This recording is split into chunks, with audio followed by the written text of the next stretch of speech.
movement that needs to be pushed further.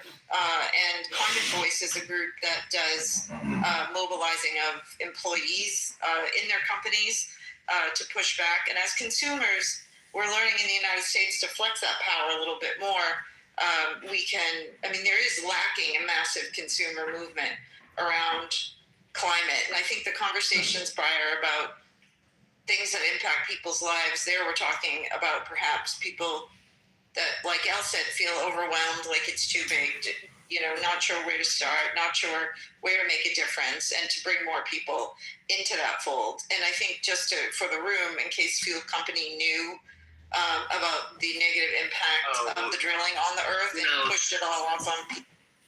Sort of, yeah. BP actually brought down a marketing and psychology team and coined the term personal carbon footprint. Was like a marketing slogan, like, I'm loving it. It was designed by BP to shift the responsibility away, where they then funded, so does Chevron and others, particularly in California. They fund tons of climate research into how you can minimize your personal carbon footprint. So the reason why, like, ABSETA knows, like, fly at night, or somebody else might be, electric cars. Some of these gas companies will actually put research out there showing why electric cars and rail is good. Like Chevron has an ad they used to run all the time in California that says, we're investing in electric railways, which are, use less than 1 gallon of gas to move a ton of freight, however many miles. They would run this over and over again, while simultaneously lobbying for more subsidies and increased usage. And so it's the younger people see through this. And I honestly think my mother's generation, and I think a lot of people in this room are great examples of not this, but my mother's generation sees a commercial and they were still raised with it's on TV, that's like an authority, that's where the responsible people are. And the younger people are like, what's TV? We stream YouTube and my TikTok shows better stuff than this. And to some extent, like you mentioned with your daughter, it's true. The last thing really quickly, I'll just say this, and I'll make it brief because I know you asked me about young people, and obviously I get it. That's where, I work and live. But I think one of the things I like to acknowledge on Earth Day, I just literally before I came here got done watching this, it's from a thing called Veritasiums. It does math and science. And this wonderful guy who runs it, and this female science communicator who's really effective. What they said was, there's so much data that proves we make decisions that are emotional, not logical. And what often is talked about, and this has been the thing in science communication for a long time, is that it's called the scarcity model. It's that people don't have enough information. And if we just gave them the right information, I'm making the right choice. They just need to know what I know, and they will make the right choice. They point out how arrogant and how much hubris is built into that. And the easiest way to prove this is just this study that you need a magician for. It's kind of cute. And what they do is they take pictures of faces and they say, who would you like to work with and who would you rather know? And people just they go down, they think it's a study about whatever, and they usually have the faces look very similar. It'll all be a white guy or something like that. It looks roughly similar haircut. And the while they said they did want to work with. And afterwards, when they're done, they take those two piles and they have the people say why they think it is that they pick the people they'd want to work with. And I think it's 100% or 99.9% or more. They justify everybody in that pile as why they'd want to work with them, including the people, even the ones they rated strongly they wouldn't want to work with. Nobody notices that it was switched, and they come up with a reason for why. And I think so much of these environmental and different things, they're aesthetic, they're art, their personal feelings, their vibes. It depends on where we're raised and what we're around. And the really tough part, I think, of this is there's no information we can do to change people's mind. Most likely on this, it's all out there. It's flooded on both sides. What we have to do is think about culture and how people feel. And I think as the older I get, the more I realize that decision-making is always an emotional process. It's just not a logical one. And if we feel strong, it's cultural. I love ABSETA's point. I can't convince you electric cars are better than gas, maybe, but my car will drive faster than your car. And do you want to have the fastest car? Because I'll outrace you. And I think that's a great example of how, like, if you look what Elon does and others, have pivoted from this is a moral thing to my car is bigger and better than yours. Suck it up, kiddo. And do you want to get on the train? It's a great message. Absolutely. Can I just, since I was for some reason brought up multiple times, yes, please. I mean, yeah, that was the point of meeting people where they are. Like, I'll speak to the hypothetical child. If we do need systems, it is not upon us. Like the plastic thing, right? You can do all you can try and do to buy, to buy your groceries without plastic. It turns out it's very hard, and it requires a lot of thought to do it effectively, and try and do it. But what we really need is like systemic regulation and change. In the meantime, unless you're going to just disengage with everyone who is in fact going to continue to have 2 cars in every household and fly to Europe, every summer and do all the things that constitute the, middle-class American dream, you might want to be armed as someone who cares about this stuff with concrete steps that people can take and talking points that people are interested in listening to change people's behavior alongside, your actions in the meantime, demonstrating what people should really be doing. And minimizing something like flying in commercial jets during the day misses the fact that contrails account for more radiative forcing than all of carbon emissions from aviation in all of history, right? So is it the answer? No. Is it not helpful? No, it is in fact very helpful. And I would just, the area, it is not because it is some kind of corporate marketing game, and it is a research process that has been driven by academics and government to try and change. Share one observation, which is I think that people need to remember the global nature of our economy, and that people and their people might be spread around the world. So some of your travel is literally to be with your loved ones. So what I pick up is there is a way that the communication and the messaging needs to be more inviting somehow and less judgmental and assuming many things, right? Because the way that gets thrown about is it sounds like it's a luxury, this, that, or the other thing, right? But you have people that live and work here that go back to India to see their family. You have people that are living and working here that are right? And the Israel plan, right? Which people call it conspiracy theories. And the more I'm learning about the Middle East, the more I'm beginning to believe that this is their goal. I'm looking at their militaristic actions in the region, and there's evidence to present that that's their goal, right? To take over a good chunk of the Middle East, where a lot of the drama that they're causing. And so, but yeah, I would withdraw. I pull out. No pause. Pull out Game Strong. And then I would visit That nuclear deal was shit, dude. Yeah, Montaigne, over there. Stay over there, Montaigne. Monsignor after concrete. And I would go from there, because again, the biggest problem in the Middle East, other than all of the interference from the European powers, is freaking Israel. You deal with Israel, you would calm the nerves of many people in the freaking Middle East. A lot of this fighting would cease. They're the problem, not Iran. All right. I hope everyone's having a wonderful day.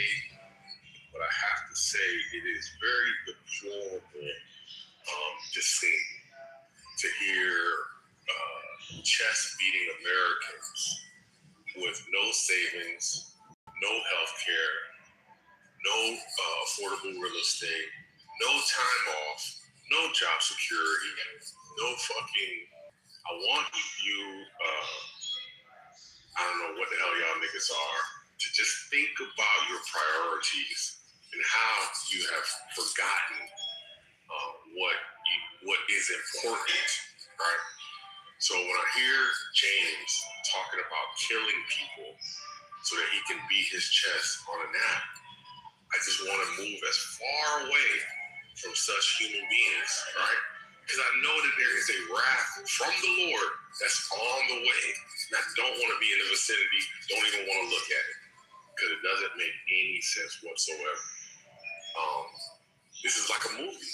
This is like a scary dream that I cannot wake up from, because y'all niggas are worried about the wrong things. Those people were minding their business, and you want to talk about killing them so that you can maintain power or appease some asshole country filled with assholes.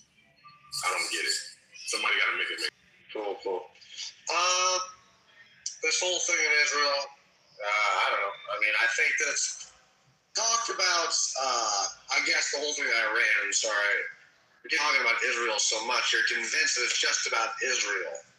But, I mean, that nuclear deal was horrible. Like, if you look it up, they had 25 days or 28 days after we saw their enrichment facilities. We had 28 days just to notify them. That'd be like telling some drug dealer that you're going to go search his house.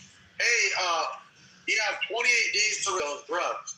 Well, same thing with the enriched uranium, man. I mean, that's why people were saying it was such a horrible deal. Because the Obama, the Shah ran it, but this is a new regime. Yeah, it's a no shit, man. Unfriendly towards America. So we're not going to hand you your fucking weapons and stuff. And so Obama gave them, unfroze that money, gave it to them, and then had a horrible deal. And that's why it was shredded up. That's why people thought it was so fucking stupid. Because you don't tell some terrorist group, oh, you got 28 days before we even inspect the facility. What kind of deal is that, man? Not a single bill with that money, by the way. No, you shut the fuck up, you pussy boy. I'm talking here. Anyway, faggot. Ooh, that was spicy. Great. So hurtful. I don't care. Anyway, the whole thing with Israel, greater Israel, fine. It'll be more stable in the shitholes that are around there. So I'm not worried about it, but we're going to continue on business as usual, and we're going to win this war. Regardless of you anti-American, anti-Israel people, we're still going to do it. So it's going to be all right. So is this so cute? Mountain was the end of the queue. You can start. You can go ahead.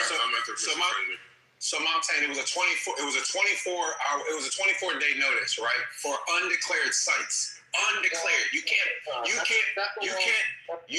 is not. Bro, he didn't say anything, bro. Mountain, you can go after concrete. You can't put together a freaking enriched nuclear weapons grade enrichment program in 24 days. You cannot do that. Nobody can do that. Ain't nobody that dang on smart and move that dang on quick. All the declared sites that already developed were under constant surveillance, and there was no 24-day requirement. They can just pop up and pop in. And so this idea that in 24 days they're gonna be able to blow the world, it's just you're pulling it out of thin air. That's just not how that works. This is why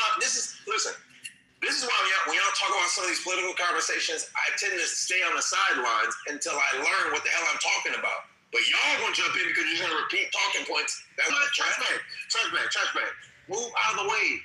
What do you mean move out of the way? I've been threatening. Listen, My friend, it's Mr. Finley, concrete, Mountain, and then you can go if you want. But Trash bag. I've been threatening Michael Jordan. For I can't get close to. Right? So what Michael Jordan should do, he should hire a freaking armed militia group to come and freaking blow my house down. This is what we're talking about here. But y'all so freaking bloodthirsty and dumb, y'all can't understand. Like y'all can't understand how the world really works. Why? No. They started another one. Say it again. Concrete, Mountain, my friend Bima. Wait, what about Mother? I put in the chat. I'm sorry, Mother. Don do in the chat stuff. You got to call it out for me. Okay, so fine. Yeah, you can go in front of me. I'm sorry, Mother. We're back in there. We never had some of us. So first and foremost, I hate to do this because I hate giving black women credit for anything. but she was doing an excellent job managing the capacity in the room. I have to thank her, and I hope that we can, continue this awesome streak of managing caucasity from Mountain, caucasity from my friend. I think James's caucastic outbursts have been subsided thanks to Sheila. Thank you. Now, back to the point. James, I know if you had 5 beautiful sons, same thing with you, Mountain, 5 beautiful sons of draft age, you would not be talking this fucking gangster shit looking for. Because I think in that circumstance, you'd become a little bit more creative on how you would meet your needs, right? You wouldn't go shoot, invade people's houses. You'd probably try to cooperate. You'd probably try to have a conversation. You'd probably try to work something out, right? Or you'd forego those needs if you had real fucking skin in the game, risk on the line. But this is the case, it's the internet, you can beat your chest, you can talk your shit. Yeah, I'm sure you'll still do it, right? But this is some really weird ass shit to do, bro. I don't know what's wrong with y'all. Yeah, I just want to respond to that. If it comes to my sons being drafted to fight an enemy on their homeland or waiting until the enemy's strong enough to come over here and attack us and destroy my descendants through vicious violence that they would commit on our country, then yeah, I would 100% support that. The bloodshed that we are doing now is 10 times. I met them as a Finley, and I'm after this. Am I going next or what the hell? So I thought I was. Niggas at Beamer. No, it's not. It's trash. It's Mountain. My fault. It's Mountain. And Bema Mother. Thank you. As far as Mr. and his logic of, you hate Jordan, so I mean that's kind of the shut the fuck up for a second, please. As far as like the whole deal, the nuclear deal, man, that's the type of deal. That's why people are saying it's so insane. And the Iranians, this type of deal, it's basically allowing them to get to 9%, to get to weapons grade uranium. And remember, the North Koreans, when they got nuclear weapons, people said, okay, they have at least 5 to 10 years to miniaturize those weapons to make it small enough to put on a ballistic. They did it in 2 years. 2 years. Despite what the Western observers and the experts said, the North Koreans now have, after that fucking little window, they have nuclear bombs that can hit a lot of our facilities. And they're working on ballistic missiles to be able to hit America. And they're great friends with Iran. So, Mr. or whoever, Concrete, you say, I would not get this way, you dumb fuck. So we're not going to allow this new era of enemies destroy this experiment, maintain this country despite what you no-ball pussy, okay? Thank you. America! Fuck yeah! Israel disguised as patriotism is crazy. Yeah, I largely agree with what Mountain said, and I'll just make one more point, which is that random guy on Clubhouse, as far as I know, has never done anything that has resulted in the deaths of any members of the Jordan family. So you haven't actually harmed Michael Jordan's family in any way. Iran has hurt Americans more than the random guy on Clubhouse has threatened the Jordan family. Bema. So,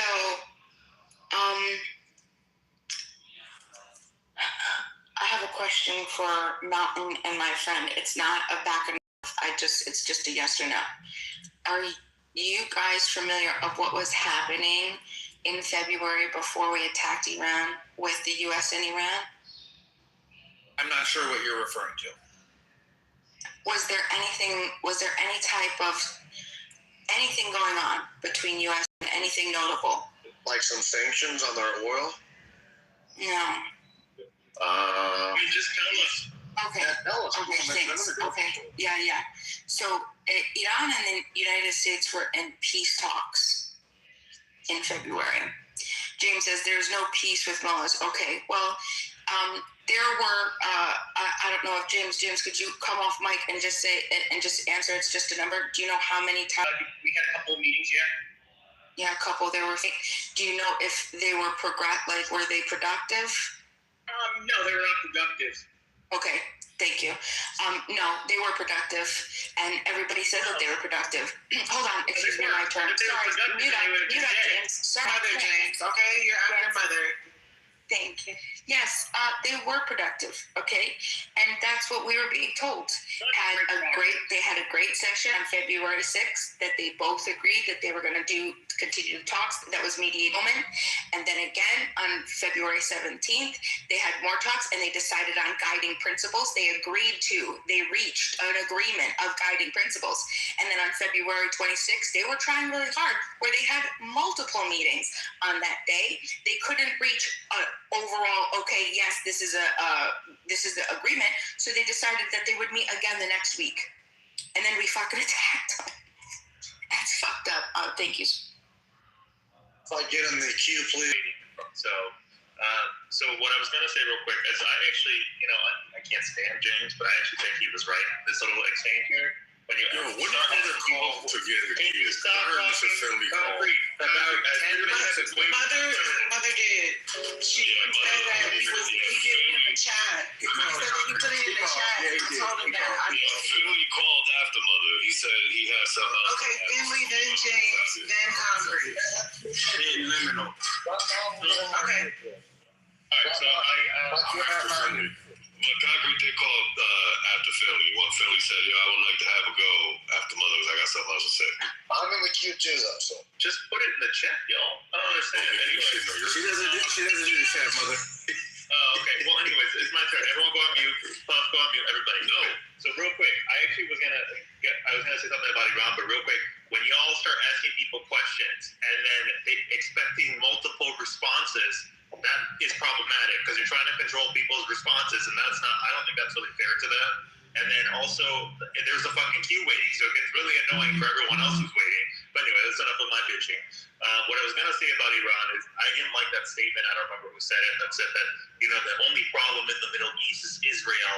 Like, they haven't tried on multiple occasions to find a way to settle the situation without violence. And also, I think the Israelis are... is that my nigga mother? Netanyahu is a fucking... I think when Iran's government or leadership, the cleric leadership is saying that Israel's existence needs to be wiped off the map, and that is a way that they're operating. How do you live in peace next to someone who wants you to eradicate it off the fucking map, right?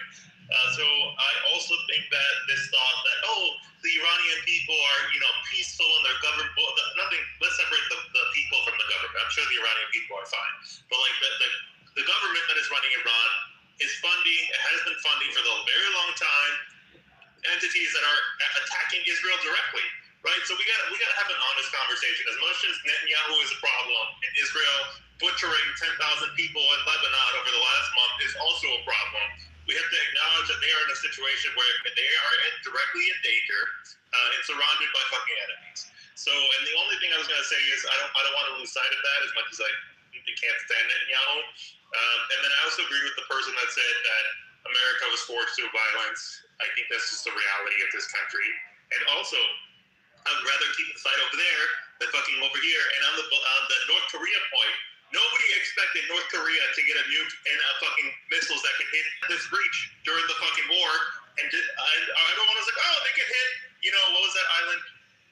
Pedro Garcia's or whatever it's called even though they have the capacity to do that, right? So the situation is, I actually agree with the North Korea example being a good example to reference with regards to nuclear enrichment. And lastly, I just hope y'all are having a good day. Thanks, guys. Thanks, Mom. Nigga, are you having a good day? Bima, can I get in the queue, please? Yeah, so in response, I already put you in there. Is it my go? Is it my go? no, Yes. James. Yes, I put you in there. You're after concrete. Now, Don't put that fire hillbilly after me, she will. to respond to what Bemis said, It's my go. like, It's my go. It's my go. I went after It's Finley's go. It was James. Isn't it? Me. It was me. It was me. Who is it? It's me, Finley. Shut the fuck up already. Who is it? It's Finley. Thank you. Finley. I actually saw him out. Now. Chill out, bro. No, I'll just do this. I'll just talk it. I'm listening for it, and I'm Finley James. Okay, James, you're after Wait, Finley. I was after Finley. That's how it is in the chat, Congressman. I'm sorry. Listen, Can y'all just go by what I put in the chat, please? Yeah, let's go by what he will say. What actually happened was I do it by calling it out, and it is a little harder like that, but I'm trying to make eggs so I can get on the Peloton. Please, you guys, just go by what I I put in gotta the chat. listen to the retard Finley again instead of responding to Bima. Wonderful. So You can still respond to me. So James, the studio gangster. You gotta wait. Yeah, You now I gotta gotta take- respond you to got- 4 people at once. You gotta take your own advice. You gotta take your own advice front door. So Mountain. Let me address what you said. Your surveillance. If they move product from drug house A to drug house B, and let's say it takes 20. Let's say the known science says it takes 3 days to create, drugs, right? Let's say it's 3 days. If they move product from the drug house that is under constant surveillance, sir, that means that we know that they're moving it, and that 24 hours wouldn't matter because you violated the terms, right? You give us reason to go in there, right? The unknown sites is from ground up, from zero to ground up, and then someone says, "Well, the North Korea example is a great example of how they quickly developed." We weren't monitoring North Korea like we would have been monitoring freaking Iran. We wouldn't. It's a terrible example. And then the person said, "Well, they've actively killed Americans." Yeah, because we had 800 bases around the freaking world, and when they're in active conflicts with other people, we indirectly get hit because we shouldn't freaking be there. We shouldn't freaking be there. So it's a terrible example. They cannot strike. Like if Michael Jordan, if you want to use the example, it's a very loose example. It's terrible. If I smack a Michael Jordan fan for taunting me for not liking if I smack a Michael Jordan fan because I get into it with somebody else, you're gonna say you attack Michael Jordan, attack on Michael Jordan. That's your example. I wasn't swinging for Michael Jordan. I was swinging for something else. That's how we keep getting hit in the Middle East. They're not attacking us directly. Freaking indirect hits because we're all over the freaking place. They don't have the capabilities to come into the States and attack us. We're still in some imperialistic foolishness that we waste billions of dollars on and countless lives. I'm on that with this point. I used to wonder, because I've studied the freaking Civil War. It's a very interesting war. Very interesting. But the thing that used to scratch my head the most when I was young, I didn't understand it, is how do you convince poor people, poor whites, to fight to defend an institution that you are not the beneficiary, an institution that is directly responsible for your economic woes, right? The free labor, directly responsible for the economic woes, right? The jobs that they were afraid that the slaves are going to take, their slaves already had, right? How do you fight for that institution? How do you convince them to fight for that institution? And then I listen to people word, just flat out uneducated. That's it, freaking uneducated. So it makes sense. I land, throw me back in the queue. It's great to hear the fake pilot Finley rank on for another Mountain. I will say that what Bima said there, where like the progress is going good. If the progress is so good, then why are we fucking years in destruction and deletion from the earth? It is not peace talk and have a portion of land and control massive resources that affect all of humanity. It is destruction and dissolution of power within their territory. And that means the destruction of Iran. So any peace talks that took place, unless they were achieving that goal of destroying the mullahs, then they were not successful. They were a failure. And that is the reason why we did not continue those and through all the ceasefires and peace continue to destroy them anyway, because they are a fundamental problem, not just to the United States power structure, but to the progress of humanity as a whole. If you let these religious nut jobs take over portions of the world where they think that, again, their clerical structure is going to lead to the apocalypse for Muhammad, then they're going to try to achieve that. And that is a threat to every single fucking one of us. Yo, I heard this dude. You're not gonna hold on. I heard this dude. You're not gonna fucking pass over me. It's Liminal Concrete Mountain. No, you keep changing the fucking. Yo, I did it. It's Liminal wasn't even speaking when I got in the queue. I was back to Finley, and you made James go, and now you're telling Liminal to go before me? Come on. Go ahead. Liminal, then Mountain. Why is this fucking weird ass hillbilly like losing his mind? And look, I don't know if y'all noticed it, but the white men are totally unfucking hinged at the slightest inconvenience. Why does everything you say have to be racist against white people? Third one. We got a third one right there. So we got James unhinged because, I got to respond to family. I gotta go this, I gotta go that. We got a Mountain, fucking lose his goddamn mind, doesn't know what a Q is. It's not Mountain, it's Mountain. And then we Concrete, is this a reaction? Look at my gift. Is this a reaction when you say that? hold on a second. And notice Concrete is bitching about the same thing I was bitching about, which is the play that you would have fucking call it. But then he's making it to a racial thing. Yeah, so it did. So we got Concrete ruined everything, dude. What the fuck? Crybaby. Isn't that exactly what you did immediately when you came off mic? You just cried about It's just such porn. They have no ability to have a conversation. It's really sad. It's sad. It's just. Anyone that enters Concrete will be moved. And I don't care how negative you at. I'm talking to the white niggas. I'm glad that we can clearly see in real time how unfit the white male is for leadership. The fact that you cannot keep your composure when you get on an internet conversation about important issues just shows your total lack of even. I don't even know. Bro, this is bad. This is really, really, really, really bad. We know that you are not the people who should ever to you. Bro, this shit is crazy as shit. And I don't know if anybody noticed it, but James in particular shifted from being a fucking pirate thief to being a, guardian of the galaxy, fucking savior of the nation. Then this fucking sensitive gentleman talked about, the barbarians are at the gate. We gotta defend ourselves against the barbarians. I want to put everything in context for the fucking fragile whites. Currently, America's military spending is like $900 billion, slated to move to $1.5 trillion. You know what Iran's GDP is? It's roughly around $600 billion, right? Their entire economic yearly output does not compare to the spending that America does on fucking guns and maintaining guns, right? You gotta buy more guns, you gotta maintain the guns you got, right? We spend twice as much as the entire fucking economy doing whatever the fuck they do, right? And you want to fucking paint some picture as if they're a threat to our existence? You fuck, bro. This shit can't be real. We can't live in this cartoon-ass fucking world where people like Mountain are persuaded by fairy tales, by fucking Christmas stories, right? Or the Christmas nightmare. Like, bro, this is insane. Listen, when we didn't have as much information as we did, or as we do, sure, they could run this fucking scam on us. But now, after so many examples and so much information, and people basically saying, bro, we're just trying to live our fucking lives. You want to come and see what we have in terms of nuclear capability? Come on down. And you still want to run an argument that you're trying to... Nobody intelligence, you fucking moron. Shut up, you crybaby bitch.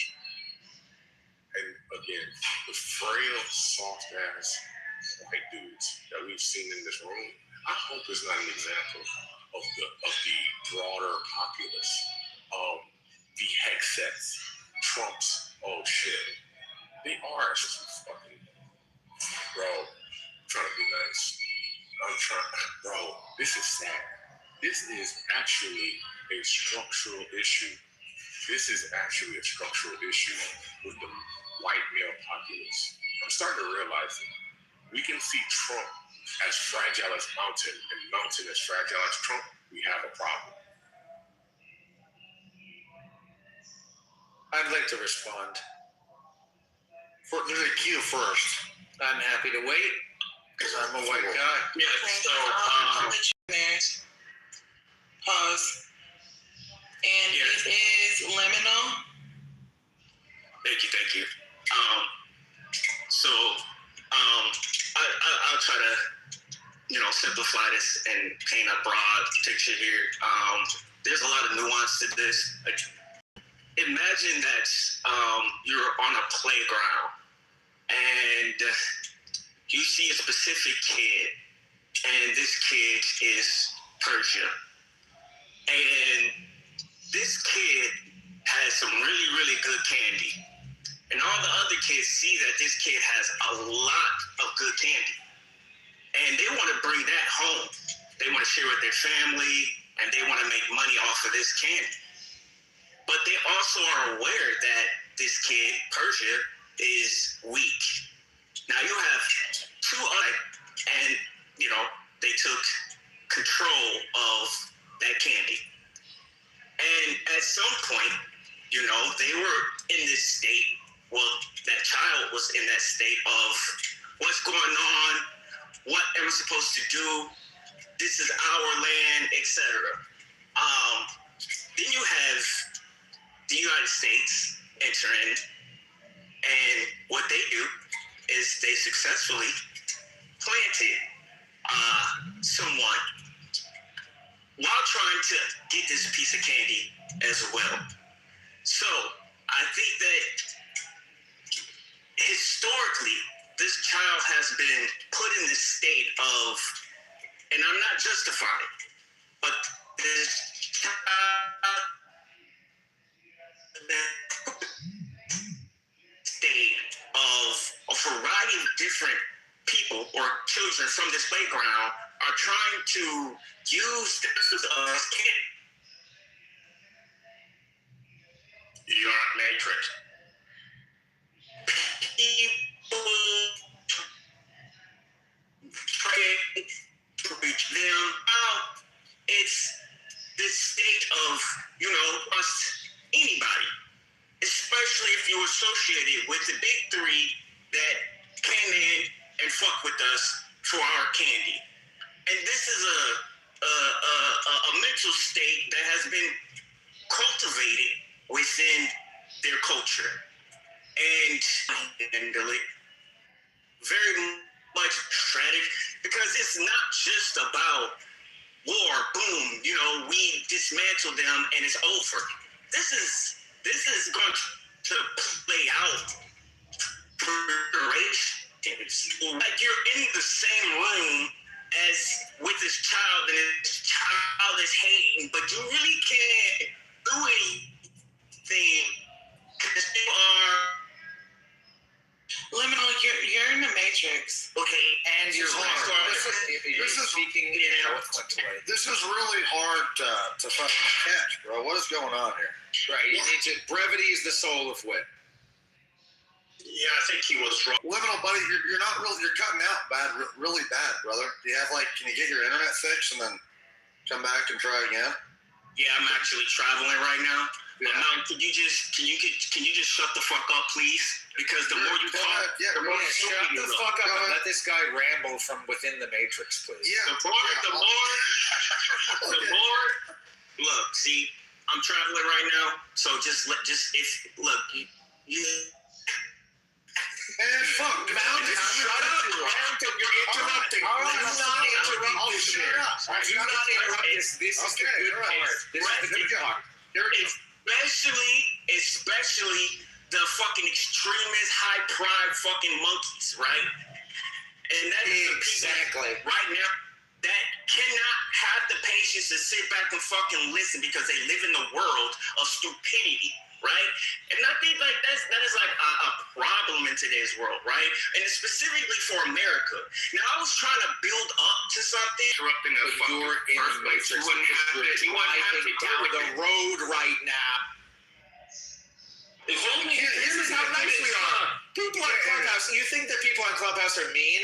actually people on Clubhouse are very patient because everybody right now is on the edge of their seat. This guy is barreling down the highway. He has no idea that he's even in the Matrix. We're all sitting here patiently, literally with an open ear, listening to him, waiting for him. He doesn't even know. Anyway, thank you guys for your patience and compassion. I'm going to go back on mute, back in the queue. Right, I'm gonna get in the queue. I'm just gonna start talking because apparently. Okay, take your point. Yeah, it's your turn, Mountain. It's your turn. Okay, so nice. So you back? Can you hear us now, buddy? Can you hear us? So can you hear us? We couldn't hear you. Your turn won't get interrupted. God damn, he's roboting again. Dude, kick him down. Yeah, I would probably move him down. Just move him, dude. Oh my God, bro! Somebody in hell lost. Let me know. You are right position that you can speak. You have 1 minute. Hold on, all right. No, I don't. So shut up. Yes, you do. Anyway, don't fucking put me on a time after we dealt with what Congressman did. Do you mind kicking him down while I have a little bit of free time, please? I think he's joking. Leave, man. You can't negotiate with everybody. Let's go back to World War II. Neville Chamberlain was known as the big negotiator for the day. All the people, leftist, the right, everybody had high hopes that Neville Chamberlain would negotiate peace with Hitler. So what do? They give him parts of Czechoslovakia. That's what Neville Chamberlain does, hoping that it would appease Hitler, hoping it would stop Hitler. Versailles, Germany is not to be building a military that has passed like 100,000 soldiers, and they find out. But what do? They appease Hitler because they think appeasing, Neville Chamberlain thinks appeasement is going to lead to peace. Bima, anybody who thinks that you could deal with a bunch of fucking mullahs who want to kill us, you cannot deal with everybody. History shows us that no matter what you do, the person you're dealing with, that peace, that deal will only work if they're willing to abide by those deals, right? If you're dealing with a fucking crazy asshole like Hitler, or I know some of you hate that. I'm talking about Hitler. I know you Jewish haters hate World War I because of the conditions that were placed upon them. No matter what appeasement anybody would do, it didn't matter. And Winston Churchill fully understood that this fucker was a maniac that you could not deal with. So any dipshit, sorry Bima, that's you, who believes that we could deal with the Iranians, oh, we were having a good deal. You're crazy, you're high, you don't know history. Concrete, we got it against you, brother. But if you want to keep this conversation going, don't attack the next person. I know what I'm doing, what you're doing, but maybe get some substance. I wish I had the skill that you did, where I can talk for 10 minutes and not literally say not mean shit, just garbled fucking whatever. You have a real skill, brother. I'll tell you that. But anyway, it sucks to be dumb and black. Thank you. I think you're absolutely right. We cannot appease the extremists. I agree with you 1,000%. But are we still the problem is the actual. I believe it is my turn, but I was about to say I'm willing to defer to Soren just because he seems to be fairly new here. If you give him your cue time, you move. No, I should just. Well, that's how it works. Well, that's not. Exactly what you You and trash back. All right, sounds okay. I'm after James. All right. Yeah, I think it's ironic how the maggot folks are calling the blacks the uncontrolled, and they're the ones that have exhibited the lack of control on the stage. Ironic, but I'm used to it. I'm used to those less than pointing at me and saying, "No, you're less than," because you're calling me out for being less than. Where's Montaigne? I'm right here, brother. I'm right here. All right, just quick question. Just one quick. And I'm gonna ask one question. If we go too long, I'm gonna yield my time because I don't want to hold the cue. Who started this drama? Who started Iraq up this path? This current path? Iraq or Iran? I'm sorry, Iran. Who started them on this current path?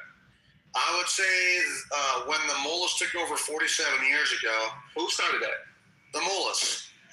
Who knocked Iran off of this path of being more Western, more open. The mullahs. No, When they just, we did. No, you're a retard. I'm gonna leave it there. I'm gonna leave it there because The Shah was as Western as they come, considering. The mullahs did in '79. You goofy. Right. They overthrew the government that we put in. Okay. That's what I pointed to. That's it. We'll leave it there. but how did That instead of It's not your turn. It's not your turn. it is going to be my turn after yours. All right, so let me land. I thought you said you were. Let me land. So I'm landing here. My whole point is that we started this nonsense. So Iran just wants to bomb us and we left the hell alone. That's it. End of story. Whoa, what a horrible take. No, well, that was good. Yeah, so that's all I was gonna. That's not all I was gonna say, but that's what I was gonna say to you, Finley. Is that the same thing? If you ask him a question, he's gonna be comeuppance. The main thing that I wanted to say is that I think that racism and personal attacks should, in general, be avoided. The only time people this, black people that, there would be somebody who would be frustrated or offended or wouldn't want to listen to it and would come off the mute or off the mic or as it were, whatever.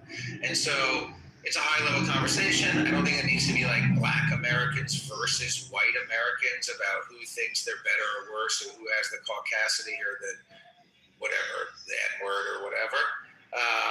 And the other thing that I'll say about the conversation, but I think the reason is, well, I'll say this. I looked up, somebody said a while ago about the Michael Jordan, who hurt who. And I found a long list of, here's only a partial record of the Iranian regime's blood-soaked war on Americans. November 1979, they took the embassy. 83, this happened in 90, 83, and 84, and 84, and then in 1985 and 89, and then the list goes on in 1998, and it's a whole long list. And so maybe I'll just put this link in the chat, and I'll land with this by saying Iran has certainly proven themselves to be a threat to the United States. You may blame it on the 1953 coup or the removal of the Shah, and you may say the United States should get their comeuppance and should be destroyed because they're a villain, the scourge of the world. If you say that, I think that you're essentially an enemy of the nation, and I strongly disagree with you.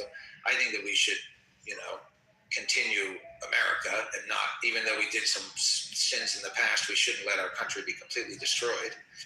And I think that even if you blame it on the 1953, Iran has proven over the past, 70 years that they're not going to let it go. And Throw myself back in the queue.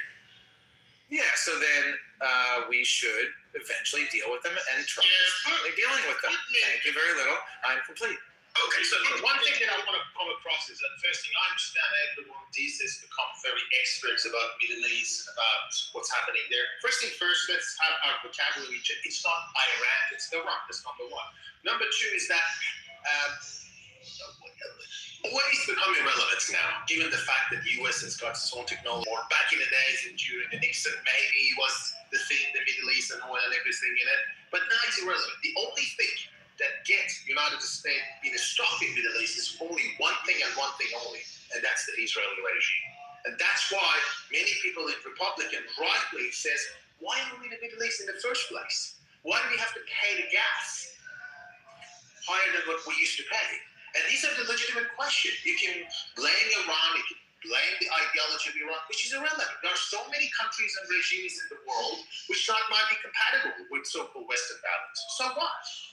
Are we going to start another military campaign in Africa just because we don't agree with certain policies, domestic policies, or even the regional policy that they have? Let's get serious. The only reason that we are there is because of the Zionist lobby in the United States, pushing United States to this reckless war, and the whole world is paying for it. And it is the time to call it what it is. It's a bad investment. Back in the days, maybe it was the thing supporting Israel. Now it's not anymore. Look at the poll, even among the Republicans, particularly the millennials and Gen Z, supporting Israel is not the things anymore. Some boomers and these are trying to say, yes, it's the thing. It's not the thing anymore. And it's time to call it what it is. It's a bad investment. Put it aside, leave the Middle East, and let's focus on China. All right, so are we still on the queue? Point of moderation. My friend, you forgot to put the link for the list Thank you. So it was supposed to be James after my friend. So James, are you gonna go? I don't remember after what I was James. going to say. Wait, point of moderation. I just tried to post it in the You're chat. not a moderator, nigga. Wait, but point of responding to a moderator. He just said, I tried to post in the chat again because I assumed that you were right and I had forgotten to post it, but it won't let me post it again. It said, looks like that's been said already. If you scroll up a little bit, I did post it. It's china.usembassy.china.org/cn/ I don't know why it's china.usembassy, but whatever. That's the link that I found. Wow, look at Matt spitting false information. So James, are you gonna go? Because if not, it's gonna be my turn. Who said you, Concrete? So I don't see anybody in the written queue in the chat. I'm driving right now. in there. A legitimate epiphany when I heard the cacophony of the crying white voices, the crying male white voices. It was it, because I can look at my own life as a black man. The white man has been demoralized. He has been beaten down. He has been a victim of the oligarchs, and he wants revenge. But he doesn't know where to go. He can't go to the White House because he actually employed the oligarch that's been fucking him. And when I say fucking him, I mean fucking him. And part of him likes it. Yeah. It's unfortunate. What are you talking about? It's unfortunate. What the fuck, man, and everybody else. And the black man has been saying, yo, dude, leave us the fuck alone. And the whites sat back and they said, let it happen. You're not mad at Iran. Who gives a fuck how it's pronounced? You're mad at yourself, sir. This is misplaced aggression. You were lied to. You were used. Listen, I got the quote. Quote is from LBJ. LBJ said, fucking, what was that, the 60s or the 70s? I think it was the 60s. 60s. Anyway. Definitely 60s. LBJ said, here, I'll pull it up. I got it right here. If you can convince the lowest white man he's better than the best colored man, he won't notice you're picking his pocket. And we all know picking someone's pocket is taking money away from them that they have worked hard for, ideally, and we're hoping to use for their family, Did you say their picking, friends. you said picking someone's gun? Good one. Their and you interrupted the queue, and I got you, nigga. Anyway, where was I? Picking someone's pocket is taking their hard-earned money against their will without them knowing it. LBJ said, convince a white man he's better than the best colored man, and he won't notice you're picking his pocket. Hell, give him somebody to look down on. LBJ words, not mine. And he'll empty his pockets for you. Oh no.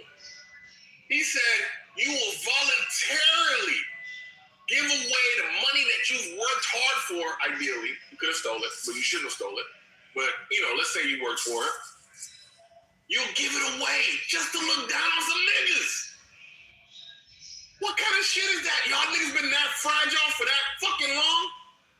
This is because I said let's avoid. I don't understand this shit. Being racist. Quiet, sir. Quiet. Because I said not your turn. Not your turn, fragile cracker. Sorry, I'll take back the cracker word. Fragile white man. I'm trying to be nice, but you weren't fragile.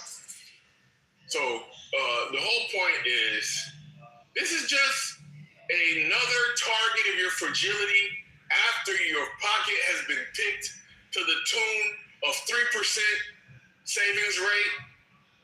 50% divorce rate. I don't know what the obesity rate is. I don't know what the drug use rate is. I don't know what the alcoholism rate is. But they have done a number on y'all and us. We're in it together. They have done a number on you, on us, and now you want to fucking do a number on the Iranians, right? Fuck how it's pronounced. Iranians. Right? You want to go fucking do a number on them. Because they fucked you. You fucking weak bitches.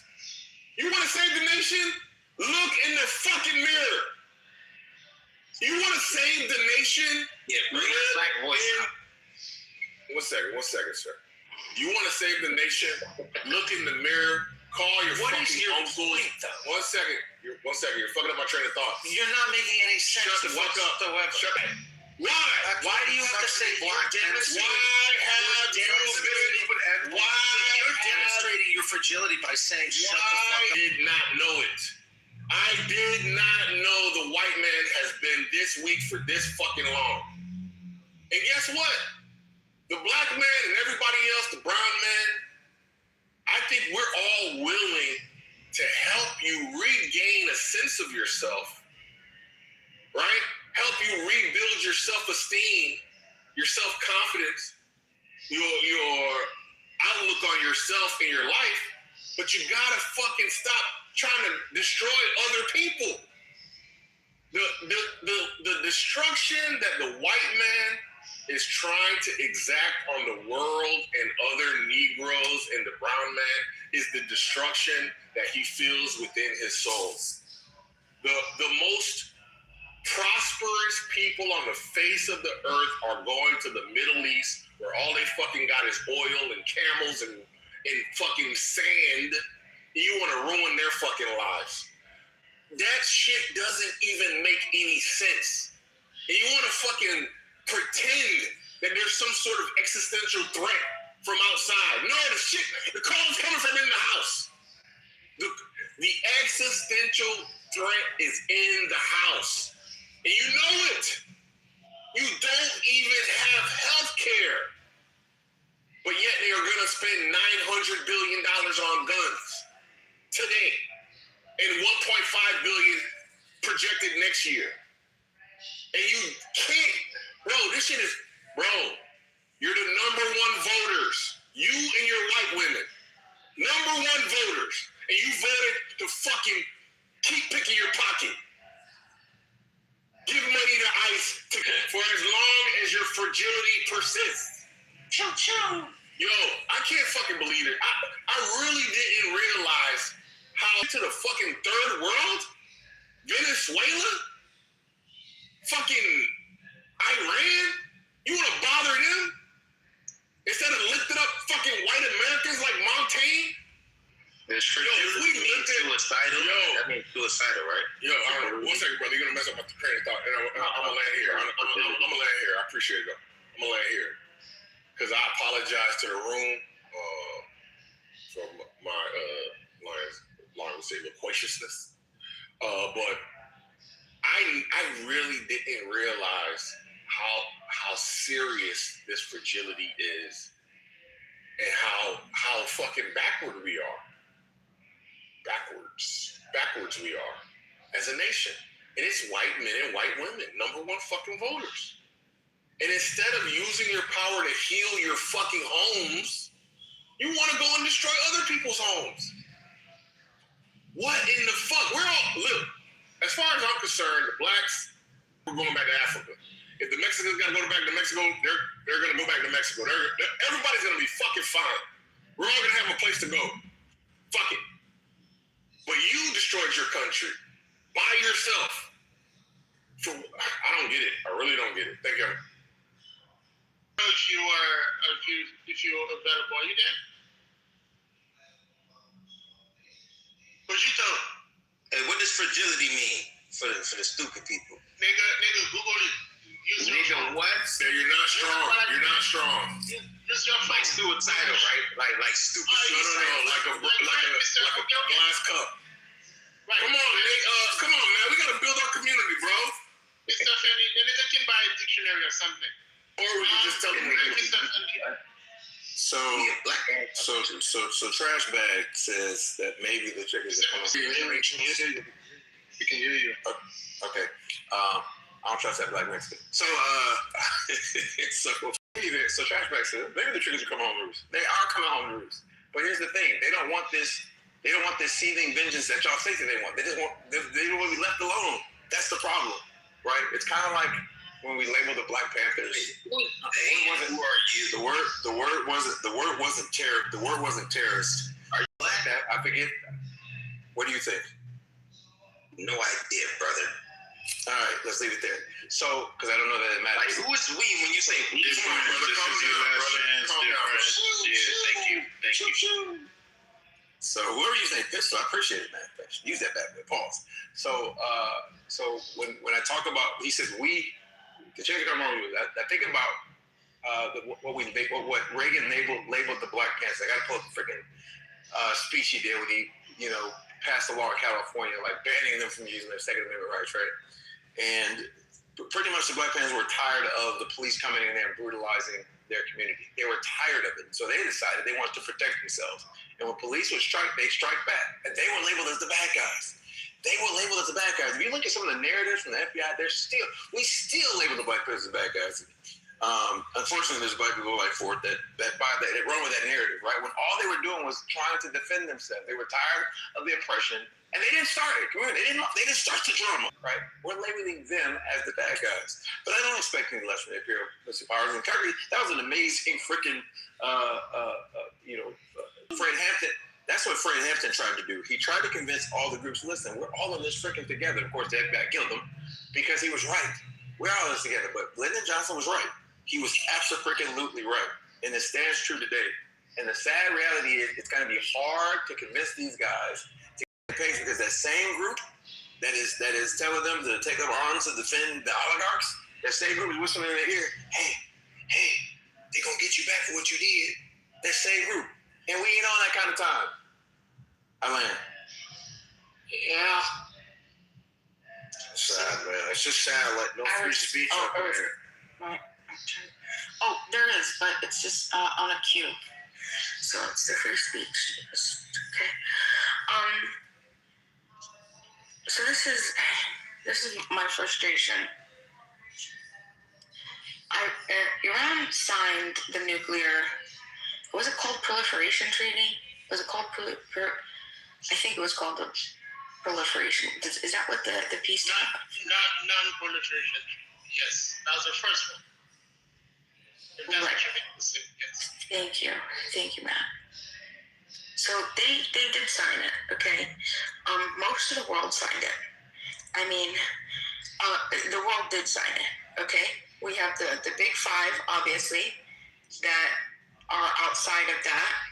And then we have a couple other countries that didn't want to sign it, okay? And that is Israel, India, Sudan, and Pakistan, okay? So my frustration is, why do you want to have a nuclear weapon if you don't intend to use it? The point isn't, even the NPT, the entire point is to disarm and to find to get rid of it. Stop the race, disarm, don't sell your weapons, don't transfer weapons, don't do this and this and that. Okay, because we want to get away from it. We don't want to have a nuclear weapon. Nuclear weapons, wherever you're going to use them, are going to kill innocent people. They're going to destroy land on this planet, and you're going to kill innocent people. It's an indiscriminate weapon. It's going to just fuck everything up. So I don't think. Did you say not true? Yes. Okay. Well, thank you. That feels so good. I don't know. I don't here honestly to be quite honest, I don't want to hear anything from anybody that's going to say that nuclear weapons are a good thing. Like, I just don't, you're not credible to me. Just don't even say anything else. Say less. Okay? Say fucking less. So the idea is, we let Israel, like, have, I mean, I understand, right? They're the only democracy in the Middle East, blah, blah, blah, blah. I get it, but nobody's really coming after them. Like, nobody's really bothering them unless they're doing sex. Wait, is that serious? That's it. Yeah, and it is serious. It is serious. It's very serious.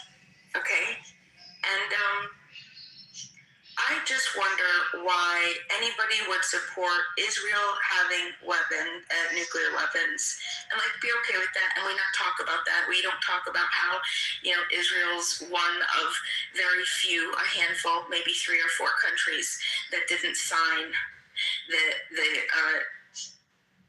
NPT. Okay, why should you have them? No, you shouldn't have them. Iran shouldn't have them either. Okay? Nobody should have them. Because what it means is, what you're saying is, if you have a nuclear weapon, is I'm willing to kill innocent people for the sake of maybe a stupid government regime or whatever it might be. Okay? So, yeah, when I'm done. So ultimately, I don't want to hear it. I don't care. Israel has never signed them. And that's their stupid excuse. And I'm tired of the stupid excuses. We're the only democracy in the Middle East. They've been saying, oh yeah, we have to secure this region. Yeah, you've been saying it for the past 25 years, while also doing stupid shit.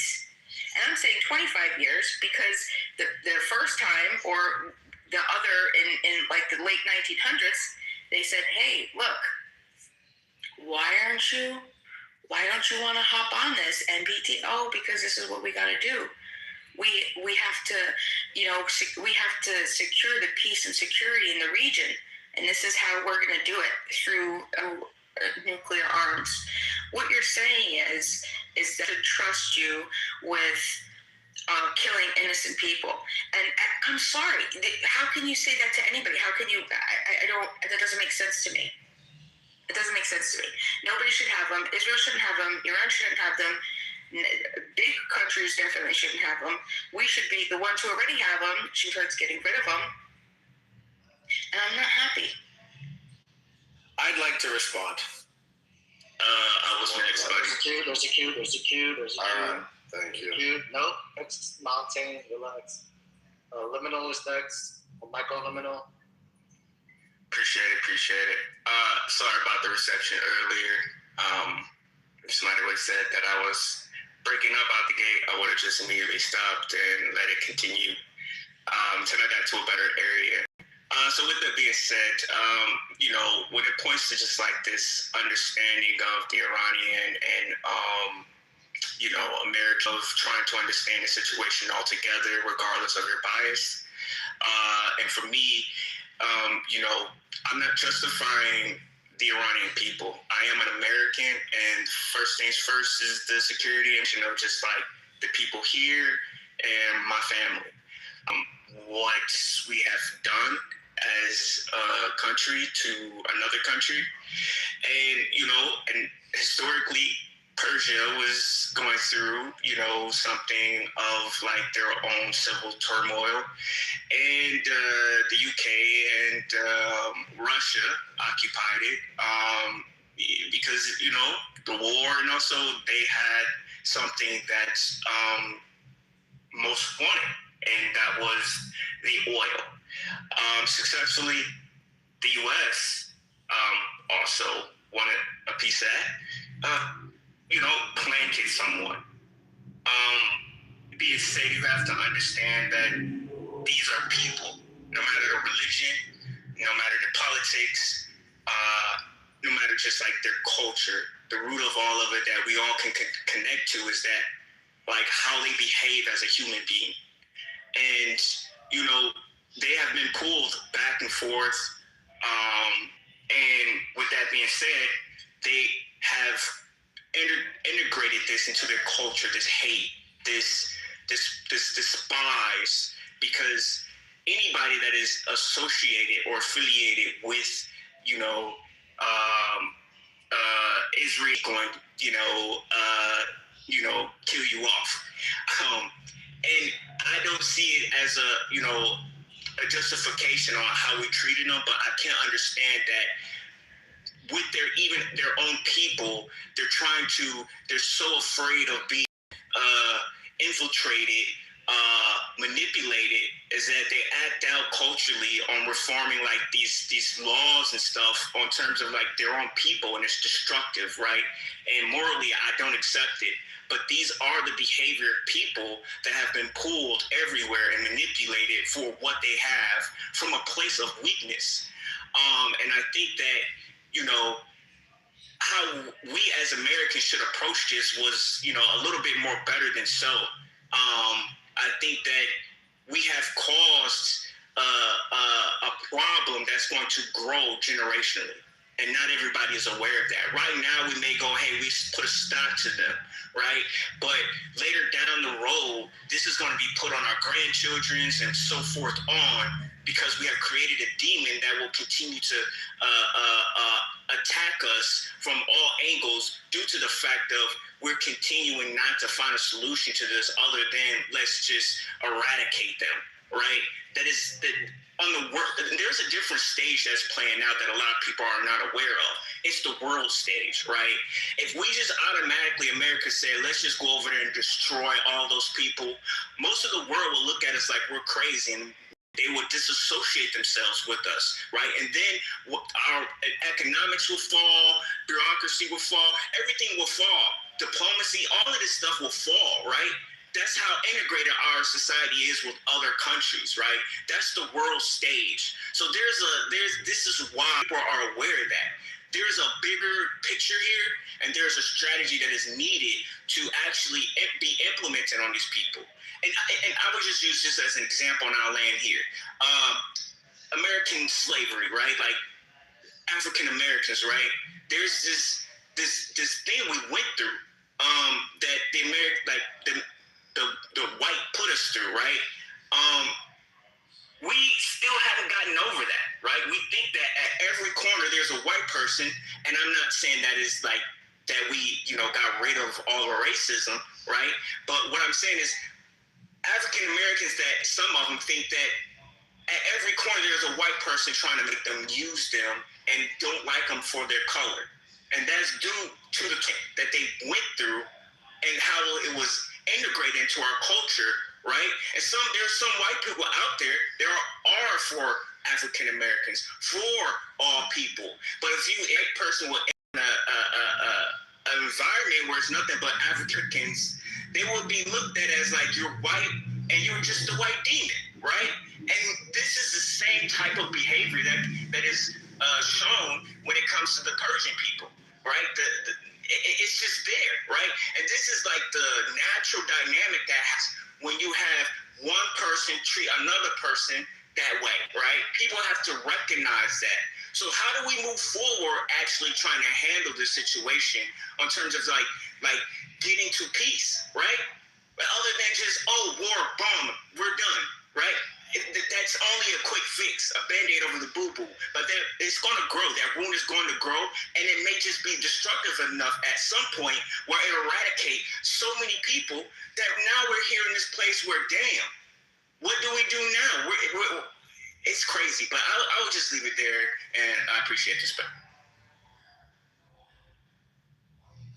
Thank you for that, Liminal. Thank you for that submission. Sometimes people are mean to each other, and sometimes people are not mean to each other. What do we do about it? Wonderful summary. Thank you.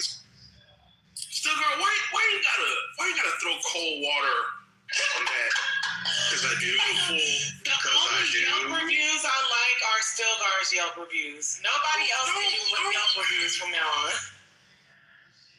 Sometimes the food is good, sometimes the food is bad. Sometimes the restaurant is open, sometimes the restaurant is closed. Dude, I know, Stilgar. We talked about that earlier. Like, what the fuck? You guys got a real Stilgar, you missed what I had to say earlier It doesn't about make any the sense. white males of America, like No, don't say it Hit again. me with it. Repeat it. Don't say it again, Concrete. No. Fragility is ruining this country. Please, God.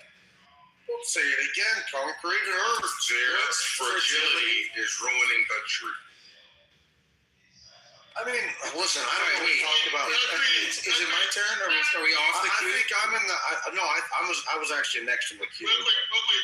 It's not fragility, right? It's the seventh stage of grief. We all going through grief right now. So I don't know why you would say that. that's an anger portion. I think the only reasonable way to repair the damages done is to give us reparations for our forces. I don't need to understand anything I else. thought I was in the queue though, brother. Go ahead. Thank you. I'll be fast. As far as the whole racial thing, man, like I think that white people, we definitely have an advantage. We're not constantly waking up worried about the racial thing. It's funny as shit. Like you get on stereo, and there's still people back there talking about, the same old shit 8 years ago, the racial thing. One of them's named Big Boy. Hilarious. 8 kids the other day. We don't want to talk about that. That's fine. I don't want to, because I'm not stupid enough to get in these conversations. But y'all want it so bad. And what it is you're just sad. You're just sad because we're not talking about black people and their plight. We're not constantly trying to feed your, your dopamine that you're trying to get, because you're never going to do anything about it. All you're going to do is sit here and complain and bitch. And the reason why white folks are on top of the world, why we wake up every day feeling great and fresh, because what we're doing in Iran there, those fucking assholes, they want to try to hold us hostage with nuclear weapons. And in China, same thing.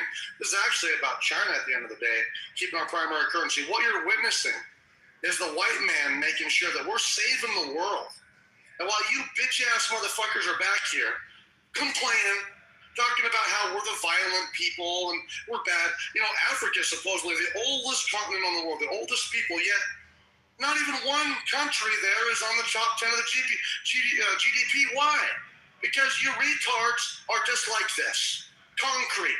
People like concrete and too much of a simpleton.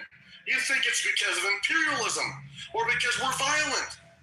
There's a lot more things to that, all right? But you're, again, too stupid to understand. I'll briefly educate you, though, okay? Greenland has all 17 rare earth minerals. China has those too, a monopoly on it. If we want to make semiconductors, anything, computers, solar panels, electric vehicles, whatever, weapon systems, we got to have all the 17 rare earth minerals so we can continue to make our semiconductors. There. Okay, let's talk about Venezuela. We assessed that the Chinese were going to set up military bases in the southern part of the country. Okay, they were already selling their weapons to Maduro and Russian S-400s and stuff. They were going to set up base since they were already in the Panama Canal. Jimmy Carter sold it back to the Panamanians for $1. And what do the Chinese do? They offer to widen the Panama Canal to accommodate this new age of shipping. Panamanians can't afford it. They say, sure. But as a consequence, the Chinese effectively owned it. You notice Trump took that back. Okay? Now let's go to Iran. Iran is because they are supplying 23% of their oil to China. A significant portion. And it's all sanctioned oil. This is sanctioned oil that is not even supposed to be sold to them. Venezuelan oil, Iranian oil, Russian oil, sanctioned oil that is not supposed to be being sold to them, but is at a cheap price. We want our petrodollar to survive. So what you're witnessing, we're going to guarantee the Chinese, they will still buy that oil, sure, from Venezuela, Iran, but it will be through American dollars. The petrodollars, you simpleton. Concrete. Don't fucking get this twisted. You're witnessing not just Iran. Sure, it's about the nuclear threat, sure, but it's also about geopolitics. You goofy son of a bitch. You don't understand nothing. But keep on back with your racial shit. I land. Is there a queue? Okay, so brief commission I called after black people dumb, white I'm at the concrete queue. All right. Thank you. So yeah, it's just it's retarded. He's bye-bye. It's the fragility, it's the hubris, it is the squandering of wealth. The white man currently in administration in power is going around the world like a fucking crackhead trying to find televisions and VCRs that he can pawn. Why? Maybe something to do with $36.22 trillion in debt and a languishing economy on the brink of fucking recession, right? You wanna claim big bad tough fucking pirate, but you're actually just a crackhead looking for ways to pay your light bill. That's what's happening in a suit with guns. That's what's happening. That's exactly what's happening. Thank you. And Montaigne, you're my brother. You are a fragile white man, but you're still my brother. Likewise. And I wish the best for you, and I always wish. I just got off the bus. No.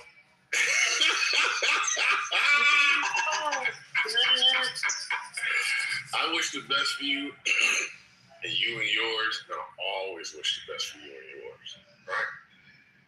The reason being, because I got no beef with you, brother. Your allegiance to Donald Trump hasn't taken me to the reachable, and you're still persuadable to abandon your evil agenda. I think we can talk this one out as brothers, right? We'll see. I don't know. But the fragility, the path of least resistance, the hubris, the wastefulness, it's got to stop, brother. We got to figure out a way, once we get out of this, that y'all niggas stop voting despots or want to be despots or want to be fucking, what is it that Matt loves? Dictators, authoritarians. You got to do that. Think about when you're really, really right and you're comfortable and you had a great meal. Are you thinking about stealing from niggas? Or are you thinking about how you might be able to bless a nigga? America is at the point where it needs to, if it's so fucking rich, which I think is questionable, if it's so fucking rich, why isn't it blessing Americans? Why is it acting like a fucking pirate? I think we got real problems, ladies and gentlemen. And I think we got, I don't know, man. You might think, we gotta, hegemony. We gotta make sure we stay number one. For what? Oh, because you're afraid that somebody's gonna come and take your shit? I think people don't really care like that. I really don't think there's anybody that really cares like that. I think everybody is trying to live their fucking life, bro. That whole terrorist fucking trope narrative, that shit can't keep being used. A 9/11, fine. So, Montaigne, just a point of correction. China just did not help widen the canal in 2015, 2016. They had nothing to do with that, fam. I don't know where you got it from. They also, they own a couple ports over there. There's a lot of ports on the other side, on the opposite ends of the canal. They're not the only nation to own ports. This idea that China is, about to put all these military bases up. Dude, they have one base in the whole world. I think it's in Djibouti, or it's in one of those countries over there by the current conflict, right? Because a lot of people have bases in there. I think that's the country, because a lot of people have bases there because that's how they make a lot of money. That's it. Like, they're not building up. They're not having this big militaristic presence that we claim that they're doing. And what you're doing is, because it's a psychological term I'm looking at, because I didn't remember the name. I freaking learned this like psycho and went back in freaking college. Projective accusation. You're basically projecting, family. You're projecting. And I thought that psychological term was more profound, but it's not. It's just projection. It's projection. We did a whole freaking section on it. That's what you're doing. America thinks that everybody moves like America. They just don't. They just don't. Well, you think that everybody this young man, is stronger. Young man. Thank you. I wish we would ID people at the door. But anyway, that's what we're doing. That's what we're doing, right? Everybody moves like American. They just don't. Most countries, they just want to live and let live, fam. We're the only one trying to bully everybody around to do things our way. We're the only freaking country. The only one. And it's not going to end well for us. We're gonna spin ourselves to the point into oblivion. And the oligarchs is going to pack up and move to Colorado and all other beautiful areas of the country and live amazingly while we all live in despair, pointing fingers at each other while they spin us militaristically into friggin' oblivion. It's sad and it's crazy. But Montaigne, you're wrong. Yeah, I want to know, like, Concrete didn't really respond with any substance with me, and I do agree though, Concrete. I don't hate you, bro. You're a smart dude, and I don't mean to get all racial. I hate it when people do get racial. So You're one of the good. But listen. I just want to say, you gotta like respond with substance. What I'm saying, man. Like, I'm researching it right now to double check what I said. So I will, I guess, check my own facts, and apparently I'm wrong on a few things. But so the expansion was definitely not Chinese. It was Panamanian government, though I heard it was from shipping. Where they gained the big connection, where they were effectively controlling and holding. Yeah, they got 2 ports at each end of the port, or each end of the port. Yeah. So what our military? So do we. Yeah, I know, but here's the thing, man. What we were concerned about is if they were just to sink a ship purposely, or they say accidentally. Have they done that? No, but listen to me. In a wartime setting, that would be like people speculated that Iran would likely try to attack the Strait of Hormuz if we attack. Same thing with this thing in Panama. We know it's a military option that only makes sense. You sink a ship in the Panama Canal to literally stop any shipping through there. Okay, it's a real thing. Remember about them doing, we're doing right now. Oh my goodness! But the thing is, man, that's our hemisphere, the Monroe Doctrine. No, we went over there and you slapped somebody, and now you're paranoid that we did not slap anybody. We're not worried about me. We're the United States. This is how we are. This is why we have yes, we have to maintain our primary currency status. Finley, you're old. Well, up until just recently, don't answer this question, it was slowly gaining. That's true. Don't Anybody Finley, you're an old man. You have to understand BRICS. I'm not thinking about that. Go ahead. That's what's sad about it, is that when people say don't bring up BRICS because you don't want. Yeah, they don't want. You know why? Fucking fails. Stop. So really though, Put me in the queue. Yeah. So BRICS, obviously, this is an alliance. Right now, it's just an economic alliance, but I mean, they need to become a military one eventually if it's convenient. And they've yet to announce one unified currency, kind of a BRICS currency. That they were bragging about. Yeah. It was coming. I mean, up until just recently with this Venezuela-Iran thing. That's the thing, is it's so important to understand that this is about mental. You see, Mountain. You know why? You be ad-libbing way too much. I was going to say Nino Finley. Mr. Finley. Did you say you were next? Yeah, they said. Pretty much done. I think he was kind of piggybacking on what I was saying. Yeah, I mean, I wasn't Mr. Finley. Go ahead. So I was going to say something. Lion, you know why cats you have those cats that have all these guns and they just want to buy more and more and more and more? You go on themselves. I'm illustrating I'm making an analogy to illustrate a picture. This is what we're doing. You're saying, well, they have presence down there when they're just trying to do commerce, right? And you're saying, well, but they can sink a ship. This is what the people with all those guns are thinking. They're thinking at some point they're going to be attacked. And I'm very self-aware, very self-aware. I grew up around guns. It's in the culture. And I became self-aware post law enforcement days in which I wouldn't wear my gun. I would think, oh my God, something could happen. Then I realized, dude, they're not going to get them back like some scared chihuahuas. Right, but there's also this paranoia that comes, like, so when I was kind of for 4 years, right? And it was like, what? They ain't not going to have you. Nothing out here. Come on, they got your uniform. Ain't not going to have you out of uniform. Like, anybody out to get you. But it's been like inbred into you. This paranoia, right? Because inbred, that's a horrible. Inbred, that's funny as fuck. That's hilarious. Ingrained. Thank you. All right, we'll forgive you, old man. Thank you. All right, young man. But that's Stop calling Mr. Finley old. We're the same what the age. fuck, yo? He calls me young all the time. We're the same age, yo. You behave like a young man. Yo, Philly, you got a lot of people that support you, bro. You better thank them. So in any event, but that's the American problem, and it drives me crazy. It drives me freaking crazy. Why? Because it's freaking expensive. It's expensive to have 800 freaking bases around the world. It's expensive to say, what the company said, $1.5 trillion. Yeah, that's freaking expensive. Well, Don't confuse the feature with the bugs. It's operating as intended. Yeah, Finley, it's a lot of money for other people. You know what?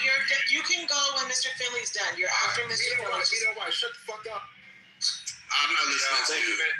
So if we utilize strategic partnerships and playing nice and just play the economic game a little bit sweeter than everybody else, we would not be able to inflate the stock of Northrop Grumman and Raytheon and Lockheed Martin. It's a feature, not. How's it expensive when we print our own money? Can y'all let me know why I go real quick? Who's it expensive to? Look, I gotta say, you guys gotta, first of all, you hear me talking, right? I said that. Okay, so shut the fuck up when I'm talking then. All right, anyways, we're the United States, guys. I don't know how much more you have to see for you to be convinced that this is the number one in the world. And yes, it is heavy. The crown is heavy when you're at the top. And yes, it is expensive, Mr. Finley. I don't know why. You can only assume. And then when it comes out what we're doing, right, to counter BRICS, for example, now everybody's all, oh my God, America's under Israeli. It's called having common interests, all right? And it's called avoiding being fucking overshadowed by China and Russia, and now we're the big dogs, and now we're letting our nuts hang. Because America always has to let their nuts hang from time to time, because people forget. How quickly people forget. You understand? And then you get mad when we gotta, when America has to let their nuts hang. You get mad, and you call them all these names, but guess what? Do something about it. We're the biggest bullies. Mino. We the biggest bullies. Let me ask you a question. We have to be. Mino, let me ask you a question. If you had 5 beautiful sons, would you be willing to let them go to Iran, boots on the ground? If they want to participate in the military, because I have family in the military, my girl was in the military active. So now I can no more. We getting them dualies knocked out. Nigga, you getting your dually knocked out if I say so. So what the fuck are we talking about? Don't ever talk about my girl. Think shit is sweet, nigga. This little nigga. Who raised this little nigga? Your girl is this little nigga. Your girl, nigga. Matter of fact, you don't have, nigga, your mom, nigga. Say something about my girl. I'm talking about your mom. I'm talking about your mom, nigga. Your mom, nigga. Everything you say about my girl, nigga. Okay. Go get your girlfriend, nigga, so I can insult her, nigga. Get your girl so I can insult that bitch. What was you talking about? Man, shut your weak ass Israeli ass up, man. What? You Israelite. What? Okay. Look, he mad because I got a girl. Oh, sick is mad. Oh. Okay, Mino, are you done? Listen, hold on. Look. Let me crash out. Go pee. All right, Ryan. All right. The point is, right, and I didn't even hear what he said. The point is the United States is the bully when we have to be. And this is a point that we have to be. I'm not listening to you. Look.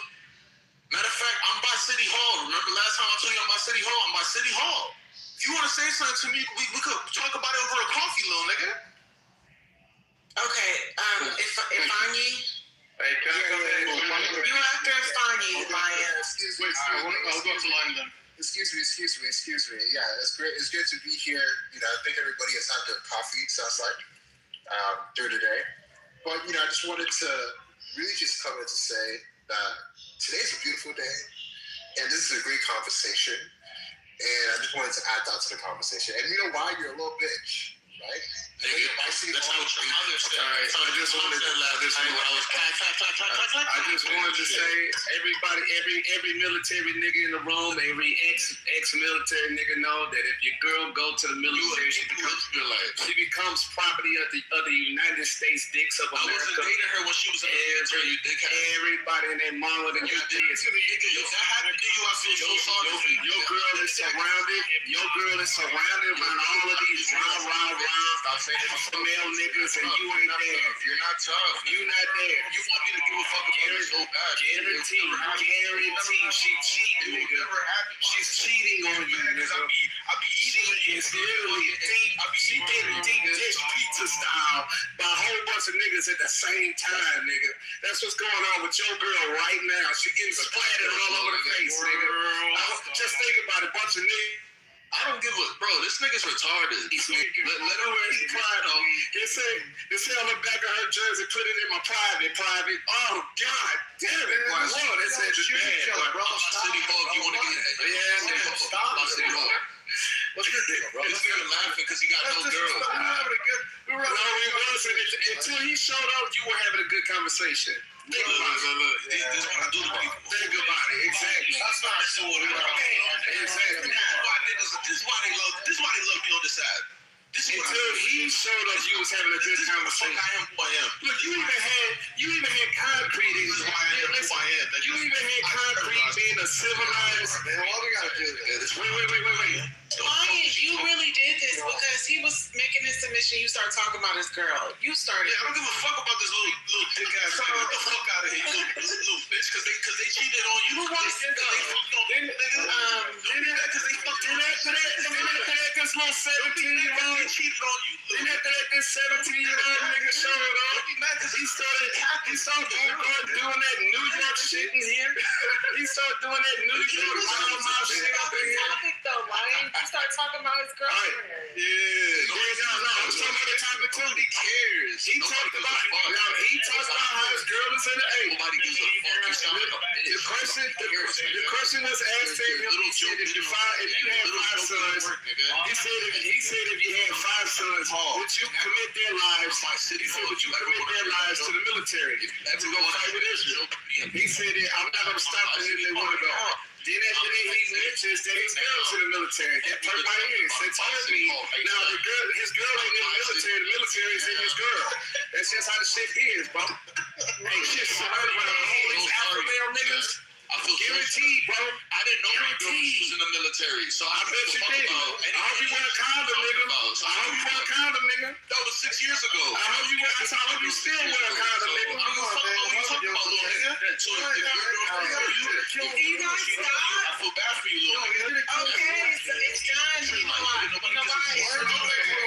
Shoot him, shit. Go. I'll let it go. Now that he's gone, I'll let it go. Lion started the Waffle House. No, I didn't. Hey, listen, I'm like innocent. Stop me,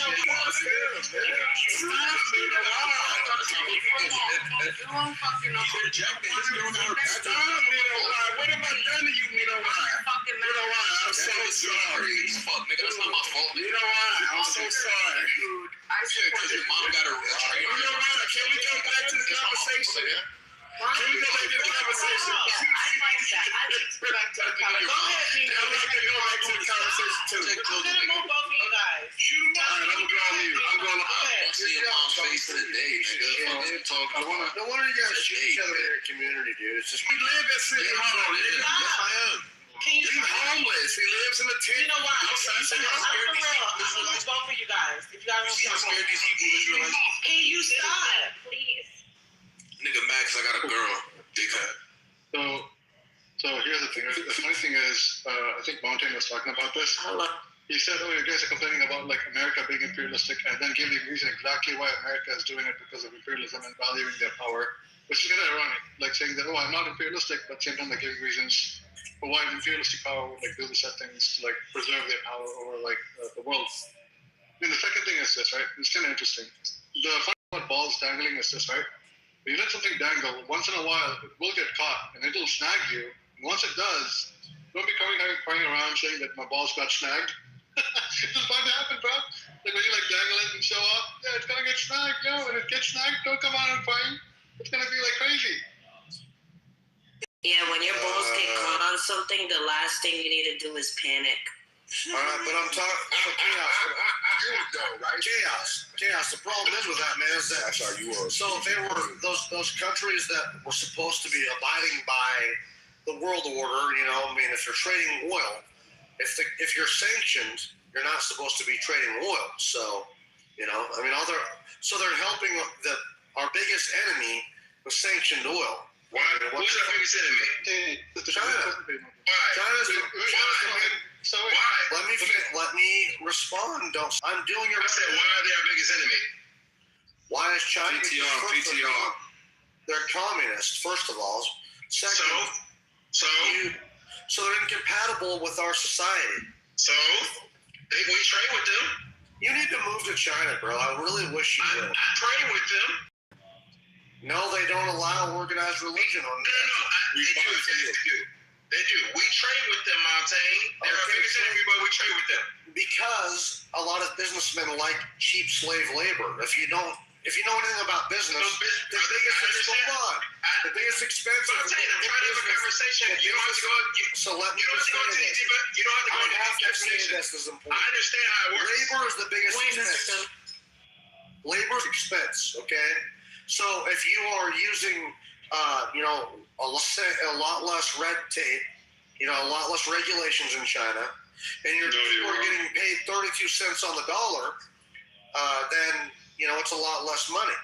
It's a lot less money in labor. So, if you know about the Walton family with Walmart, we get a bunch of shit so we can make them rich, and they buy that shit in bulk.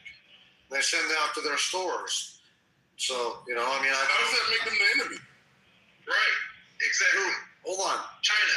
How does that make that the enemy? How does that make them the enemy when we're trading them? Why we're buying and selling from them? I was explaining why we're doing it, because it's cheap. I know why we're doing it. I'm saying if they're the enemy, so let me show Hold on, you dumb fuck. Listen to that, man. No, man, you gotta get angry and aggressive with me, fam. I'm sorry. But listen to me, man. It's crazy. Listen to what you're saying, though, man. Like, when I'm just trying to have a conversation, yo, look at but you're talking over him too. I'm right here. Let him get it out.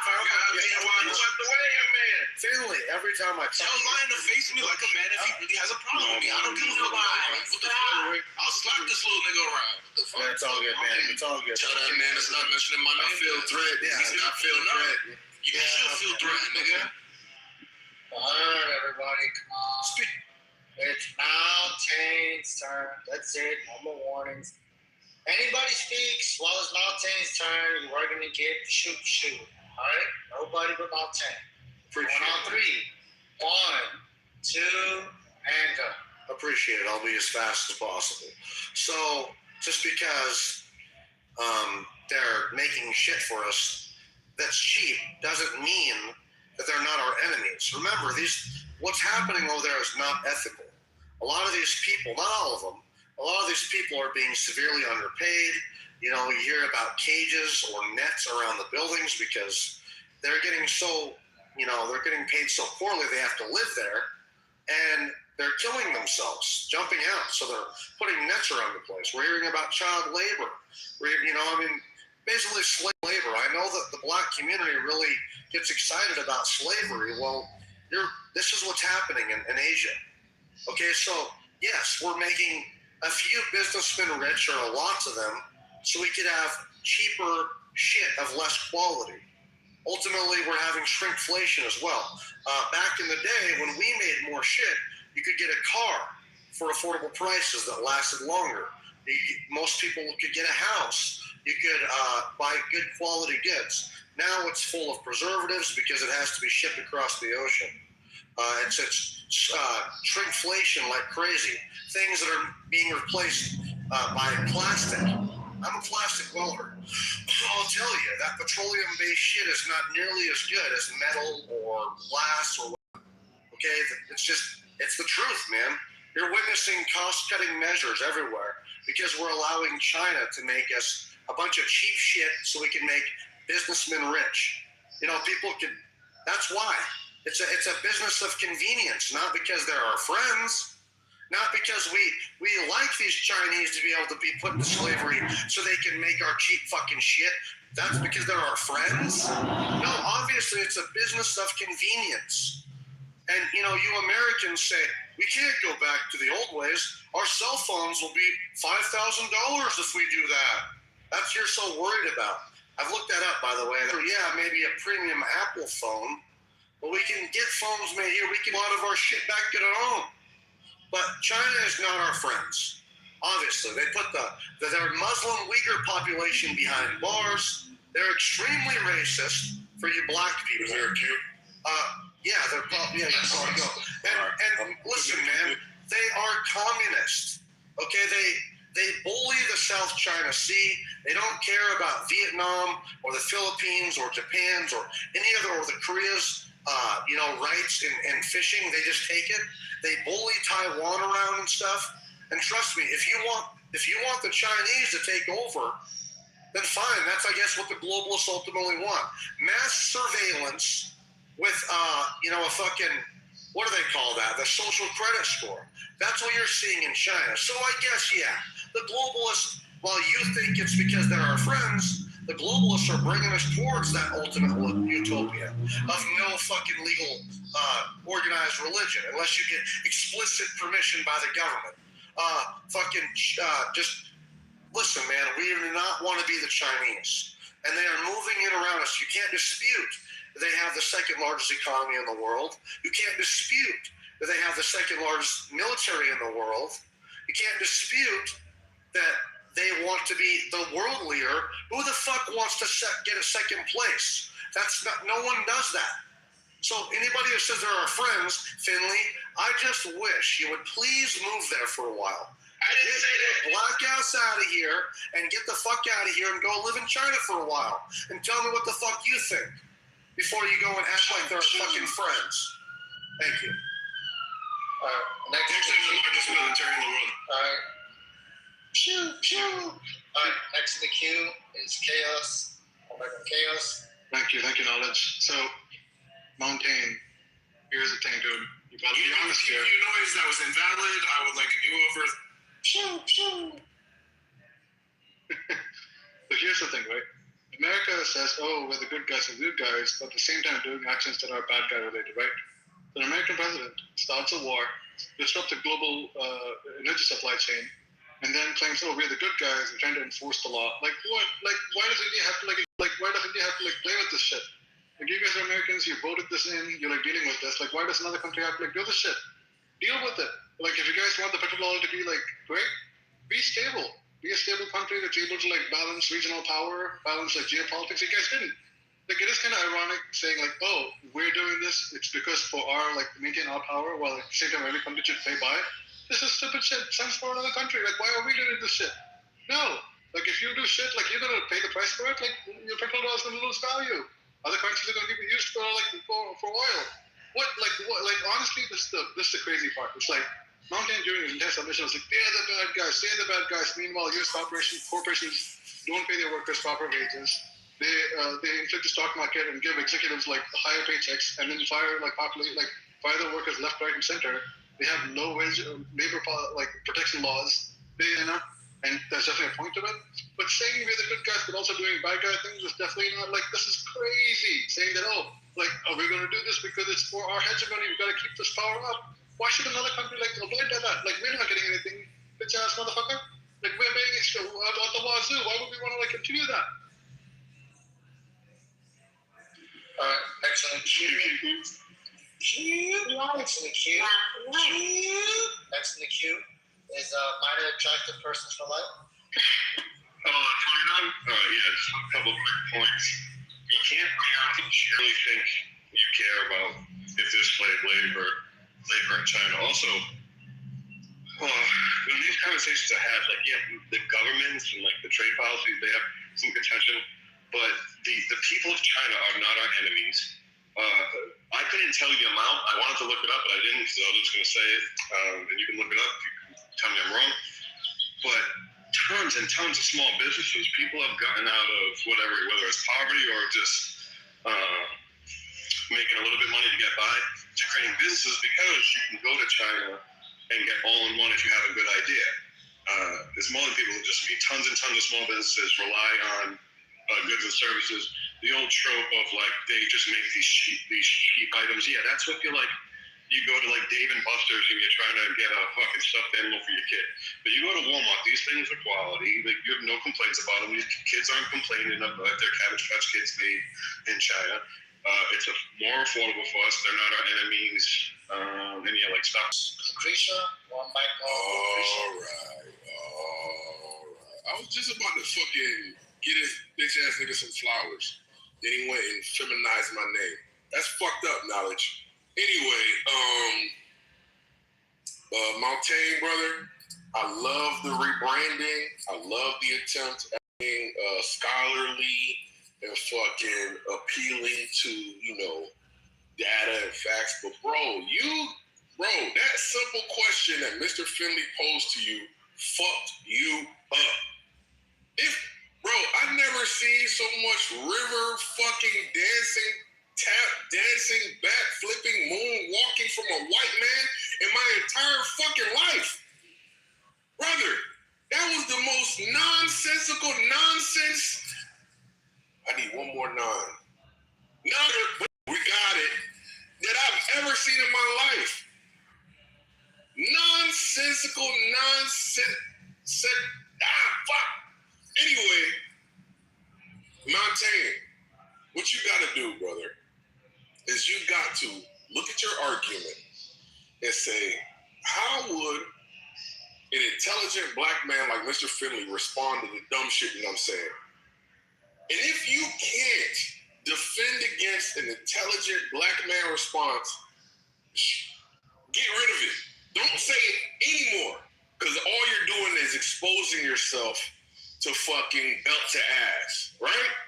In order to protect yourself, you got to keep your guard up, right? You can't pretend to have your guard up. You got to actually put it up, right? Or duck, or bob, weave, do something. But that question fucked you up. How is China our enemy, right? You can't answer it. They're not. When was the last time China attacked America? Can we say February? When was the last time China attacked an American asset? I don't even know if that ever happened, right? A boat, a fucking base, a fucking spy, anything. I don't know. Somebody educate me. One second, brother. I don't want to lose my train of thought. Bro, you already lost. Yeah, I think it. One second, Ifani, please don't get shot, though. You see the nigga shooting people? Duck, Ifani, duck! Ah, fuck, he got shot. What is wrong with these niggas? Niggas be walking out in the moving traffic. No, stop! Don't get hit by that. Oh shit, got hit by the bus. Anyway, well, I guess he want to get shot too. MJ, we're shooting niggas over here, brother. I just we lost another one. Anyway, Montaigne, good mic discipline. Pause by not getting off the mic to say some dumb shit whilst I put this, anyway. Look, go through your thoughts. Think about how an intelligent black man would respond to it, and then try to come up with a rebuttal. If you don't have a rebuttal, don't say those words. That's my best recommendation. And do more studying. 1 second, brother. Do more studying. America. Here's a pro tip. Did he leave? Here's a pro tip for you, Montaigne. And join the house, motherfucker. Why you got a pink ticket? Join the house. Here's a pro tip for you, Montaigne. America can't help but to maintain a strong dollar because we are a safe haven asset. We are the #1 reserve currency. When people are transacting, they're transacting in dollars because they're plentiful. They don't fluctuate in value tremendously versus some shithole country's coin or currency.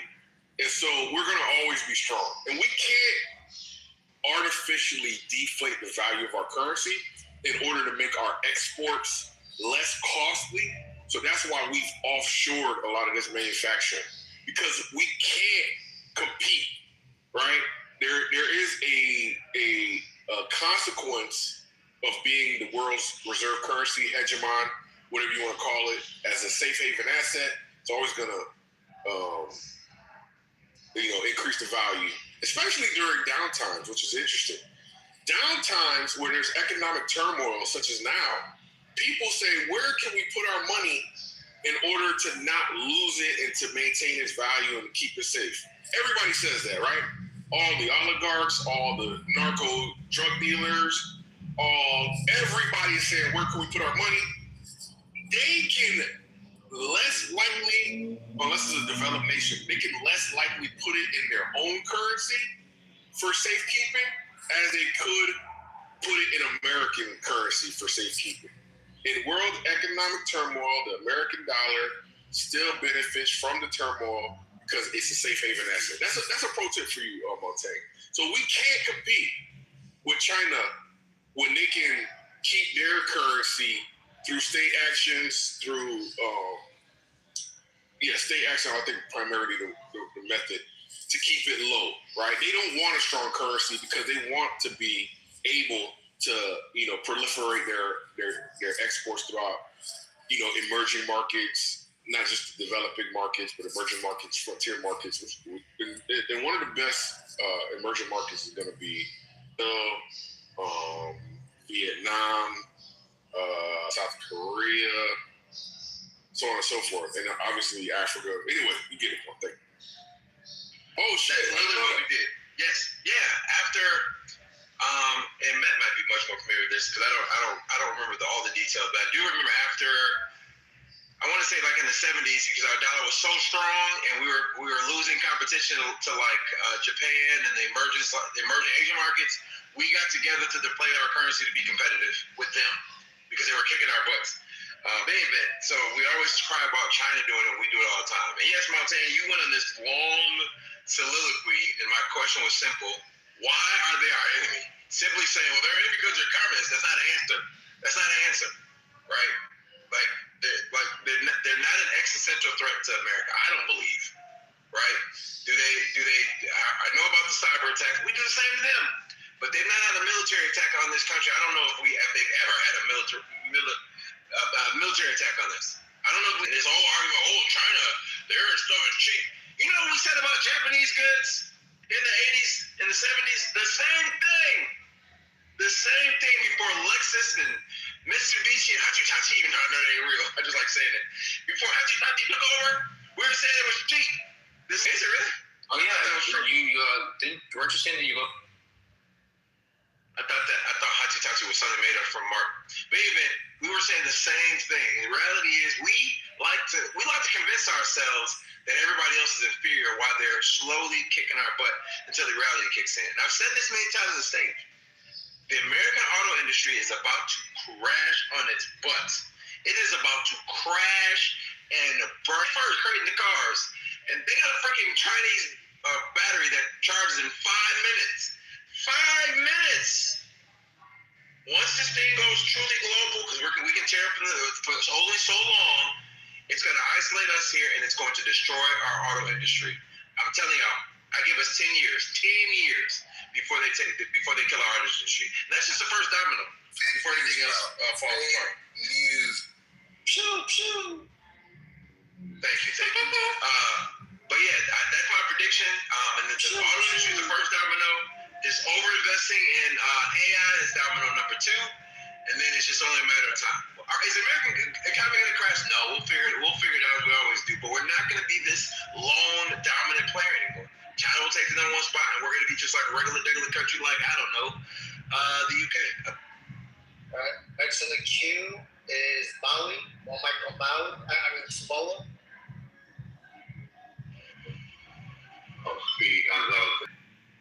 Right? When Finley asked Malcolm, why are they this? Then you listen to Finley, and he goes down this list of how they're going to move from 2 to 1. Let me just give you a couple of things here. This is like the global community. Intellectual property theft, Huawei. You can look at the predatorial practices within the rare earth mineral, as far as the rare earth mineral contracts, 99% monopolizing, violation, massive amounts of trade agreements, escalation, terror, shadow, ways of oil transportation to subvert American interests as far as these quote-unquote shadow paths of oil distribution, massive investment in Brazil to offset balance, Venezuela, Iran. These are all strategic, examples that you already, Tiffany, have acknowledged, like Malcolm has acknowledged. These are steps that they have been taking since the entry of WTO, the World Trade Organization, and you can just utilize the policies that have been put forward by all of our allies in countering the intellectual property theft ring of China. So it isn't like they just showed up. They started about 27 years ago, if you just look at where the money went. So all you did was just make mountains. You said, yes, they're number 2, and soon they're going to be number 1, because they have batteries that recharge in 5 hours. There you go. And that's why they're our number 1 opposition. Do we have tariffs against Russia? Hold on, Russia's never attacked America, so Russia's not even an enemy either.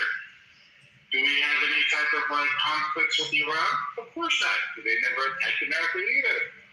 How about these? No, not them either. All right, good looking at them. All right, next in the queue is Cupcake. Go ahead, Cupcakes. Thank you, Papa. So I was going to kind of expand on the same thing Samoa was talking about, but give some specific examples as well. The National Defense Authorization Act has been expanded to include unapproved silicon chipsets that have been identified with certain vulnerabilities and Chinese backdoors. Public entities and industries utilize like transit, nuclear power, the street lights that may be right down the road from your house. Moreover, we've banned Huawei DJI drones and now more recently Chinese manufactured devices. The FBI had released a report stating that they had identified that China was supplying free data infrastructure, terrestrial and cellular data infrastructure, to towns and municipalities in close proximity to nuclear launch sites so as to spot critical nuclear infrastructure. China also heightened tensions over Taiwan.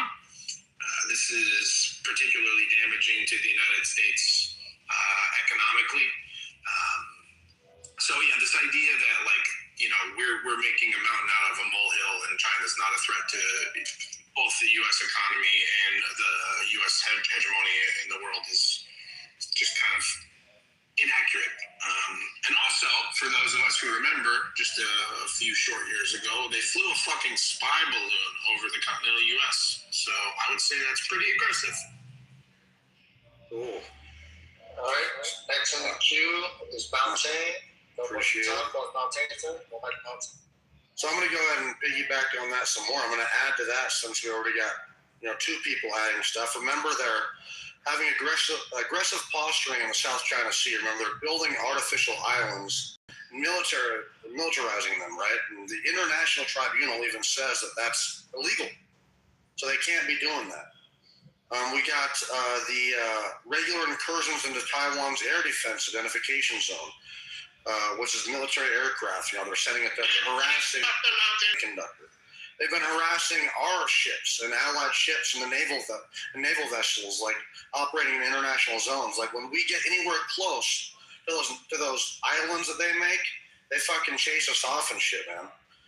Obviously, large-scale intellectual property theft from Western companies. Mr. Finley says how he loves Chinese technology. I'm not saying everything was made by the West, but by and large, man, they're stealing that intellectual property and adding onto it. I admit they're very impressive with their geoengineering, with their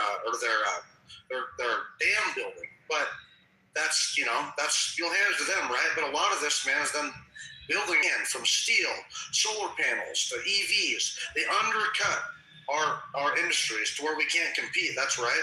We know about that. And, you talked about wanting to do business in China, whoever it was saying, it's great. Small businesses love going to China. Oh, fuck that shit, man. I want to build boats, and I have my own framing design. That I'm not going to allow China to steal my fucking framing design, but they force that. As to do business in China, they have forced transfers of your technology. That's just the way it goes. Economic coercion against countries like Beijing or across Beijing politically. They force like Australia, to do shit. Remember COVID-19. Are we going to allow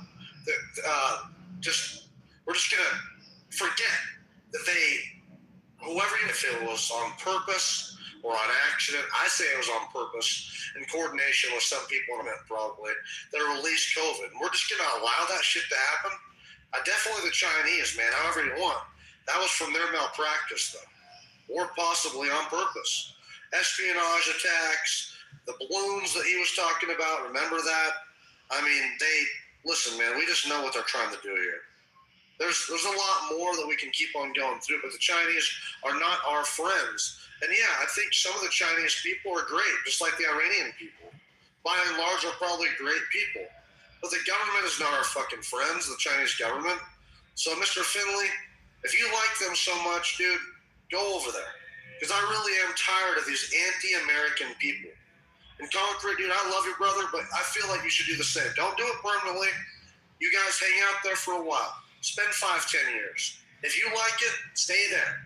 If you don't, come back and have some fucking balls and admit it, dude. Be humble. Like, man, it's not all good in the fucking hood. So I don't know. That's not the world I want, where the Chinese and the Russians are running it. Because remember, if you are on the Ukraine side about this whole thing, they have stated, the Chinese, if they're our fucking friends, they're not, man. I don't know. I just go there if you like him so much. Thank you. I'm done. All right. No. I'm gathering my thoughts. Hey, Joe. Go ahead. I just want to add to the litany of stuff China has done to us. They food. They breathe air. That's good. They wear pants. What else do they do? They make little boo boo. They make cartoon. Oh my God. Listen, everything, I'm positive everything fucking Martin is wearing that he bought from Walmart is from China. The American flag is from his house from China. Like, shut the fuck up, bro. You try some bullshit with China, and China Uno reversed that shit and took the fucking hustle from you. And now you're mad. Don't get mad, bro. Do better. Don't get mad. All right. Now you're stealing my thunder. Thank you, brother. That was good. That was worth it. Because y'all niggas gave the most fucking watered down, flaccid fucking example of attack America that you could possibly give, and Matt highlighted that with his, subsequent examples, right? Now, I don't know what happened to you niggas, and I mean, you Stilgar, you Montaigne, my nigga Samoa, but you white niggas have lost the plot. I don't know if it was intentional or not, but this was in the context of invading countries and killing persons that were alive, right? That's the context. So what you niggas said was they engaged in normal statecraft as fucking, recommended by since Sun Tzu, I should say, right? Spies, right? Intelligence gathering. Normal, regular state behavior, right? And you try to turn that into... we went from attacking us in terms of killing people to attacking us, they was looking at me. And they took my IP and they stole my ideas. My ideas. Niggas stole my ideas, son. We gotta go kill them. Huh? You think Americans don't steal ideas? You think America isn't spying on a regular basis? listen, man. Listen, I get it. You don't really have an argument.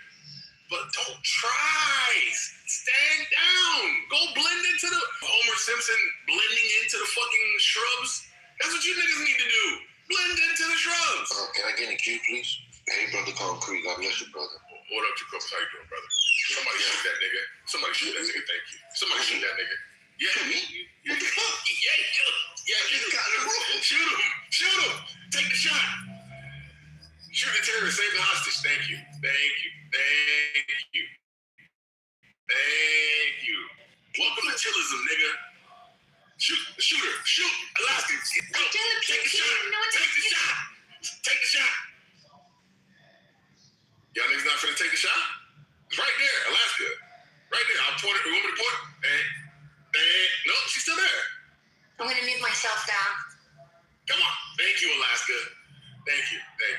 Anyway, where was I? So yeah, that was horrible examples of attacking us, right? You actually, I'm gonna land with this. You conflated statecraft, state engagement with corporate espionage, right? And corporate espionage is normal, and guess what? It goes both ways, both, right? So, come on, man. Look into the shrubs. Think you have a nice.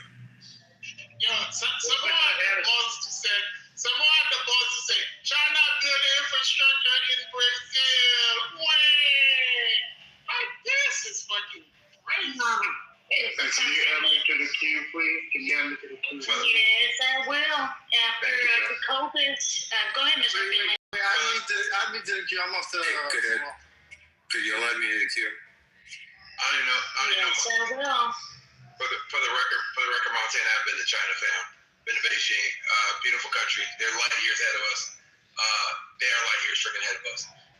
Also, that battery technology that I referred to, they didn't steal it. They bought it. We were investing in it because it was a bunch of nonprofits getting grants, and America decided, we don't want that. We don't care. We don't want it. We want our ICE engines, right? And so they bought it, and they freaking spent a bunch of money developing the technology. And now they're about to corner the auto market and the battery market because most of the batteries come from them. Most of the technology that we're learning from is coming from them. Because they're beating us at our own freaking game. And it's just get better with your arguments, fam. And also stop trying to be black or relate to black. Slavery, y'all care about slavery? That's just dumb. It's a low IQ argument. I tried my best to give you credit for having more points, and then you showed me otherwise. Stop proving me wrong when I try to give you credit. Also, I'm gonna land here. Concrete. Jacobus comes in the room. You go, then follow my shoot that shit. That was hilarious. Thank you, brother. That was hilarious. But yeah, y'all, these arguments are terrible. They're weak at best, and I don't care if we're not number one. I don't care. Again, it does not benefit me that the United States has the best economy in the world, number one economy in the world. We're only in a good, strong economy. That's fine, right? That's fine. Because this number one status did not benefit me. It don't benefit me. It ain't making my pockets bigger, improving my economy. And again, as far as opportunity in the 70s to make things right, as global exchange was expanding, but no, we always take this antagonistic stance with these developing nations, and we lost the last time, we're gonna lose again. The only difference is, I believe China sat back and watched and said, yeah, we ain't gonna do what Japan did, we ain't gonna do that now, we're gonna do things differently. And they're gonna beat us at our own game long term. This whole, I'm gonna use my pistol to kick you down, is only gonna work for so, because again, they were that big of a threat, how come we ain't Iran them yet? How come we invaded them? Shock and awe. Huh? Or because they're Chinese and I'm racist, how y'all shock and awe? Huh? How come? Okay, all right then. That's what I thought. They're not that bad. That was beautiful. That was beautiful. Jacobus just sort of woke up. So Jacobus has a lot of good peace. So when Jacobus came in the room, I I really want to tell Concrete, yo, you know, every time you say good morning and good breakfast, you really change the spirit of individuals and make them want to live right. But then you just said shoot me. But then I understood some shit must have been going on in here where you had to say that. And I was like, oh, wow, Concrete, you understand. And then I was like, oh, let me tell this brother too, this thing that I want to share my blessing. Because let me tell you this. So, you know, my sons of Jewish crackers niggas be eating this shit. So Jacoby's, like, I've been eating that shit all week with my little olives and cheese and shit just to get my little digestive system a little comfortable, right? And then, chocolate one. Yeah. I saw the chocolate, like juice crackers covered in complete chocolate, right? And I was like, let me get this motherfucker. Yo, when I got that shit, bro, I took a piece a few minutes ago because I woke up and the shit was here. Why the fuck? They give you like 24 in the regular box, but this one only gives you 3 fucking chocolate covered crackers. And it costs more than the regular box. So I was like, yo, these motherfuckers just got me for big ass crackers, but them shit's mad good. Every little piece is so savory. I'm like, that's why they did that, man. And I'm like, how can you cover these fucking Jewish crackers with chocolate and be so fucking good? So, yeah, I just wanted to share that with y'all niggas, because, you know, it's a thing to share your rejoice with people. What did Jesus tell them niggas about the sheep? He said, yo, you lose a sheep, you leave 99 to go after that one sheep. And what does he do after it? He get that little sheep, comes to his people, and he rejoices, and everyone around him rejoices with him. Yeah, you found your sheep. And they have a little feast, and they enjoy themselves. This is all about, like, truly understanding the goodness of it and rejoicing with them so they may, and you may partake in their grill and all that. Yes. So what we're going to do here right now as I end this is we're going to rejoice. We're going to rejoice, be thankful for all the good things that happen to Concrete, to Still Gall, to Coco.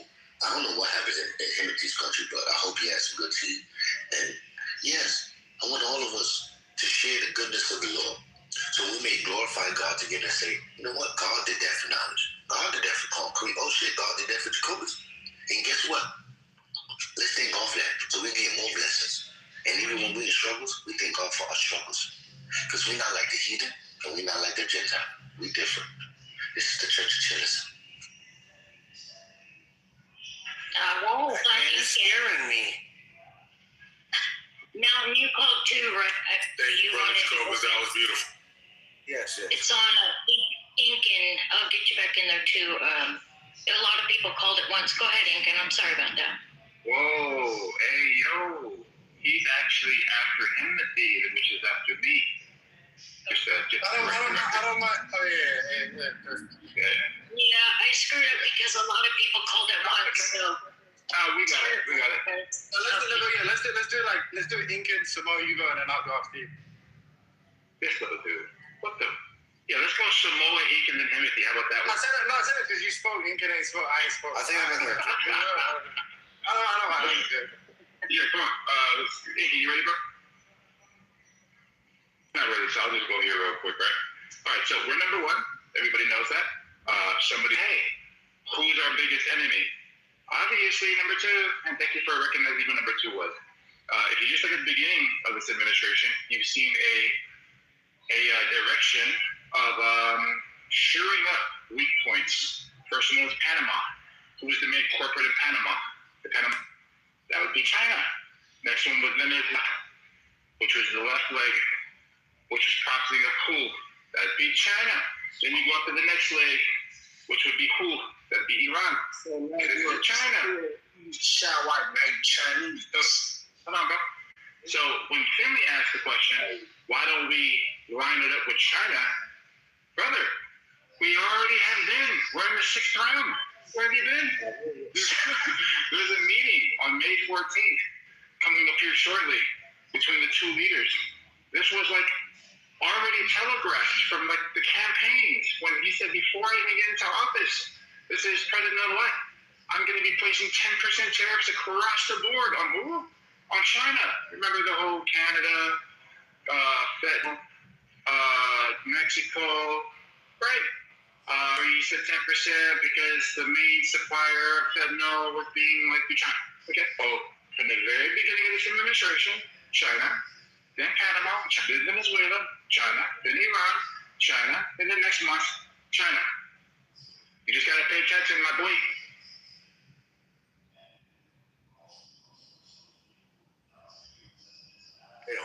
Can I get in the queue, please? I got you. Well, you don't. Throw me back in there. Throw me back in there too, dog. Technically, it's me. Okay, go ahead. Sorry, bro. Just is the idea supposed to be that like was the question concrete that you required an argument for the position that like China's a threat to America, or when has China attacked America? Was that the question? Yeah, it was a physical attack on America, any of its assets in a militaristic. Yeah, okay. Well, it seems like everything's pivoted now to the economy, like unipolarity and global hegemony and that kind of stuff, global power rankings. I'm not really like too lettered on economics, nor are most of the people in this room, except for Concrete, of course. Very kind of you, brother. I'm not going to be able to put much in the way of like an informed opinion. I would say that Finley touched on something very important, which is it seems like, and it's mainly amongst like the Republicans and the conservative working American. And clearly, that's not true. Like you could not be number one in the power rankings, you know, and if you're like middle class, lower working class, you could be far better off. Like I don't know, like one of these. Why I imagine you to choose as like being communistic or socialistic, like Scandinavia or something like that. But I do think it's kind of fascinating when you listen to these conversations that are being discussed at these like really lofty heights. And it's like at the end of the day, like, how does that provide a material benefit for the people who are discussing them? We kind of touched on it earlier in the room with it kind of like you see people who are hovering above the poverty line arguing for like lower taxes for billionaires. You're like, dude. Like, yeah, obviously I can see how it benefits. Like, I can see how it benefits the party that you're arguing for, because most of those people are servicing corporate interests for their own benefit. And there's a lot of embezzling and corruption going on at the higher levels. How the fuck does that benefit you? Like, most of you idiots, like MAGA idiots, if someone asks you a question, if someone asks you like, hey, would you rather, like, personally, your personal net wealth would increase, but like America would be knocked down a few pegs on the like global power rankings? Would you take that? Most of you idiots are like so ideologically deluded that you'd be like, no, America, no. And like, even though it means your children will suffer, like, you'd still argue for America being quote unquote great. What that means, I do not know. So I thought that was interesting that Finley pointed out. He didn't really like linger on the point for too long, so I thought I'd like expound on it a little bit. But yeah, that's why like dumb MAGA people shouldn't speak about economics. Yeah, I mean, that is a great point, right? When people argue, oh my God, the U.S. is selling a bunch of oil because of this oil thing. Sir, ExxonMobil is not a fucking national company. You're not going to see it down from whatever ExxonMobil or Valero is selling. Those are private interests. And people are, well, the stock market. You don't have money in the stock market. Most of the money in the stock market is institutionalized anyway. So there's no benefit for you. Then they're going to say, well, we get to collect taxes. Sir, those companies don't even pay income tax. So there's literally no benefit in the United States invading your country and getting the oil, because the proceeds is not coming to you, to another private company, to another group of billionaires, so they can buy it from you.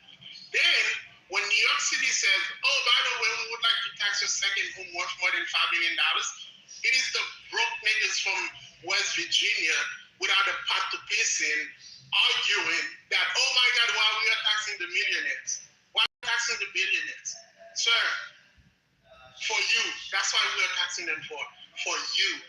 Stop shooting yourself in the foot. Go ahead, Concrete. All right. Is Montaigne still here? Montaigne, are you here, brother? I'm here. What's up? See your PTR. What's up? Okay. All right. I just wanted to make sure you were here. Now, regarding America as maintaining its hegemonic power, and let's just talk about like an economic realm. China doesn't have, in my opinion, from the research that I've done, the same ambitions that America has, right? China's, I think, a little bit more protective of their people in terms of what they will allow capitalists, opportunists to do. So they'll never be as attractive as America to the global. That's to you, Alaska. Can you? Sorry. I wish that you were shot so that the rules would be enforced, but I guess we'll just take a muting. It's okay. I mean, online shooting, obviously. Anyway, where was I? So the idea of China being, they're such an economic threat.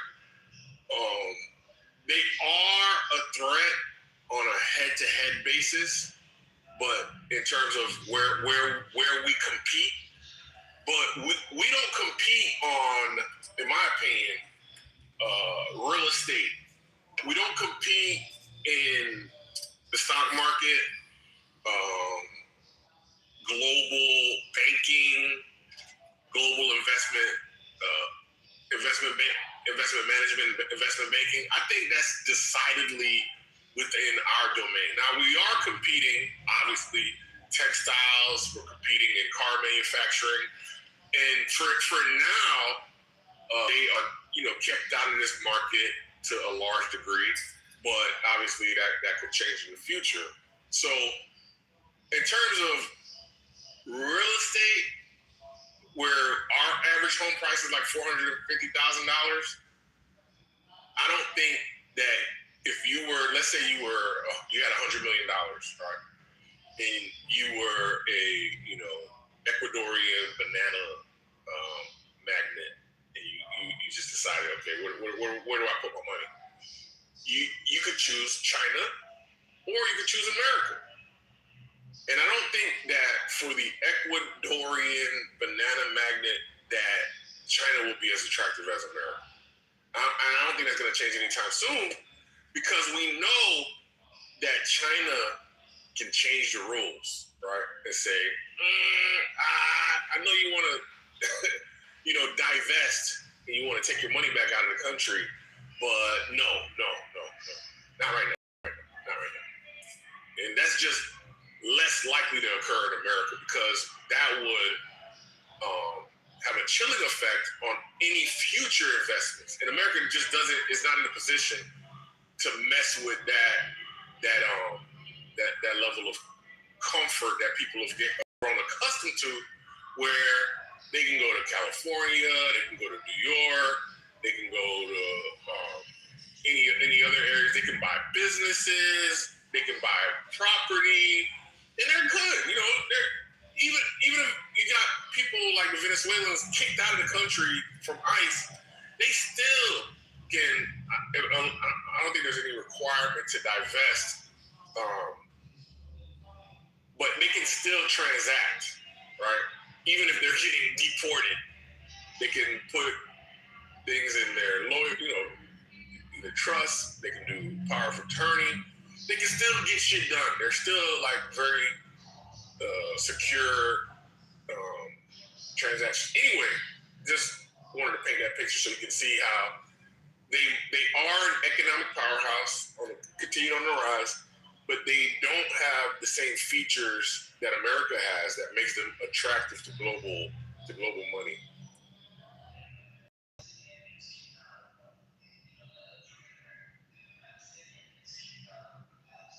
Shit, my bad. Did I kill the wrong? My bad. Yeah. He's the gentleman mountain. Don't never do that again. God damn. No, that's hungry. That analysis, I feel like I've had that somewhere before. That's real shit. When people do this shit like that, I think they ain't going exactly. All right. So at least Can you send me to the queue, John, please? Send me to the queue. So at least Concrete was able to admit that the Chinese, are a threat to us, or are in some ways, right? I know they're a threat militarily, economically, always. It's quite obvious. So why are we at war with Iran and not China then?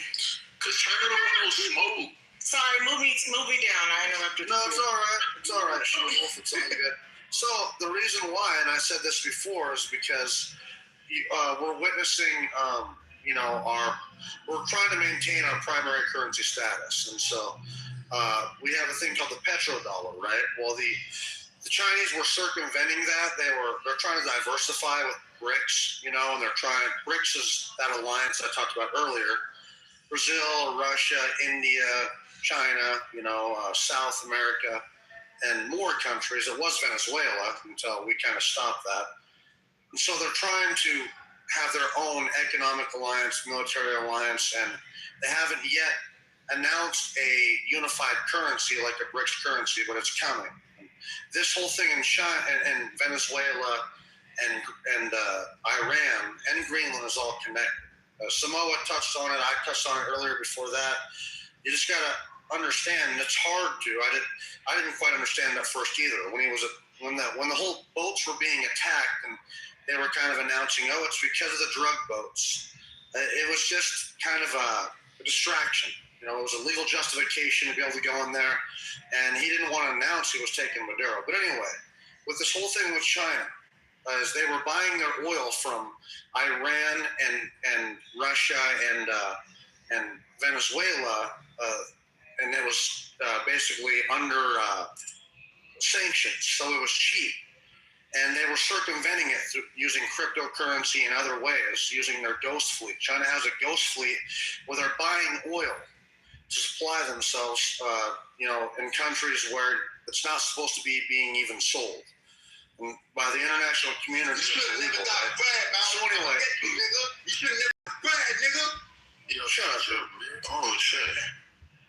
Yeah, bro. Anyway, so what's this is all about, man, is that this whole China connection, right? We want to make sure that we have China buying their oil, or any country is buying their oil through the petrodollar. It has to be not sanctioned, it has to be legal, and the petrodollar will survive, right? And so we're maintaining our relevance, our dollar relevance through that, of course. And also the Strait of Hormuz, if it's cut off, actually supplies about 48% of the world.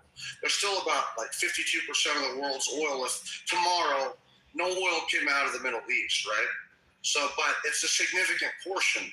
If we, in a military situation, had to blockade all these choke points, all these, from the Arctic shipping lanes to the Panama Canal to, Strait of Hormuz, all these places, in a military situation, we could deny China a significant portion of oil.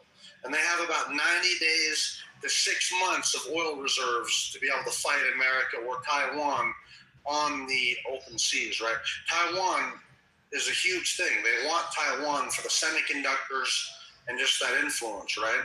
And we have to able to stop that. And so that's why you're seeing, Taiwan coming to America, trying to get away from that. We're trying. The world is trying to guarantee those don't collapse or get in China's hands.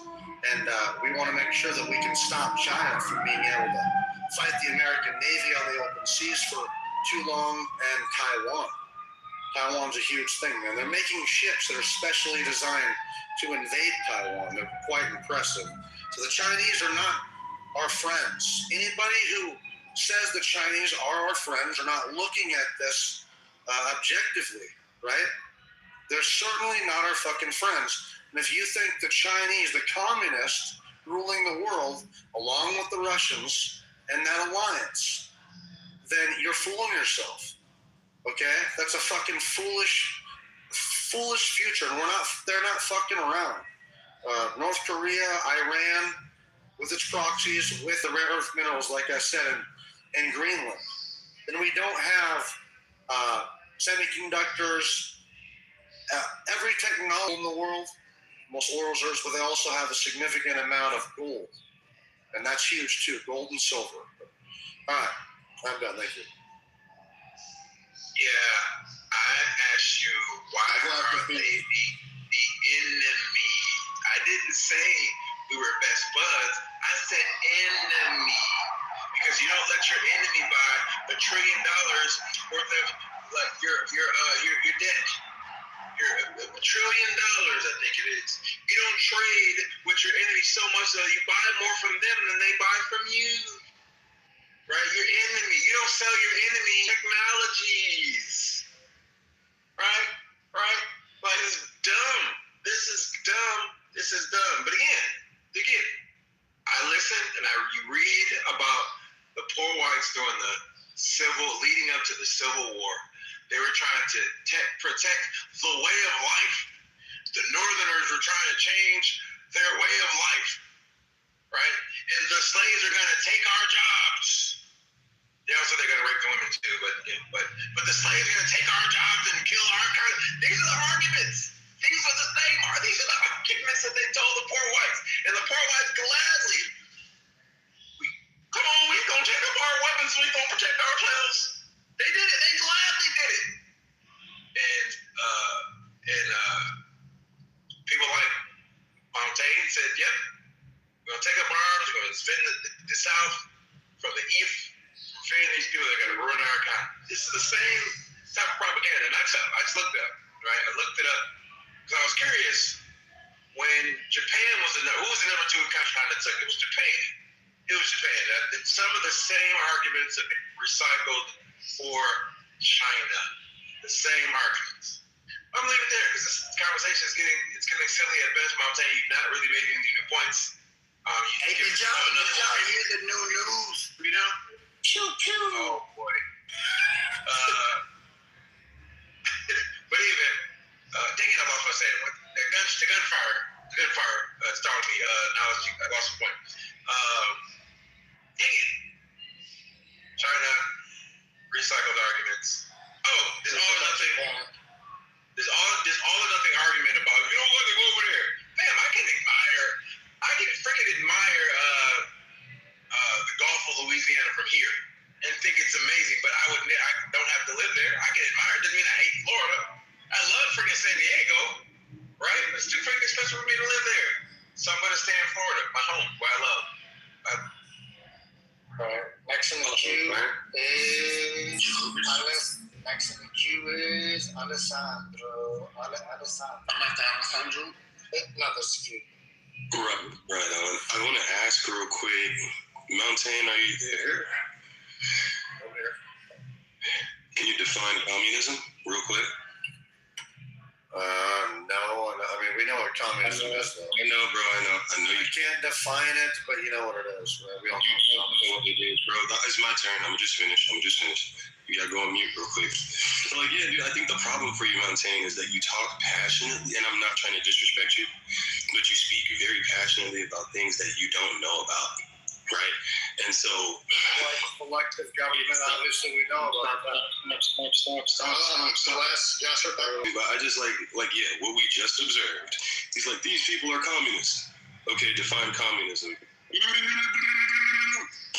Like, come on, bro. Like, if we can't define this shit, we know, like, that's really the exact. Don't disrespect. Mountain, I'll bring you back up when he's done. I don't want to touch it. Oh, shit. Okay. Go ahead. Well, no, yeah, and I mean, like, if you just scroll through Mountain's pictures, he's like calling Tucker Carlson a sellout because he doesn't support because he won't like hold Donald Trump's dick while he pisses. So anyone who disagrees with Donald Trump is selling out America. And it's like, bro, this is Tucker the fuck Carlson. Come on. Like, I'm sorry, dude. I think being an American conservative is about being in a religious cult, which requires you to be ignorant and passionate about shit you don't understand. And so, like, bro, when I think there's been a few things that have been said.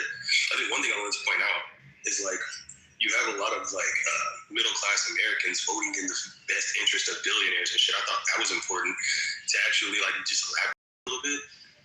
Because 1% of Americans literally own about 50% of the stock market. Once you bump it up to like 5 or 10%, like 5 to 10% of Americans own like 70% of stocks or some shit, right? So like the stock market has nothing to do with the average bastard walking down the street at all. So like I think that a lot of people, like rich people, pat you on the head and tell you that they have money. And then you're like, oh shit, I guess that means we got money, boss. We got money. No, you don't, bro. Like, it's fucking stupid. Conservatives gotta read and go look up what communism is, bro. And I'm serious, like Mountain. Go look up what communism is, read about it on the internet. And then like you can be like respected in discussions. Marie, if I ask you what a word means and you say I don't know, that means you don't know what a word means, bruh. Like, this is basic, simple logic and shit. Like, you have to be an idiot to tell me you don't know what a word is and then come tell me, but you know what it is. The fuck are we doing? Next in the queue is Liminal. Oh my God, Liminal. Appreciate it. Can y'all hear me? Yes, sir. All right, appreciate it. Interesting topic. I think like the topics are great. And I'm just gonna give you kind of like my thought process. It's not here to judge anybody or insult anyone's intelligence. I literally mean this is how I actually think. I'll give you a little bit of it. I think that, you know, for me, the way I see the world is that, you know, when we converse with each other, there needs to be some sense of openness, if I can say that with better words. I can't find a word right now, but you have to have this sense of openness, right? To have an honest conversation about it. It has to kind of, you have to override this emotional state where, and I'm not saying that emotions are bad, but a lot of time conversations, when you have them, like especially on this app, when one try to have an honest conversation, some feelings get hurt. And when feelings get hurt, or they feel like they have to get defensive, there's this mechanism that's kicked in place where it's retaliation, you know, a get back, clap back, or whatever. And then it kind of evolves into like some type of crash out, right? I think that for America, on terms of like the economy, you have to look at it from a variety of different types of lens. It's not like this grand like thing. Like, it's not a blanket thing. And a lot of people are not actually thinking when they talk about the economy, right? When you compare the U.S. economy to the like China's economy, there's goods and bads in both, right? And you can find that. It's not just like, oh, America's economy is greater than China, or China's greater than America. It's, yeah, at some point in their economy, they may have greater things than America, or in America, they may have better things in China, right? It's not just like a blanket thing. So if you really want to have a discussion about it, you have to break it down to what sector you want to talk about. And with those sectors, find the problems and then try to boil it down to a solution on how to implement these things, right? And that's an honest, actually, like, big discussion that people have, not just on this app, but big minds try to, you know, solve. And to have it like on this app, and people are just going to throw their opinions around everywhere, right? And then it becomes this behavior thing where people get emotional and crash out, but there really is no solution. That's quite problematic, especially here in the American economy, where you have people that want to actually try to have an honest conversation and bring down to a solution. But more so, it's like, oh, this is boring, or this is not entertaining, or you just hurt my feelings. And that is like the setback of just the American economy, right? You gotta have people that have a sense of pride into particular sectors that's gonna go about it the way, you know, they see fit, right? They're gonna have this extreme motivation to tackle it and find a solution. And that is what America, from my perspective, kind of like lacks. Is that when you have an honest discussion, people don't want it. People don't like it. It's boring. So they move on to something more of like an argumentative state where it's just like, this is entertaining. We like this. But what's behind all of that is no solutions, no looking at the problems, no identifying shit. It's just people talking, right? And that's what it's all about here in American society. Now, if we really want to be more than another country, what we should be doing is having honest discussions about how we can tackle things and break it down and be real with each other. But we're not doing that. What we're doing is coming on a platform, having these emotional fucking outbreaks, and then moving on with our day, come back and do the same fucking thing and expecting something to move on. you're not really doing the way my mind is operating. So if I want to have like a discussion, I'm going to be honest and upfront with you. And I'm going to break it down in a way that I think is coherent. And if it's not coherent, then ask questions, try to understand. And I think that is like so fucking hard for a lot of people to do. And it's fucking weird to me. And I'll leave it there. All right, next on the queue is Maui. One mic on Maui. Put me in the queue too, please. Put me in the queue too. Fuck you, knowledge. The Sonogo on what? Oh yeah, I heard you, bro. I'll be looking after Ponder by the, because I'm him. Hey man, I hate to go after this guy that just went before me, so I'm not even gonna give that any oxygen. Like read the room, bro. Fuck, bro. What was I gonna say? Something to I think Finley's dodging the smoke. I thought Alessandro's submission was garbage. He says, hey man, I know you've offered like 3 submissions with very thorough analysis of how America and China are oppositional in these like specific domains, but because you can't actually tell me what the definition is of it, you're just going to lose everything. What an idiot, bro. Oh my gosh. I'm glad you're not on my tier. What the hell? Yeah, bro, it's not a secret, bro. China, you've seen exactly where they're competing. Venezuela, radars, military, hyper missiles or hypersonic missile technology. They're in the marketplace where we sell. This is something that we could just take score of. We sell a product, they sell a product. They sell radar systems and surface-to-air whatever. We sell radar systems and surface-to-air whatever. Are they creating technology to be more advanced than ours so that they can one day overtake our military presence in certain areas? Of course. And what Donald Trump showed and the great Americans is that their technology is trash. You clearly seen it on display. So less than 24 hours, you took the head of the state or an imposter of the state, however you want to look at this, right? Destroyed all Russian and Chinese military defense systems, disarmed Iran, who happen to be the pair that gives them their, well, Iran does a lot of this stuff too, that gives them their defense militarily. That would be the same two right? The same two people, or 2 groups, right? So America has shown military dominance on 2 different theaters to expose China's, slap you with the left hand and hide their hand, right? And I think everybody, let's see if that actually affects real American people at the gas pump. So this is a classic example of moving the goalpost from the 1-yard line to the 1-yard line over there, which is like 99 or 90, let's just say 99 yards that way, 98 yards that way, right? So these are obvious. I think it's the 120. Don't move me, no. No, 1 yard and 1 yard with 100. So it's 98 yards. Damn, bro. Ooh, look at that. But I just want to point this out again. You have very, very interesting people that commit chillism. We're all on different levels. We all acknowledge on where everybody's at, right? Emphasis. We know where everybody's at. So let's not do the cosplay thing. Let's stay where you belong. And you won't get hurt. You know what I'm saying? Just saying.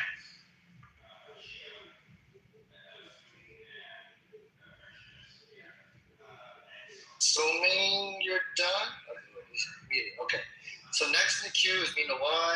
Mina Y is no longer here. Next in the queue is Incan.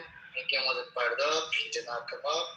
So this queue is going pretty quick. Next in the queue was Mountain. Wait, Incan came up. Incan, you want to take your turn? All the mountains. Yeah, I just want to say fuck y'all. Thank you. All right. So next in the queue is Mountain. Mountain. Yes. I appreciate it. Of course, like we know, I'm not even gonna entertain this shit because it's just like obfuscation. You know, it's like you're trying to straight off. We know that communism is the collectivization of everything. Privatization of everything, but I thought it was a gotcha moment, and if I didn't read the exact definition, he was gonna say, "Oh, gotcha." So I didn't know the exact definition by word, but we know what it is generally, right? It's the collectivization of privatization, or the government controls everything. from, no platter, Mao Zedong shit, But anyway, it's stupid because we have to acknowledge that they are a threat, and I'm not going to keep on repeating this. If you don't want to know what's going on around the world, that's not my problem. And so that's what that person apparently just doesn't understand. What's the definition of this? Oh, if you don't know it, you lost the argument. Yeah, okay, pal, whatever, man. Understand what's on in the world, though. Okay? Not our fucking buddies, not our pals, and so I don't know what else to say about that. I've pretty much, repeated or said everything about from Greenland to Venezuela to Iran and what our next move is here. There's more too. I think Cuba's going to come next. So, but anyway, thank you. All right. Next in the queue is Alan. Michael Allen. Right. Yeah, thank you. Yeah, Martin, a better response when someone asks you for the definition of a word is to say, respond with, well, whatever the definition of that word is, I am sure that whatever definition I give, you will not be happy with. And that even if we do arrive at an agreed upon definition, at the end of that 5-hour-long conversation, to find that definition, we will still understand that communism is a bad thing and we need to fight against it. So that's the way you respond to someone who in the middle of a conversation asks you a question like that. But I will give the room my definition of communism. Communism is a ideology in which people who are losers and useless to society latch onto in their youth because they are terrified of competing in the world as men. And so the idea that the government is going to take away from the men who have actually accomplished something and give it to them is very appealing. Not realizing that the men who have accomplished something will do everything in their power to make sure these useless losers of society do not get one dime of their money and will bury them in the ground to make sure they don't get it. So that's my definition of communism. Thanks. My boy got the giggles real quick. Next in the queue, it's online. After line, then Bowie again. I'll go after line. Line. Oh, okay. I just wanted to take my time and slowly give everybody a thought of how I'm going to beautifully caress Mino Wise girl and just take her clothes off real slow to some Barry Melano and maybe she likes some Barry White or something. Maybe she likes some little Spanish wine. Then after that we're gonna take it to the bathroom real quick and see how we look together in the standing in the mirrors. The 4 mirrors around. And then, of course, Wife's probably going to call and be like, hey, baby, where you at? Where you at? Mino White, this Mino White. And I'm going to tell her to hang up the phone. And then after that, I'm going to call his mother and tell her to come on over. I got something for her, too. The more the merrier. Then after that, his sister. And we just gonna have a real good ass time, some old fashioned, all in the family sort of thing. Never know, so you never know, something good could come out of it. Maybe you might get a new addition to the family after I'm done. So where I want to go with this is this. I'm gonna stand with Flanders on the subject, which is if communism was perceived to be so bad, there would be absolutely no reason why we would do business with terrorists and terrible people. I think what we have here is a warped education of what communism is. In some instances, yes, communism will lead to all of these horrific situations where millions upon millions of people died, but there's nuance to that. There's a reason why those people died, and it wasn't just communism. It was the Jews. As a matter of fact, the very system that you're working for right now would be a form of communism under the guise of capitalism. All of your income goes where? All of your resources go where? Who are you about to send your children to go fight for? Is it really freedom? Who are you afraid of? Is it or is someone threatening your freedom here in America, or is it Israel? Israel is the one that holds all of your thing. If you're going to make $1 in America, it's them first. As a matter of fact, the Fed was actually formulated by them. That's communism. They're at the top, and they're the ones divvying out what they believe you deserve. They're also the ones paying your politicians to make your politicians write policies that say that you have to fill out a form and go and die if they ever initiate another draft. None of those people are going to be dying. They're going to sit back and watch you die. This is communism under the guise of capitalism, under the guise of free enterprise. You're not really free. If you're free, then you should be allowed to say whatever you want against any government, including your own. But there are policies being enacted where you can't even say anything negative about Benjamin Netanyahu, a foreign president to America, a foreign prime minister, a foreign leader, a foreign, I'll call him a dictator, because that's what he really is. You're under a spell, America. You are under this illusion that you have freedoms, and those freedoms you think that you need to fight for, but in fact, those freedoms are simply you're more of a denizen. A denizen is someone who was given certain rights that could be revoked at any point by your leadership. At any time, whenever they decide to, they can make up a rule all of a sudden and say whatever it is that you're currently doing, that's now illegal. And you're done. You can fight, you can protest, you can go to your town hall meetings, you can go listen and scream at the wall. And none of them are going to respond to do anything for you in kind due to the fact that you're not the one paying them. You're just a citizen, an aging citizen, by the way. A citizen that they don't really need anymore because they're pushing AI and automated machines to replace you. You lose your ability to leverage your value to the government as we all speak. So I wanted to end with this, Jacobus. You're going to rot in hell, but before you do, you're going to catch HIV. Thank you. You guys have a good day. Next in the queue is Maui, but I think Maui's no longer here on stage. So after Maui, we have Alessandro.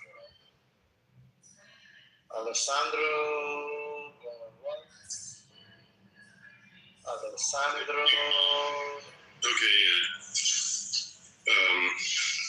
Right on. I think I was kind of just thinking about the communism thing. I don't really take the pushback seriously. Both of the definitions that they offered for communism were wrong. Mountain said it was the privatization of everything.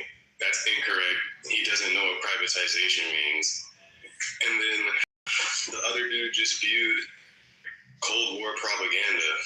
I mean, look, so the definition of communism is a society that is classless, stateless, and moneyless. That is a communist society. Everything I mentioned.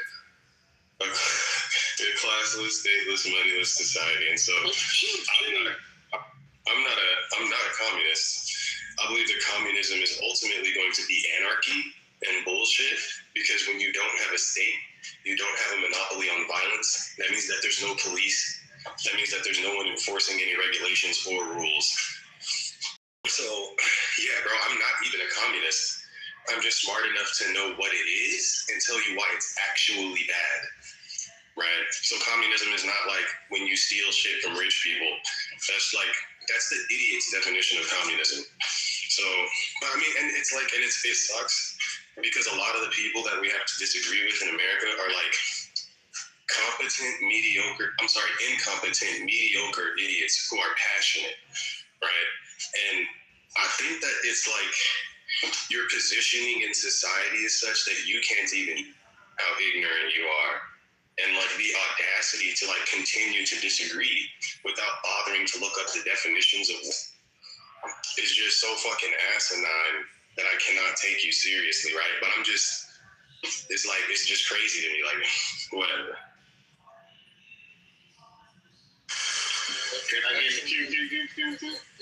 Next in the queue is binary attracted persons for life. Oh my God.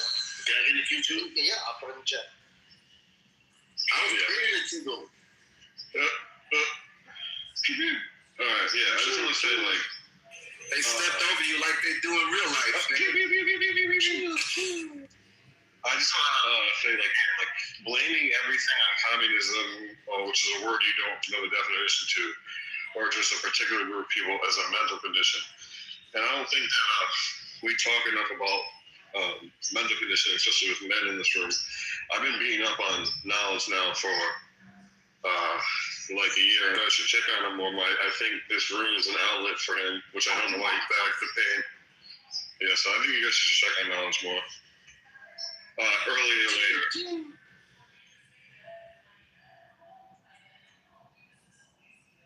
All right. Next in the queue is Coco. Oh, was he already? Oh. Yeah. I'm pretty sure someone has already, given the definition of the word communism, or I guess what is it to be a communist.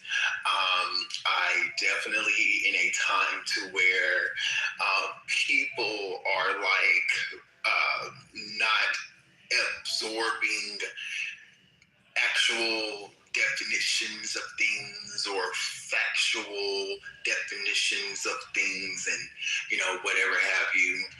I think that we should rewind and get back to common sense, which is what we've already been presented with, which is the knowledge of what definitions are. So instead of just guessing of what a word is, we can literally just look it up and then use our comprehension skills and critical thinking to come up with a consensus of it, right? And so when we have an administration that likes to classify certain things or like to roll this word around like it kind of does a disservice to the context of the word.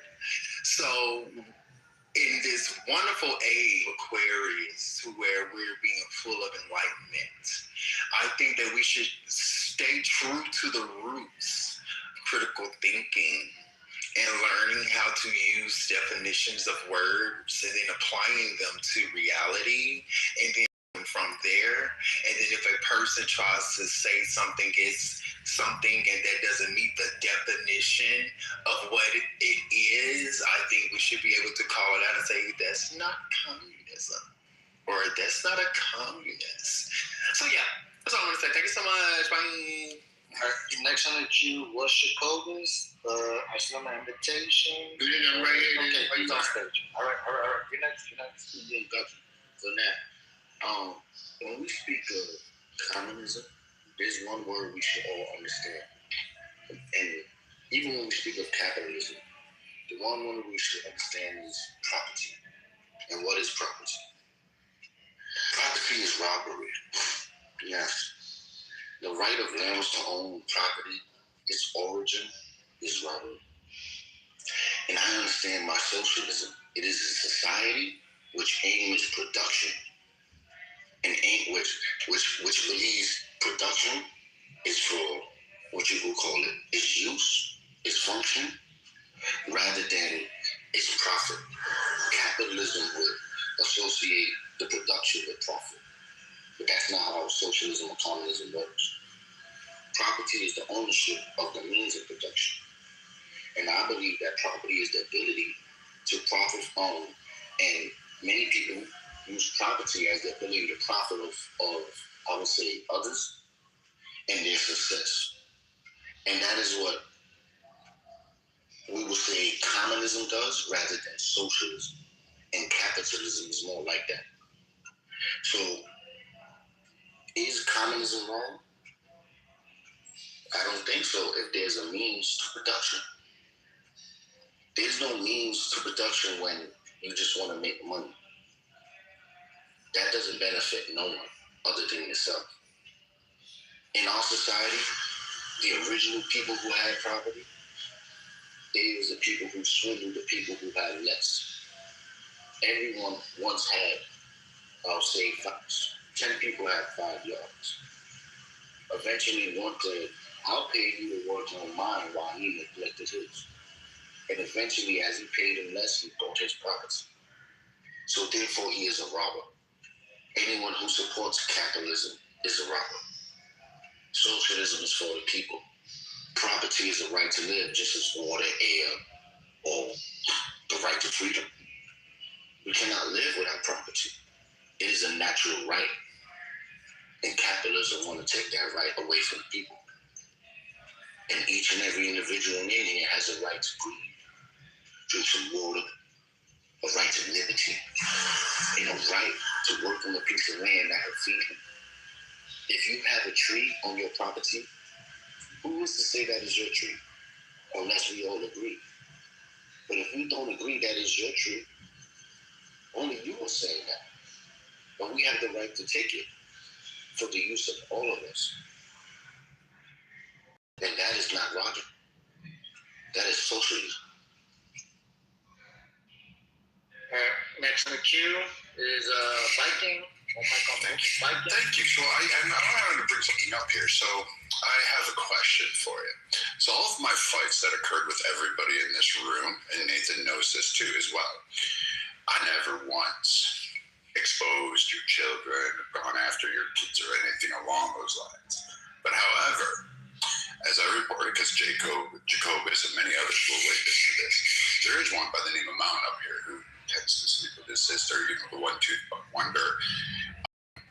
This idiot decided that it was a cool idea to send me messages, and many of you received this, many people are acknowledging this, that this guy actually doxed my child and then threatened to sexually assault her or cause her physical harm, because the next message under that was, it's a shame if something happens to her with him holding his gun.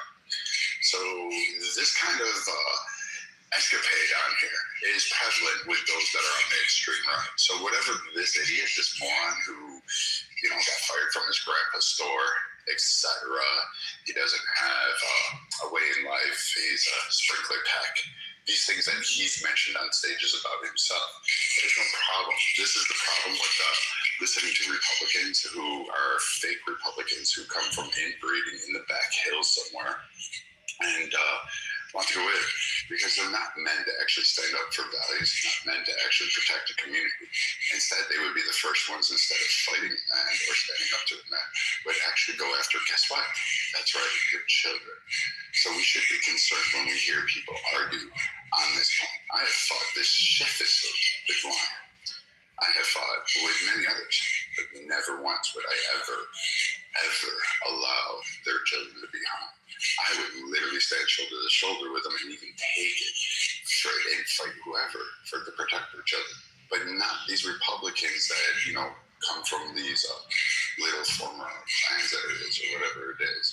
And I'm just fascinated that this moron is going to scream in between, committing incest with his sister and his grandma, and then complain, and then go after to dox a daughter of a man and think somehow he's going to own that or stand on it. And he's going to give you a bunch of babble. He's going to talk about Republicanism. This guy has never voted in his life. You can tell it from his voice. You can tell it from his speech. It's just regurgitated Jesse Waters, fucking Fox News, Tucker Carlson bullshit. And it doesn't even make sense. The guy can't find China on a map, but he's going to tell you to be fearful of China. You can't find Israel on a map, he's going to do it. He can't even spell nation building. He couldn't spell USA, but he's going to cheer it all the way. These are the idiots that we need to worry about. And on the left, you have the same ones. You have those very versions. But here, on the right, for conservatives and Republicans in there, we need to know who's like trying to grift on our side, and we need to cast them out. Like, some of you religious types are sitting there going, can't believe it. But again, inbreeding causes problems like this. This is why we have laws against this, and we shouldn't condone this type of behavior. But again, Mountain is an example of that, since he is the one that wants to target children of people because he can't stand up as a man and face another man, but instead wants to send messages in back channel, dox him on stages, and try to do that. And this is why, no matter where he goes, he's going to get fired. The FBI, he's already been reported to police. He's already been reported to Clubhouse. He's already going to the FBI. And anybody offering him any kind of thing, you're just going to consistently get smoked every time you go. Because you know what I have done? I have fought many face to face. I don't duck. I don't try to go after kids, least of all your kids. But these guys, dipshits like this one, want to dox the whole thing and then give the evidence and then try to go around crying about it on some bullshit fucking rant that everybody knows was false from the get-go and try to own it. But again, look at Mountain and look at the difference. And this is who you're listening to in your community. And for those of you that are come from a Caucasian persuasion, this is not who you want representing. This person should have been ignored. I would suggest not listening to people like this, removing them. And Nathan shocked, acknowledge, and Chiwaf, I'm really shocked that you would allow some talks of targeting children to do these horrific crimes. That you would allow them to even have stages. Consider acknowledge that was your one golden rule about that. Do not dox the kids and do not try to put them in danger. But somehow you broke that rule of yours. So I'm not too sure you actually have any rules or morals to stand up. I'm kind of confused by it. But you guys go ahead. I'm just curious. Next on the queue is Lion. One mic on Lion. Oh, it's me again? Oh, okay. I didn't even know I was in the queue. Yeah, but okay. In the chat, it was Lion, Allen, Mountain. Okay. All right. Let me see who's my next victim. Okay. All right. Jacobus.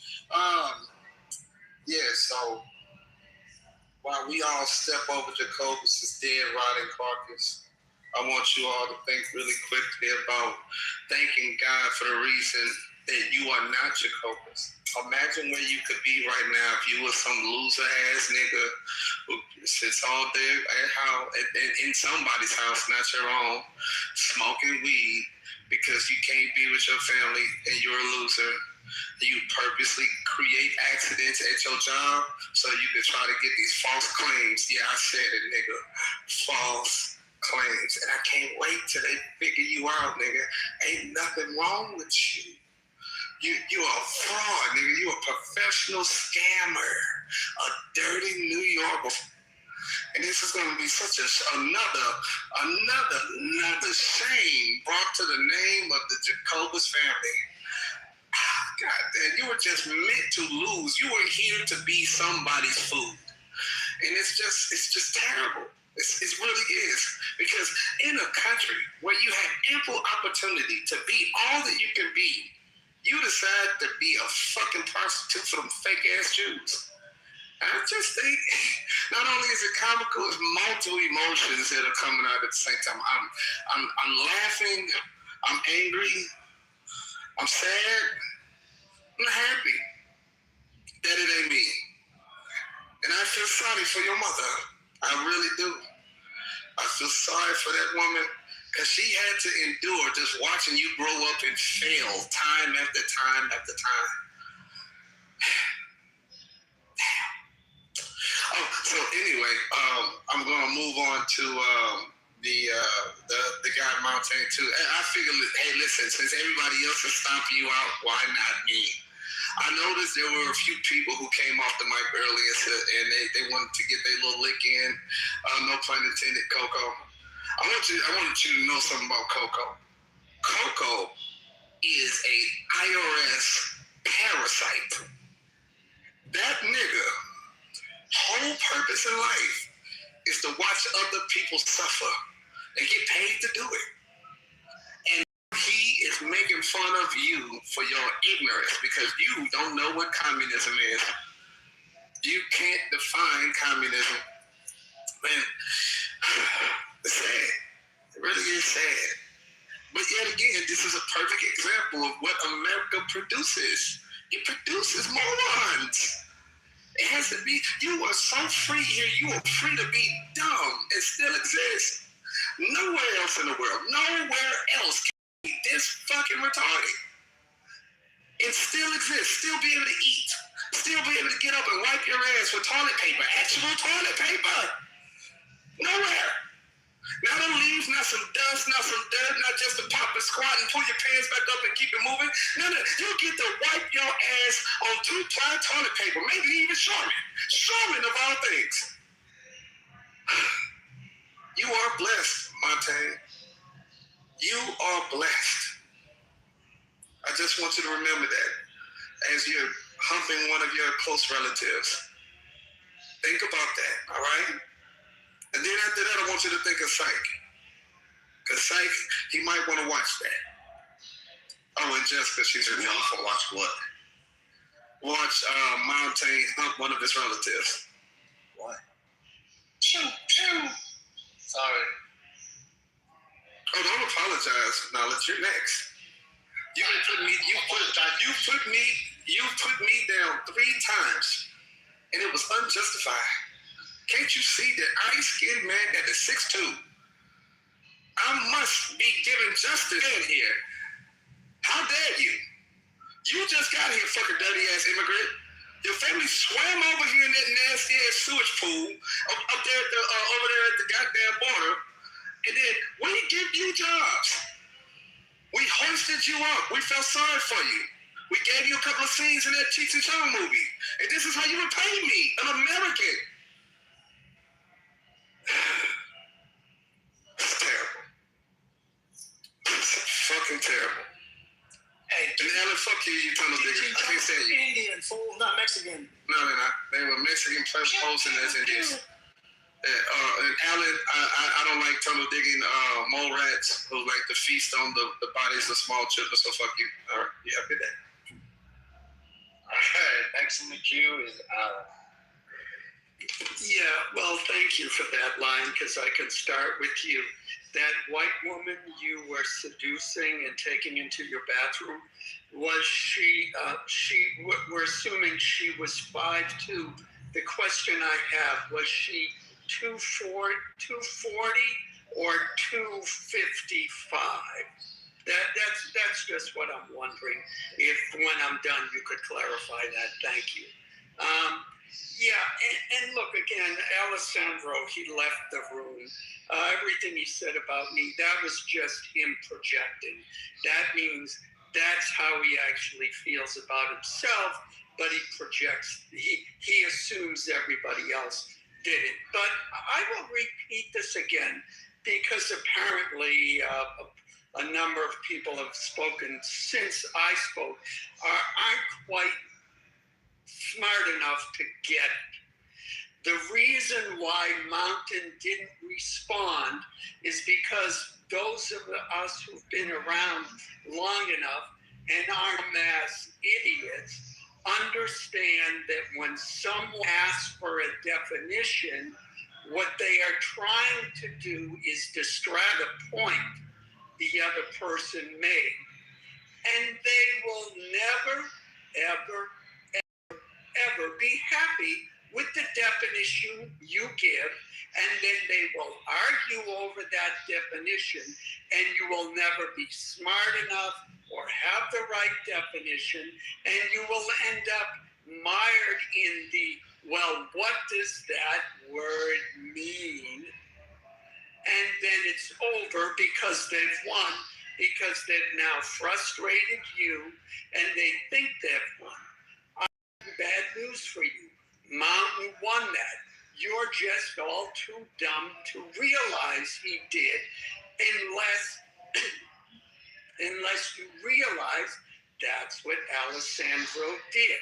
I can go right now and look up what communism means, and I guarantee Alessandro would not be happy with it. And I'll end with this. Who the fuck made Alessandro the final judge of what the word communism means? Nobody. He himself did. That's what gives him the authority. That, along with a few well-placed salts, suddenly makes him the authority, and everyone goes along with it because they don't like Mountain. Well, I'm not buying into it. I don't need to like Mountain. I don't need to hate Mountain.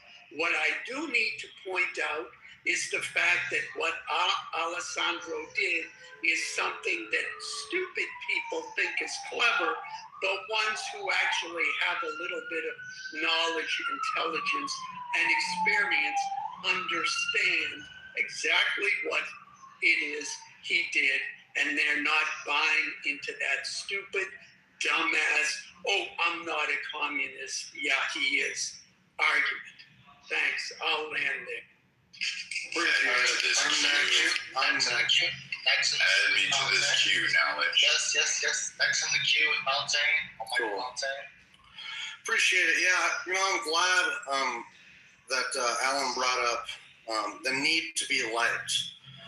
See, I'm not the person to be liked so bad. I'm not desperate and sad like Viking. He desperately wants to be liked so bad where he shits on the white community, saying how bad the white community is to just really impress the black community. He says the same thing about the conservatives to really impress the black community and the leftists. He just has no integrity. And he has no integrity because y'all know his dumb spiel. He attacks, says whatever he wants about people's family, makes threats, makes stuff about their fucking mental capacity. And then when you go too far, he cries and plays the victim and tries to get everybody to come with him. Literally the first day I come into Clubhouse 2 years ago, Brad was crying. Viking was crying because Concrete had mentioned his wife who had passed away. Condolences, by the way. So he was crying because he can say whatever he wants about that person, but damn it, when you go too far, he cries and he goes and plays the victim, goes on the back channel. I know his spiel. He's been doing this for years. Goes too far, and then when the other person goes too far, it's too far. I'm going to get everybody on. It's to tear the world down because he's a big bitch pussy. And I know. Go ahead and call the FBI pussy. You know, the FBI's been called against you too by a lot of people. I know them who have called the FBI. They know your spiel, dude. The people don't give a fuck about a bunch of retards threatening each other. Fine, Brad, go ahead. I've threatened you. You fat, sad thing is, you mentioned my daughter, asshole, a year ago, my 7-year-old daughter. And I told you that I'll do it better than you. But I should have just said no. Bigger man and just fucking turn you in. I should have done it then, but I didn't. But I've let you get away with it for years. And again, the other day, you mentioned me. You say, I know people who are coming after you, so enjoy your life. I know people who are coming after you. So I go in and say, hey, don't you ever fucking threaten me. And then literally the next day, mentioning my sister, mentioning beating my grandfather up. So I'll do it better than you.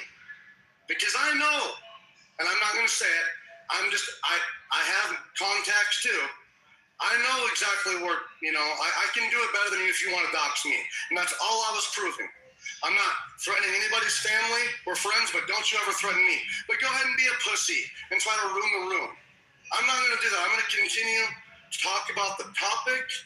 You're going to try to get people canceled because all you have, Viking, is this sad app. Nobody likes you in real life. All your friends and family, nobody fucking likes you, want anything to do with you. You try to say your daughter was in the room, you're just going to sit there and listen to you yell all day on the app? Bullshit. Your daughter probably doesn't want anything to do with you, dickhead. So shut up. I'm not doing nothing to her. Okay? And so you keep being sad and try to be the big popular guy on Clubhouse because you only want your voice. I'm just going to keep on being me. And I don't care if I'm popular or not. I'm going to speak the truth. I'm going to fight my side. You're a fucking cancer to this side. And you know how I know that? Because you have told multiple veterans to commit suicide. You big piece of shit, which is a crime in Texas, by the way, which I have you recorded for saying that to me, to Doc. You've told multiple vulnerable people to commit suicide. You dirty piece of shit, knowing how many young men, how many people commit suicide in this country every day.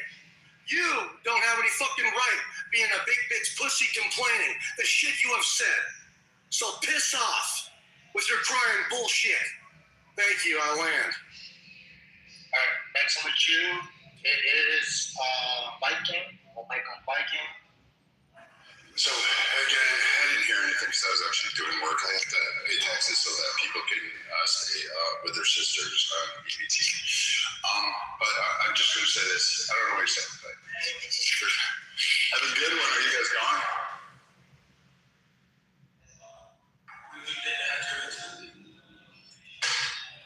No, don't worry about what I did after the Tuesday. It's nothing you need to worry about. Dude, that was still an $800 freaking barbell. Like, no. I got it. But you don't listen to him hot micing me because you want to act like he's not going to But I mean, again, that was still like, we can't expense that one. We can't expense that one on the company. That one's on. You can tell me what you did after the Julie after I get home. All right. I'm muted him. I don't know if you know if he's on mic.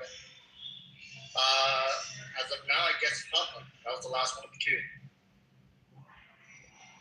Is Brad crashing out? Hello? Shout out to Knowledge, man. Thank you. Shout out to Knowledge. No, that back. No shout out to Knowledge. So much work for the last 52 hours.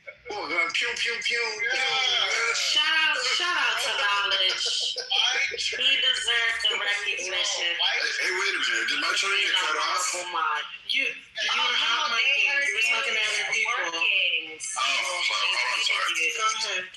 Okay, so like I was saying, when people want to have an argument with an individual directly, they should face it directly. We treat teachers this way, or we teach our kids this way. We teach absolutely everybody to do this. But when you have somebody that targets and releases information about trying to actually harm someone's child and then sends messages about how they're going to assault them in a variety of fashions and threaten them down, then you know that there is nothing there. Because no matter what you may think of me, you've always known me to be the man that will square up to you and go toe to toe. Like, regardless whether you like me or not, you know that I'm a scrapper, and you know that I'll fight, and I'll fight you one-on-one. I don't need a crowd. I don't need a gang. I don't need any of that. Literally no one knows. Like, no one. Why are you saying? Why are you talking? You shoot him, right? Knowledge? I did. Pew, pew. I did it. Okay. All right. So, again, what I'm telling you is that... No, if you shoot Timothy, he's going to shoot me, too. We're going to stand together. Most Timothy. Pew, pew. Since you guys share the same brain, it's probably true. But I am Shout out to him. Fuck Brad. No one knows you're a tough pussy. You're a psycho. So I mean, I get these guys that want to like lick the rear end of someone like Mountain. I mean, I get that. I get that whole like little dynamic of that Klansman wanting to be mentality. But it's always surprising to me about how much they'll cheer on somebody to go ahead and say, hey, you know what? You can go ahead and dox his girl, put her information out there, send pictures of her, threaten her. But somehow or another, that's unacceptable. But to Timothy, or whatever, the whole so-called Christian fucking English twat, that's okay. He will sit there and lick the booty hole of this wannabe Klans member who has 1-2 sisters for fucking dinner parties so he can get his fucking rocks off. This guy wants to cheer that on. So just be mindful of what you guys see in action. Because again, I've sent proof. I have the messages. I have the bullshit. So does a whole plethora of people know this. This is why this dipshit the Hills Have Eyes fucking sister fucker Mountain is sitting here crying in this room because he can't go to many other rooms. Because you know what? The rest of Clubhouse got rid of his ass because there's one thing we all agree on. If you're going to go after someone's kids, threatening to kill them and rape them, then you are a vile piece of shit because you couldn't square up and handle it one-on-one with the guy. And then you release that information. No one trusts you. No one likes you. No one wants you. And one day, very soon, your threats are going to land you in jail. All I need for you is to come around my daughter. And I have the evidence. You gave me a free body. That's all I know. Thank you for the gift. Thank you for the public service announcement. Thank you for absolutely everything, because there's nowhere you can cry to now. You threatened to murder and rape my kid and then put her information on Clubhouse like a bitch that you are. I land. You have proof of that because I never threatened to rape anybody or kill anybody. That's crazy. Hold on. That was the end of the queue. It is all. I am not taking any more shots. There's way too much blood on my hand. I shot a lot of my number one mods, a lot of my best friend, and it's too much blood. Too much blood. Got that? You shot the queen, which is crazy. There's no way that I threatened to rape. She-Wolf, you can actually look at your messages. Yeah, it must be because I'll show her my messages, dude, like that I sent. That's crazy. No one said you fucking shit except your sisters, no. So I'm saying, so you're my family. You're like a black person, like in the same time being racist. I'm like who? I'm like who? I'm like who? I'm like who? I'm like who? I'm like who? I'm like who? Listen out. I'm like who? Immature. So I got at first I wasn't going to give kudos to Knowledge, but if this has been going on for an hour, I'll give it to you, Knowledge. Immature, bro. Okay, I don't have the full context, but I'm giving you a tip of the hat, sir. You can count on Brad to cry, though. I mean, every day, so it's all right. I know. You just want to rape your sister and kids. I gotcha. Knowledge. Jesus, dude, you're so sad. You're so fucking inbred. Go back to fucking your grandmother with her dentures out. I'm mentioning family and bitching that I'm mentioning your family again. No, there's a difference. No one cares. You doxed no my one cares, daughter. Dude. You gave out information about my daughter. No one cares. You put her picture up there and thought you were good. Now I got you. Now I'm recording you. Now I got FBI involved. We got police involved. Go ahead. Took my daughter out shooting. I have you recorded saying people to kill themselves with a felony in Texas. No, it's not. Yes, it is. But you should do it. You should follow through with that since you like going with your kids. Oh my God, that's absolutely agree with that. How know from the conversation? Brad is just a because this guy actually it does take two to tango, man. This guy decided to kind of investigate me and then dox my kid. He put a picture out there. And he was like, "Oh, what did he send me? It'd be a shame if something happened to him with him holding a gun." Did I say that? That's in the messages, dude. She was got it. Was this recent? Is this like in the last? Yeah, this happened 2 days ago. 2 days. Prove it. I can imagine it, but I already did. She was got it. Prove it.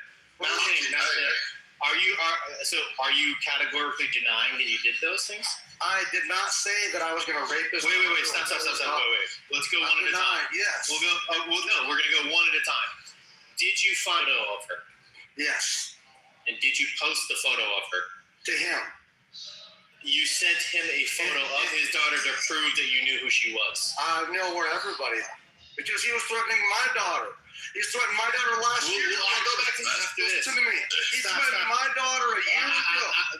I'm just asking. We're going one at a time. My grandfather threatened my sister. Judge Dewey instead of Judge Julie. Judge Dewey is in court right now. Hey, I'll ask him interrogating questions if you want after. Hey, Dewey, just check your back channel. Honestly, I don't need to see pictures of your daughter, dude. No, I'm just saying that the messages. That's what he said. And he posted it all over. I thought he was. Wait. Okay. So about 2 days ago, Mountain, you're denying that you found a picture of his daughter and you sent it to him as proof that you knew who he was and who. Because he said he knows. Okay. Listen to me. I don't. It doesn't. I'll ask you him. have to let me the question. It's not a matter of because. Just No. chill out. You have to. You don't need to defend. I'm going to ask him questions too. Okay. You're running headlong into looking like the guilty party by not just answering. Sure. Yeah. Exactly. So. Okay. That's one thing. No, you put me in the queue after this shit. The second thing is, if I recall the number of sort of accusations that happened, then there was a. Did you take a picture of yourself or some gun as well in that same sort of message thread? Mm-hmm. So you did. You took a photo of yourself with a gun, or just the gun itself? It was actually off the internet. I mean, it's not. Took a picture of a gun and sent that following the image of the daughter. The picture was from the internet. Right. The picture of the gun was from the internet. Well, because he's fucking threatening. That's fine. Okay. Yeah. Okay. I'll get to. He's literally. You know what? I'm giving you credit right now because you're answering, and honestly, it's all continue to. But so first you send him a picture of his daughter, then you send a picture of a gun that you found on the internet. That you found on the internet. I sent him pictures of himself first. I sent him multiple pictures of himself too. Right. You sent pictures of him, then you sent a picture of his daughter, then you sent a picture of a gun. I sent pictures of himself. Then I sent pictures of his daughter, but that was not intended to threaten his daughter. I'm asking about the picture of a gun. Am I understanding that you found the picture of a gun on the internet and then you sent that in the thread? Yes. That's what I'm asking. You did? Yes. Okay. And why? Let me ask. I'll ask an open-ended question now. Why would you include the picture of a gun in a thread like that? Because he's telling me. He's saying he knows where I live. He's talking about my grandparents' grocery store, my family grocery store. He's talking about my family, talking about coming to beat my grandfather to death. A lot of people heard that. A lot of people heard him last year threaten to rape my daughter, 7 years old. He knew that. Okay, so I got this maniac who's threatening multiple people, and he's telling me he's going to come up to Montana and literally told me, I know where you live. I know where you are. I have people coming to get you. I'll get to him. Okay. So it's literally. So that's your comment. Okay. Multiple people. Now, the reason why. I heard you. And now I'm going to continue and you need to be quiet. Let me tell you why. Do you not want this to you? Again, you're doing fine. I heard the response. And I'm going to ask the last one, which was the threat of a grape. That one you denied. Do you continue to deny that you said that they would grape? I deny that wholeheartedly. Okay, but the other ones you acknowledge that you did, and you gave your explanation why. Yes. Moving on. You may now leave the witness stand. Who is it? I forgot what name we're going. Oh, Viking. Are you prepared to take the witness stand? This is hysterical. Yeah, go ahead, dude. Whatever you feel your blow. So the defendant says that, and not that this necessarily makes it right, but that there were also threats made from you. So let me go back. First of all, and I should ask this, Mountain. One last question. All those things that you said that you were responding to, did those also happen in the last 48 hours, or you made it sound like that happened a year ago? Is that correct? It didn't happen a year ago. It happened. When did they happen roughly? I don't know, a year or so. Okay, so in recent memory. All right, so go back to Viking. In recent memory, do you recall? Did you, in fact, threaten Mountain? To beat his ass anytime he shows up. Yeah. Anytime he showed you. Did you also identify where he lives? No, actually, I didn't know what state he truly lived in until today. But I thank you for that information. You don't dig your own tunnel right now. So wait. You did not. So a week ago, do you remember the incident that Mountain is talking about? What is Mountain talking about? What do you think he's talking about? No, I didn't know where he lived a week ago. No, but did you have a confrontation a week ago in which you made a threat? No, not to him. I don't consider him relevant. I just call him stupid and retarded, inbred. So a week ago, did you make a threat that you would hurt him? No. Did you? And a week ago, you're saying you did not know. Did you know his grandfather? Oh yeah, because he talked When about did you bring up his grandfather? I don't know. One day when he went in the Sig's room like fucking months ago. And months ago, but a week ago, did you threaten his grandfather? No, fuck no. I don't talk to this idiot. Trying to remember the last accusation from Mountain. I'm trying to get this kid. What was the last accusation from Mountain? I think it and did you his daughter? did you threaten? No, fuck no. And during all of this, again, I just want to make sure I'm understanding something correctly here, which is, you did not up until today. You're saying no, and nor do I want you to repeat it. Again, I'm not going to participate in any doxing, but you did not. When was the first time you ever mentioned a location with Mountain to him, privately or publicly? Either one. Never. But thank you again for giving me the state. Okay, so you're kind of categorically denying everything, whereas Mountain kind of acknowledged certain parts of it, denied the worst parts of it. But let me ask one more open-ended question then, Viking, which is this: you heard what Mountain said. He felt threatened, even if you said you didn't. Why do you think he What is the reasonable interpretation for his explanation?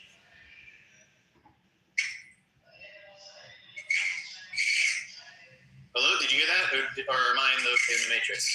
You were not making That was low, but No, Viking. Listen to me. Maybe you're in the Matrix still, but I need you to give a good faith answer here. Don't go with low IQ. Don't go with inbred. Did you hear me? No, I didn't. But also, I don't think I would have liked the answer. I want you to give a real good faith answer. I want you to give a good faith answer. You don't like it. Don't go with he's retarded or blah blah blah. I want to hear put yourself in his shoes. Why do you think he felt threatened or feels threatened? I really don't know. I don't really care if that's your honest take on it. I don't really fucking care one way or the other. I think his emotions come from a self-esteem issue because where do you think he got the impression? I think he made it up. I have a question, Mountain. There is, and again, I haven't looked in my DMs. That's crazy, man. A lot of people know how Brad crashes out. Stop. I'm Mountain. I want to ask you a question, and this is an important one. So, the accusation that you identified his daughter with a photo and the gun. There's an image of that. Again, I haven't seen it, but I'm gonna take the word for it because you acknowledged it. Viking acknowledged it. Are the threats? Is there any evidence of the threat fashion, or were those all just verbal? They were all just verbal. Listen. I don't. You can just verbal. I didn't even know if that was his daughter. I don't even know. I didn't even know that was his daughter. I just assumed. But that's not my question. My question is the threats that you felt you got from him, were they verbal, or were they, or is there any? There's no evidence of it other than is there anybody that witnessed it that you want to confirm or call or can reference? John Kittleman can confirm where he's been threatened by him. No. I'm talking about not who else he threatened. You. Listen, the threat that was to you. If it was verbal, who else heard it? I don't have any recordings. Who else heard it? I don't know. I'm having fun right now. He's done it multiple times, dude. So I'm kind of done with this. Listen, this is my problem. Brad, if Viking wants to act like he just is completely innocent, people will know better than that. The guy's completely innocent. And I'm asking you if there's anybody else that was in that room. I'm done because he wants to. I'm done with this. I'm done with this because he doesn't want to have a good faith conversation. He just wants to act like he's innocent, even. No, he's not that type of person, guys. He has an anger issue. He's threatening people. So I'm fucking done with this shit, dude. He doesn't even want to act, but he just wants to act like it's just, I just said this shit out of the blue for nothing. That's craziness. But I guess if I'm done. So we can sum this up because I'm done with this as well because this dipshit fucking chiclet wearing motherfucker doesn't have it. Like everybody that's gone toe to toe to me, nowhere ever have you ever heard me say, oh, I'm going to go after your kids, sent you pictures of your kids, or even talked about your kids outside of fucking just dumb shit. Not like, oh, I'm going to rape your kids. That's never happened. That never happens. nor has anyone can actually point to a time where doxing your fucking kids was on my fucking like bingo card. You don't have it. You don't have that. But motherfuckers like to be playing and then cry victim on that shit and say, hey, here you go. But here's what's curious. Is A, you can fight me all day long. I've fought many of you. I've argued. And I still can stand toe-to-toe with you. I don't really care one way or the other. But the minute you cross and you say, oh, I found your daughter. Sure is, pretty girl. Be a shame if anything happens to her. And then you start fucking going off for her information on stage. Now, I just call you what you are. Truly a piece of shit. Because only a fucking coward, a weak, feckless, wannabe predator, someone who can't be near a playground or school or within 200 yards of a fucking grocery store is that type of person. Because no man who calls himself a Republican or a liberal or a fucking Democrat or a Republican or a conservative truly fucking sits there and says, you know what I'm going to do? I'm going to go after his kids. Because the one thing that all the people in political spaces have in common is we don't like you touch our fucking kids. Whether it's Christian, Hebrew, Israelite, fucking Muslim, fucking Jew, fucking whatever it is you want to. English to fucking American, Canada, or whatever. You don't really go around doxing people's kids. Because that's a quick way for your ass to end up 6 feet under. Or at least in bars in a 6'7". So either way, you break a law when you do, and that's been a code on Clubhouse since it started. Nobody plays with people's kids. This motherfucker decided to played that game, and now he wants to make up a fucking tale that a year ago I did something. Was the information shared publicly or only? Yes. Oh yeah, get that motherfucker. Was not sure what yes, you did. You rated it on stage. Who did I share it with? No, I shared it to him. He's a piece of shit. He likes to go on these stages and then rattle it off. And which is why, like people like Beaver, Matt, Joe Hero, even then, all that, you decided to say that on the stage. You wanted to call her name out. You wanted to fucking give it a location. I don't know her name. So again, that whole point about who going online and trying to find it shows me that dipshit, you've been investigating me, trying to find me nonstop, and you tried so. Yeah, you show up then. Go at it. But it doesn't matter. The boys in blue gonna get you. Or elsewhere. The boys. It was in another room. I never shared it with anybody. Ask anybody. Who did I share it with? You just shared it with me. I'm telling them. What room? You shared it with me. No, I didn't. I'm telling them. Find it. Where? Yeah, you're a liar, dude. Yeah, everybody's a liar, but everybody knows who you are. You want to be so bad, dude. It's sad. It's like you're like. No one ever labels me a victim. I just call it out what it is. I'll defend my own. I'll defend my kid because you know what? I'm a man. I am going to defend my kid. And I don't need help doing it, but I do know that like people like KP, Sig, and others who do know that. KK, who you went crying to when she told you that bullshit, and she got it. And I know who you are, dipshit, now because now I know you're in Montana because you told the stage. You were saying you were trying to say my name. So if I don't know your name, how did I say it, dipshit? You did. If I don't know your name, okay, then there you go, dumbass. I don't give a fuck what your name is. Thank you for knocking down walking names. All right, there you go. You were fucking Joe Sprinkler or whatever the fuck. You're an idiot. So you admit you were doxing. Yep. So you admit you were doxing. Yep, I got you. So, yeah, you were doxing. So exactly. So he's a liar, folks. He was doxing. You know what? So again, there's a photo of you sending messages. You thought that I wouldn't capture that shit and sit there and say, you know what? This is what this motherfucker has. Because there are a number of people who know who my daughter is. They talk with her on this app. So she has it. She keeps it. But you had daughter, okay. Yeah, she can make friends too. She's an adult. But you decided to put her name out there to try to hurt me and tell people about it on the stage. You wanted to lay her picture out there. You want to roll around Clubhouse with her picture up saying, oh, it's not that bad. You want to call she's pretty? You're damn right my kids are pretty, motherfucker. You're damn right my daughters are. Too bad you can't find a fucking man. But I know a large community that now knows that you're that guy. That you're that guy. They don't even have to like me, but they do know that you're that piece of shit that will try to find their kids and then try to fucking threaten them with their kids. Except I'm different. I can run. I stand up there, and I'm letting everybody know that you're that predator guy that want to talk about people's kids. You want to do that threatening thing, and then you want to cry like the bottom bitch you are. You buck-tooth, one-tooth wonder. You don't have it. There is nobody in any community across anywhere that's going to tolerate anybody fucking doxing their kids and then somehow think you have a fucking stance on it. And then you're calling me a victim? Fuck no. Find out how big a victim I am. I'm 6'2", and I can promise you, I'll take you to the next world, boy, and you will not like what happens. I can promise that. You threatened my kid. I now have justification anytime you come near her.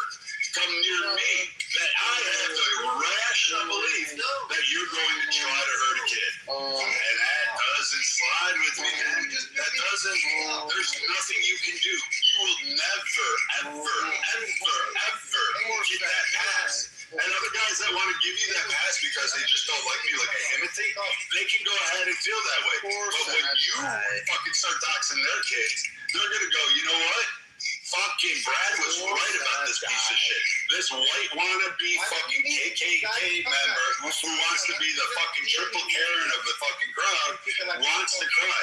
There is not even like fucking Monica's and Dimas can't fucking stand your shit like that. And they were there. So again, you think all of a sudden you ran out of places to go hide your fucking mug dipshit. You don't have anywhere to go. Again, you wanted to scream her name on stages. You wanted to give information out.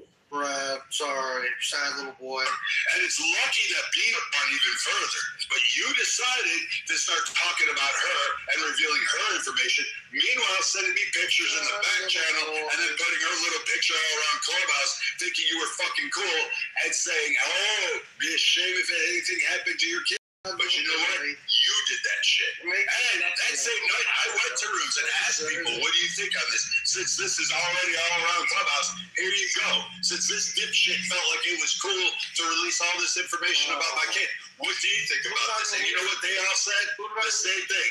You are literally the reason we have to sit there and have fucking these laws out there.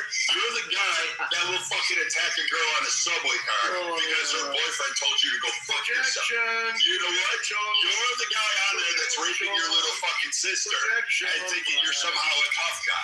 We know this. You inbred Hills Head honest motherfucker. We know who are.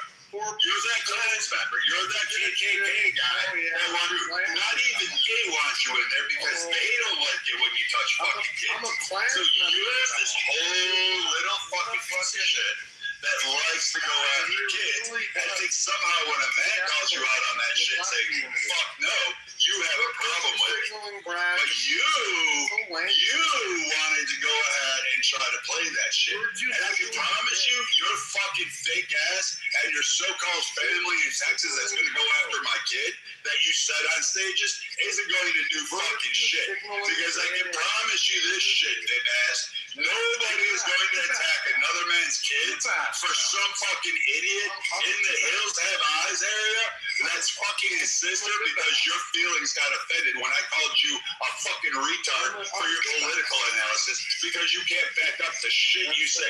But you don't have any fucking problem. And as far as white people, if you're emblematic of fucking Caucasians, the sooner we die out, the better the world will be. I don't give a fuck about that white race. I don't give a fuck about any race shit. But you want to hang on to that white race thinking it's okay to attack men's daughters. If that's what it means to be Caucasian, fuck that. Sign me off this team.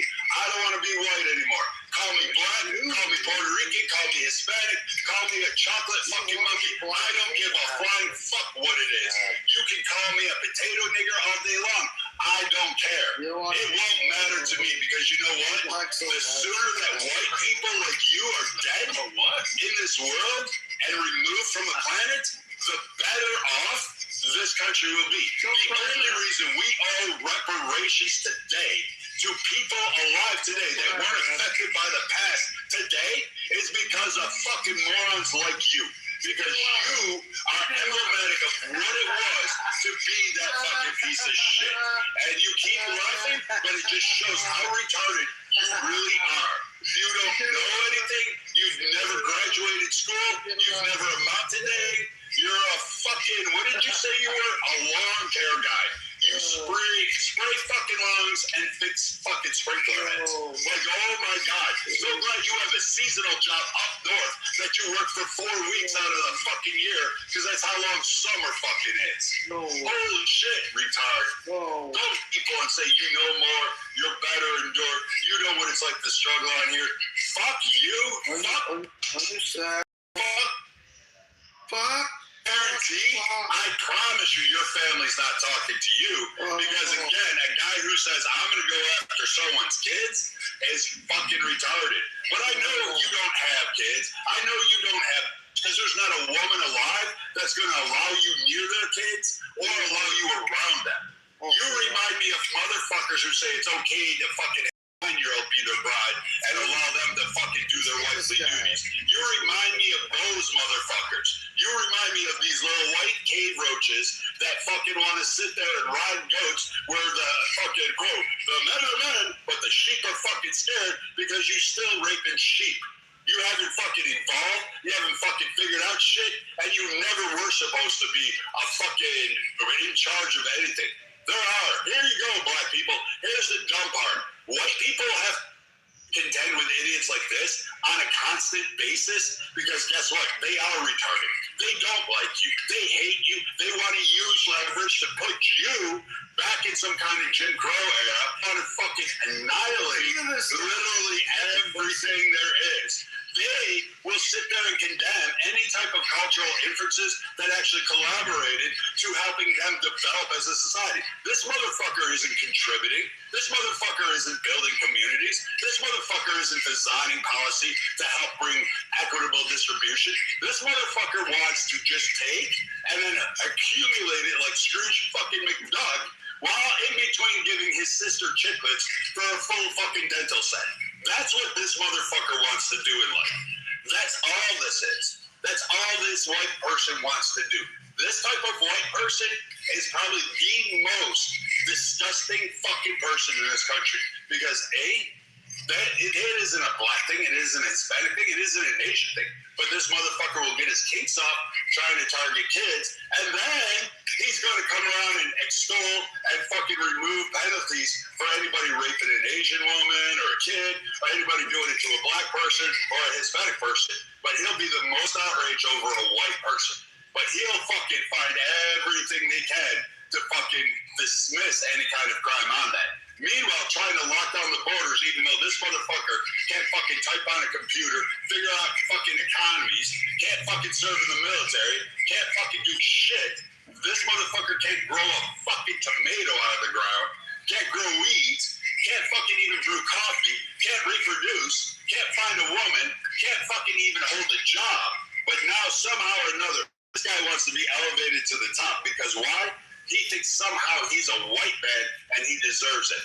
So yes, this is the white fucking piece of shit who avoids paying taxes, who avoids paying fucking debts, whose credit card limits are maxed the fuck out that we all have to pay on. This is the motherfucker that cries the most when anybody gets a fucking check that helps lift them up. This is the motherfucker that cries the most because guess what? He's on EBT. When we talk about what being on the social welfare groups, this motherfucker is the first in the lineup. The motherfucker is the first to take that check. The motherfucker is the first at coins. This guy is screaming why his food stamps got it because he doesn't have fucking kids. But I bet you on his tax forms, he's claiming them. I bet you this motherfucker's pissed off that he couldn't get on the train for all that welfare fraud in Minnesota, but he's committing that fraud on a daily basis in his own fucking house. That's the white person right here. That's who you're facing.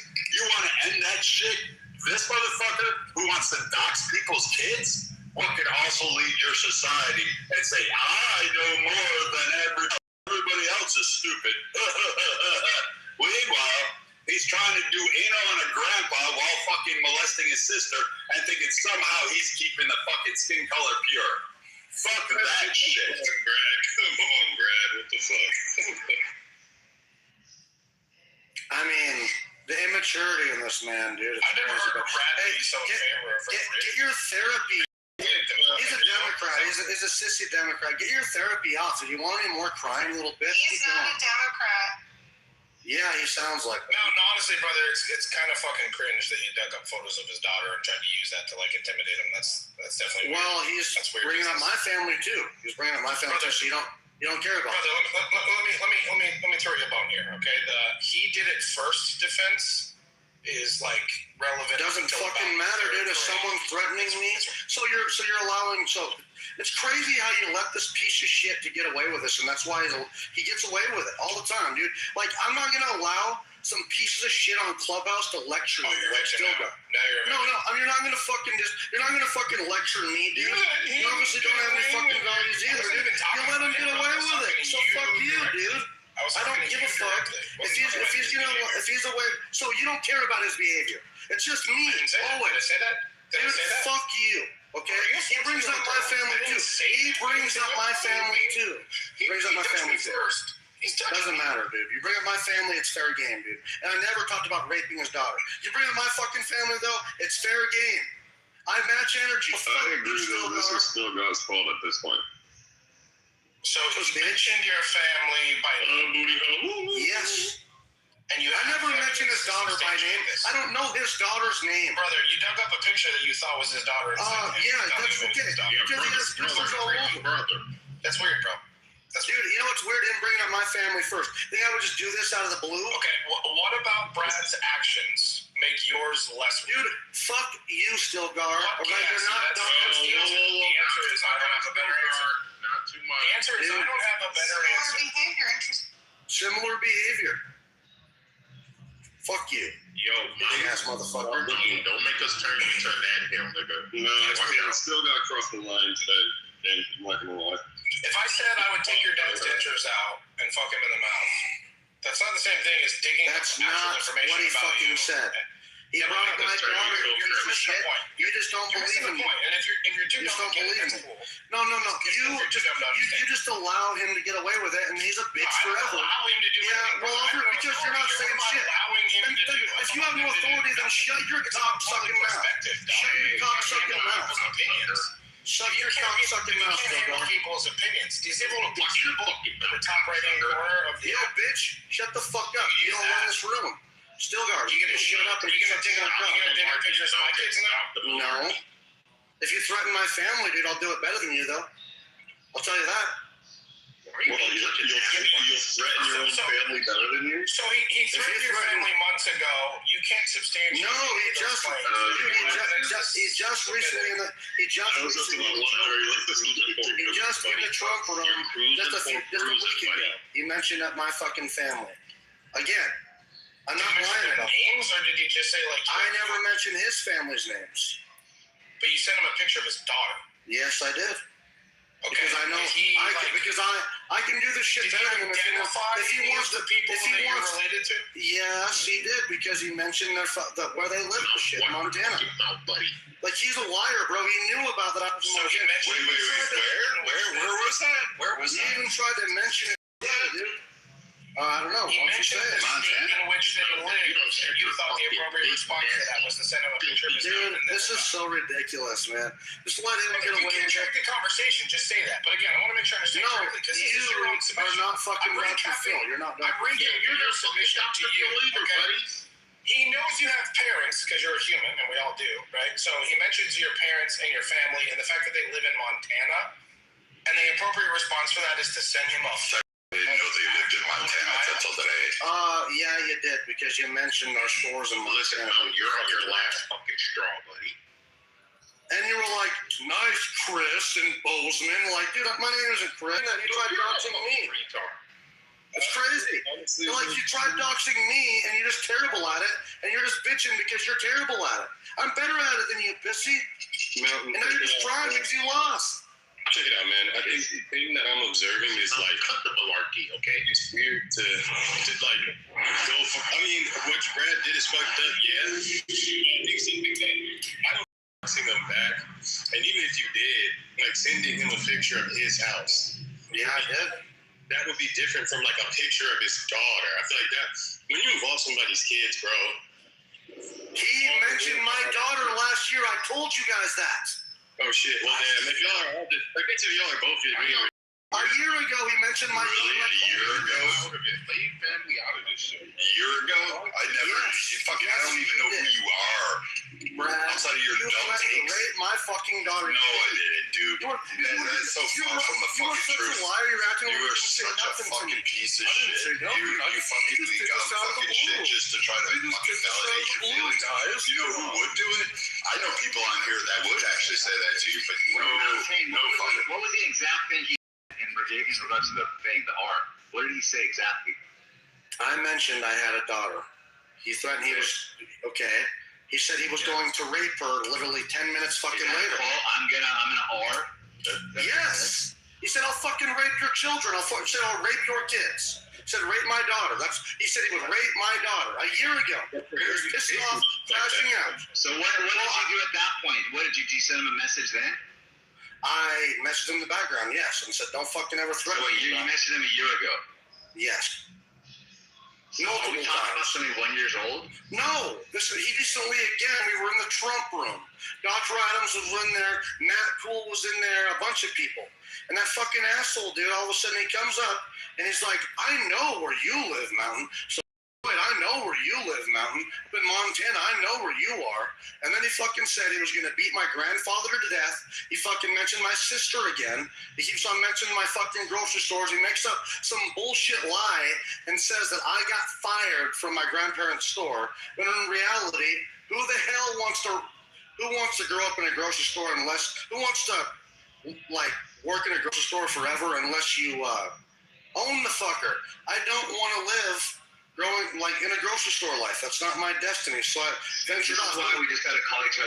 I know, but he mentions my family. Yeah, because now I'm wondering if he worked in the meat section. Like he started first. He started first into this shit. He didn't work in the kids section. Listen, he started in this shit first, getting personal. You know he does this, and when I do it better, he cries. He cries. No. It's just that simple. Do it better. What you did is you doxed my kid. So you thought it was okay. You thought it was okay because you're that type of guy.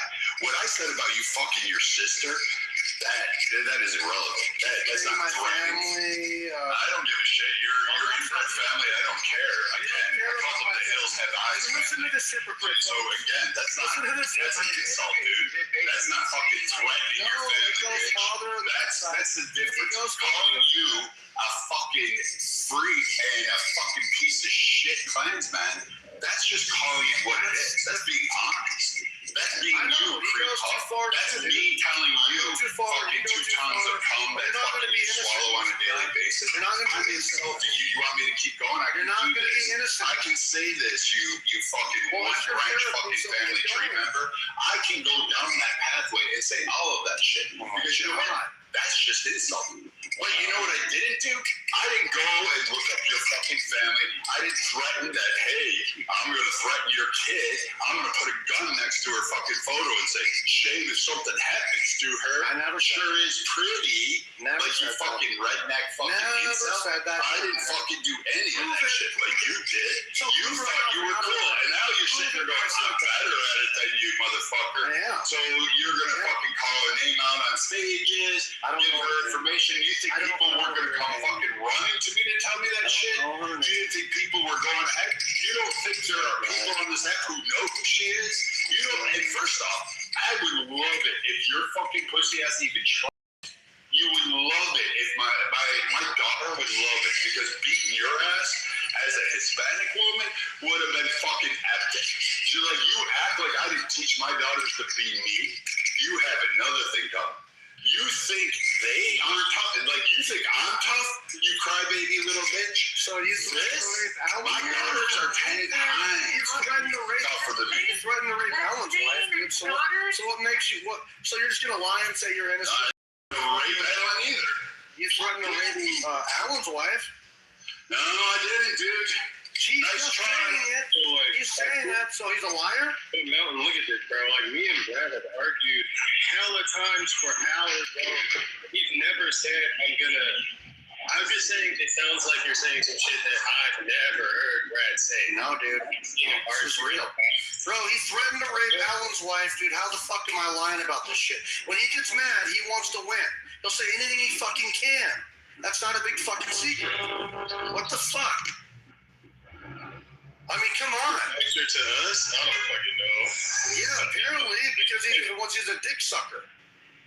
He wants to be accepted by you guys. Sound like the shit I've ever heard, Brad. Okay, well then, so I'm just making it up. So I just. Yes, you're making it up. Yes, you are. You're a fucking fragile little bitch that you have to lie and then make shit up to justify the fucking pathetic weak shit you do.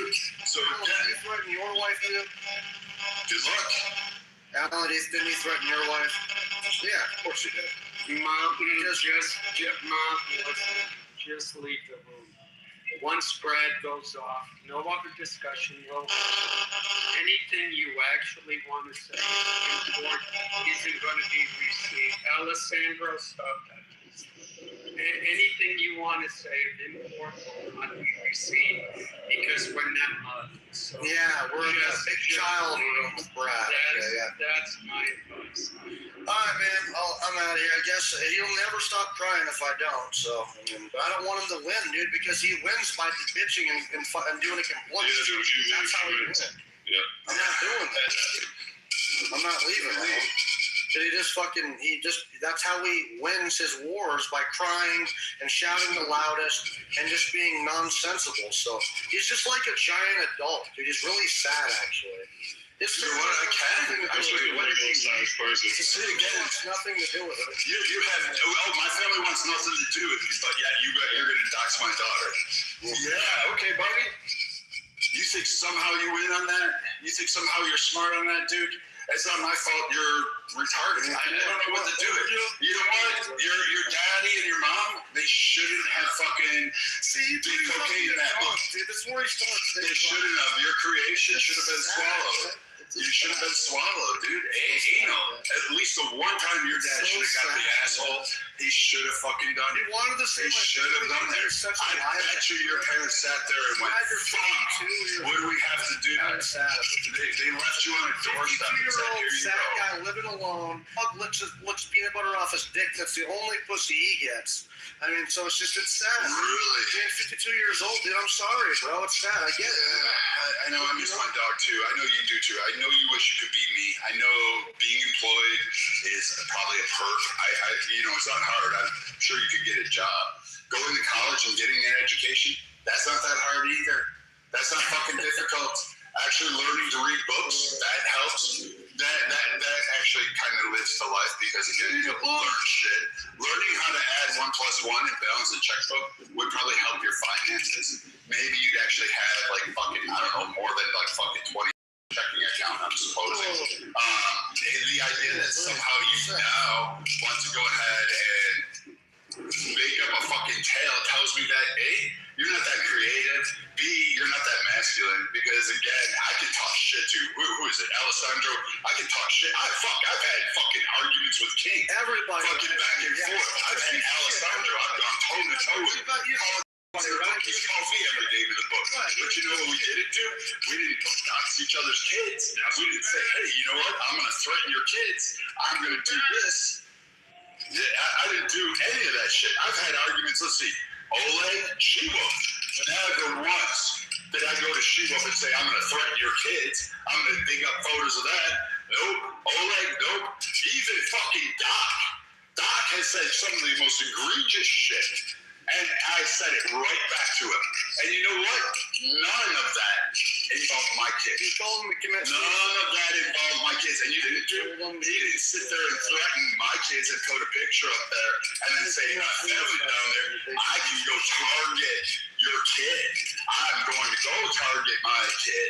Put a picture up there, bitch. Yeah, I know who you are, motherfucker. And I hope you give me that opportunity. Please send whoever you want to. I've got a beautiful 416 Rigby that's sitting right next to me. I've got plenty of 10 millimeters that ride around the house. I've got absolutely everything. Don't give me a free copy for Christmas, man. Go ahead. Because again, I live in a state where you can issue that threat and show up on my doorstep, and I don't have to blink. I can just act on it. So again, give me that permission. Give me that permission. Be on my side. Go ahead. Back your words up. Back your words up. Back it up. You know her address? Go ahead and try it. You think she's not on? You think you have all that stuff? Give that information out all the time, all over until we go ahead. You want to like tell people, oh, I'm gonna assault his daughter. Go ahead, dude. I dare you to try. Because I promise you, once you go look at my kid, you better run. And just never stop running. Because no matter where you go, no matter where you fucking try to hide, no matter how many continents you try to cross, where you try to swim from, I'm going to find you. And what I'll do to you will make the fucking Geneva Conventions and every horror movie look like a fucking Disney movie. I promise you, I will do things to you that will make it every bit as fun. And I'll sit in prison for it. I won't give a shit. I don't give a shit if it's a prison in Thailand. I don't give a shit if it's a prison in any other fucking country. But I know one thing. As a dad, I promise you, you will never live to see the other day. The minute you come near my kid. You're sad. You are pathetic and weak. You are fucking feckless. You are a fucking piece of shit. Little white wannabe supremacist. And you cry more than anything else. Because you know what? You can't fucking do me. You're not tougher than me. You're not wealthier than me. You don't have a pot to piss in. You're fucking talking about your grandfather's store. And all the shit I said to you is literally shit you say on stage. So you didn't want to work for a living at your grandfather's store, which is what you just said on this fucking stage. So guess what, dipshit? You give your own information out. I've never looked you up. You're not worthy of me looking up. I don't have time to do that shit. You are the fucking weakest guy. And the fact is that all you did was want to go after my kids because that was the only way you thought you could win an argument. This is shit. You're just fucking weak. And you know what? We are same motherfucker because I'm a man. I actually served my nation. I got a chest full of medals. I got a big box with all that shit on there. I've got presidential citations hanging on the wall. I've got fucking accolades. I've got all of this shit. You have never achieved anything. You've never actually had anything in your life. You can't even have a fucking dog, and that will like you. I could hang a pork chop around your fucking neck, and that going to play with you. You know what? Because it even recognizes that you're a piece of shit. Everybody knows that all you did was try to dox my kid, to try to get at me, to try to do some one-up thing because I said you like to bend your sister over and bang your fucking tiny little prick against her one tooth. That's it. You got fucking fragile on that shit. You got pathetic. You got weak. And now you're crying. Said, oh, you got my son. My sister. It says I fucked my sister. Oh my God, go after his kid. I'm gonna fucking rape her. You're saying you want to do that. You want to kill her, rape her. I know you belong in jail, dude. I am all for it. Lock your fucking ass up for 100 years. Let you get raped in the showers. Have all that shit. I'm fine with that shit. I don't give a fuck. And if you're emblematic of white people, then the fucking white people deserve to die out. They deserve it. Fucking get more. What's that kid that stabbed the white kid in the tractor? Get more of those kids out there. Bring him out to take care of the monsters of the world. I'm for it. I will not fucking say by. I'll cheer. I'll give to GoFundMe accounts. I'll help them out with their defense teams. Because people like you, I don't have any fucking position on whether or not you should be allowed Get fucked by to a fucking black guy exist. and he would I want you out of my country just as much as I want the fucking guy who's an immigrant who comes into this nation and wanting to fucking harm people. I think you deserve to go. I think we need to revisit birthright citizenship, not for the fact of giving everybody automatic. I think we should get rid of you guys, put you in Antarctica, and let you live there. And that way you can't touch anybody around the world because you're sad, weak, you're inbred. I think we need to really look at our inbred laws. You're an exact reason why. You know what, motherfucker? You gotta stop trying to fuck your cousins. This is the problem with you. Like, you white people, you gotta stop fucking your little sisters. You gotta stop fucking trying to bang your moms. You gotta stop trying to bang people in your aunts. You gotta stop banging your cousins. Stop banging your brothers. You gotta stop being tummy ticklers like this motherfucker who wants to sit there and play like Jedi lightsabers with a fucking relative's dick. I'm sorry your dad bent you over and railed you too hard. And you know what? You probably had a group of uncles around there that passed you around the campfire as a fucking nightcap. But you know what? That's your problem. That's you. Go seek therapy, motherfucker. But you know what? Attacking and doxing someone's children, you're still a piece of shit. And I know you like to go at my wife. You like to... Wife at, bro. Oh, okay, that's right. I forgot. Yeah, I know you like to... Muting them, whoever did that. Got fucked to death by a black man. Wow. Oh, wait, what? Piece of shit, Mountain. This is like getting out of hand, guys. Come on, can we just? What? So I mean, what? Did you rape your sister? Is that how you ended up with a kid? Down, but like at the end of the day, can we move on? No, Mullah just does that. Rape their sister. No, Muslims don't even do it. Mountains do. No, not this white thing. Mullah, not Muslim. No, they don't. Nah, I've never Muslim that's as gross as this fucking guy. Nobody. There's not a fucking Muslim out there that would do the shit that this guy does. Quit chewing on your mic. They wouldn't do it. They just don't. This guy, like, again, you know what? And here's the thing. I had a wife. You're right. She was and you can't. Yeah, you know what? I guess I'm...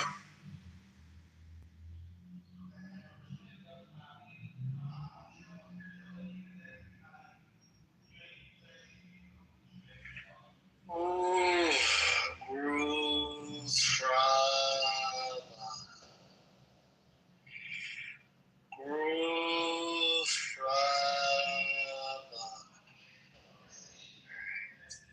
Good afternoon, everybody. Welcome to Chillism. Chillism is not a crash out room. I attempted to do it for 2 hours and a half, where we did a queue, very orderly. The moment the queue was no longer in place, it became a crash out room. Let's get back to a non-crash out space. Everybody, how are you guys doing? Any topics that you guys would like to talk about? I would like to ask, where's my money knowledge? Money for? $50 you owe me, bro. I ain't forget. 54. The bet we made. Wait, Eric, it was claimed that you lost a bet and you just said, I'm not paying. Yeah. That is correct. Why did I say that? That's the boxing bet. Wait, which boxing bet? I think it was the Jake Paul versus someone. I forget the name. It's been going on. The last bet that I lost against you, I paid you the same moment. 8 months, bro. 8 months. Wait, which bet are you talking about? Last bet that I lost against you, I paid you the same moment. Nah, not that one. The boxing match bet with Jake Paul versus whoever, I forget the guy. I don't know his name. The last Jake Paul, not the recent Jake Paul match, the one before. Yeah, check your cash apps. I think you're wrong. Every Jake Paul bet that we had, I paid you the moment up. Well, what are you talking about? I was going over my tally, bro. Yeah, okay. I still got $50. I never like, give me a second. Cash app. And very cool. Wait, you pay them instantly, right now? At the moment, actually, I pay him before the fight finishes. So all you do is find the fight date and then look at your records.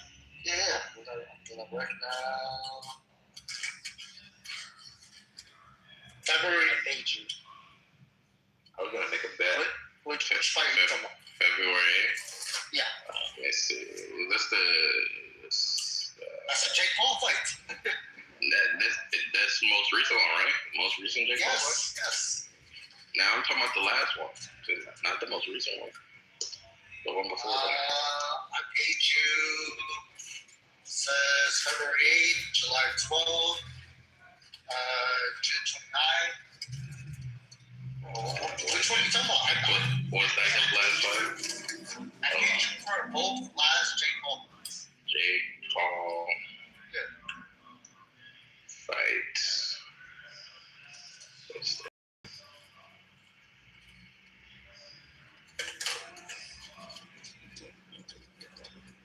Jacobus, you there?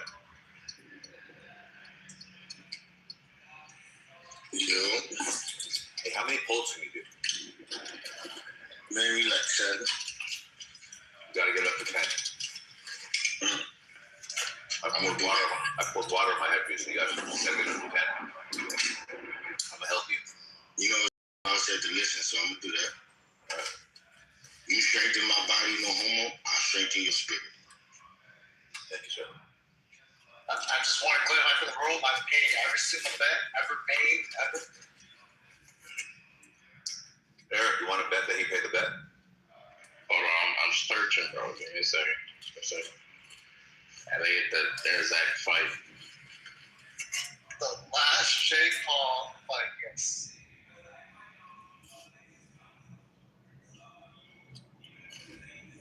February. No, No, it's the last first Jake Paul fight. That's that. Earlier than one. Yeah, it's the last first one. Earlier, later. Okay, so you saying you on Cash App it says you paid me in June, correct?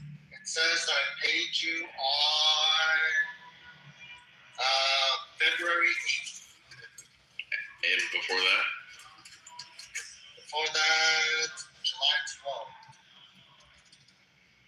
Before that, June 29th. 2025? June 2025? Wait, hold on. I'm driving right now, so I can't tell the paid ones and the not paid ones. But yeah, there's a consistent transaction between them. If you paid me in June, then you paid me. If that doesn't say June, then you didn't pay me. Because that's the fight I'm talking about. Who did you fight? Which fight? Chavez. He fought Chavez. Julio Chavez.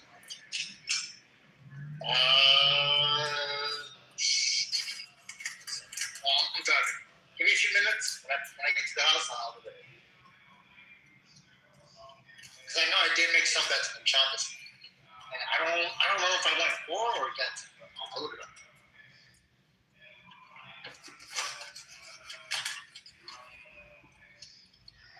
What do you think you would do right now? What do you think you would do and what you know about? I know. What knowledge? Who do you think you'd bet? Like right now today, same fight, Jake Paul versus who would you bet? Jake Paul versus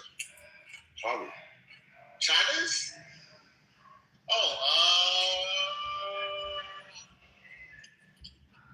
Yeah. So I want to say I bet originally on that fight. I want to say I did bet for Chavez, and Chavez lost the day after he got deported.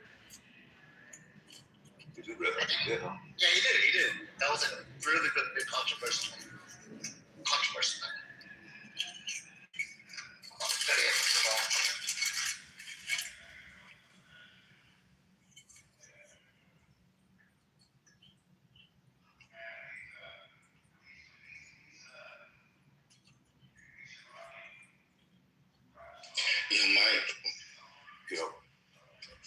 Faith is the evidence of things not seen.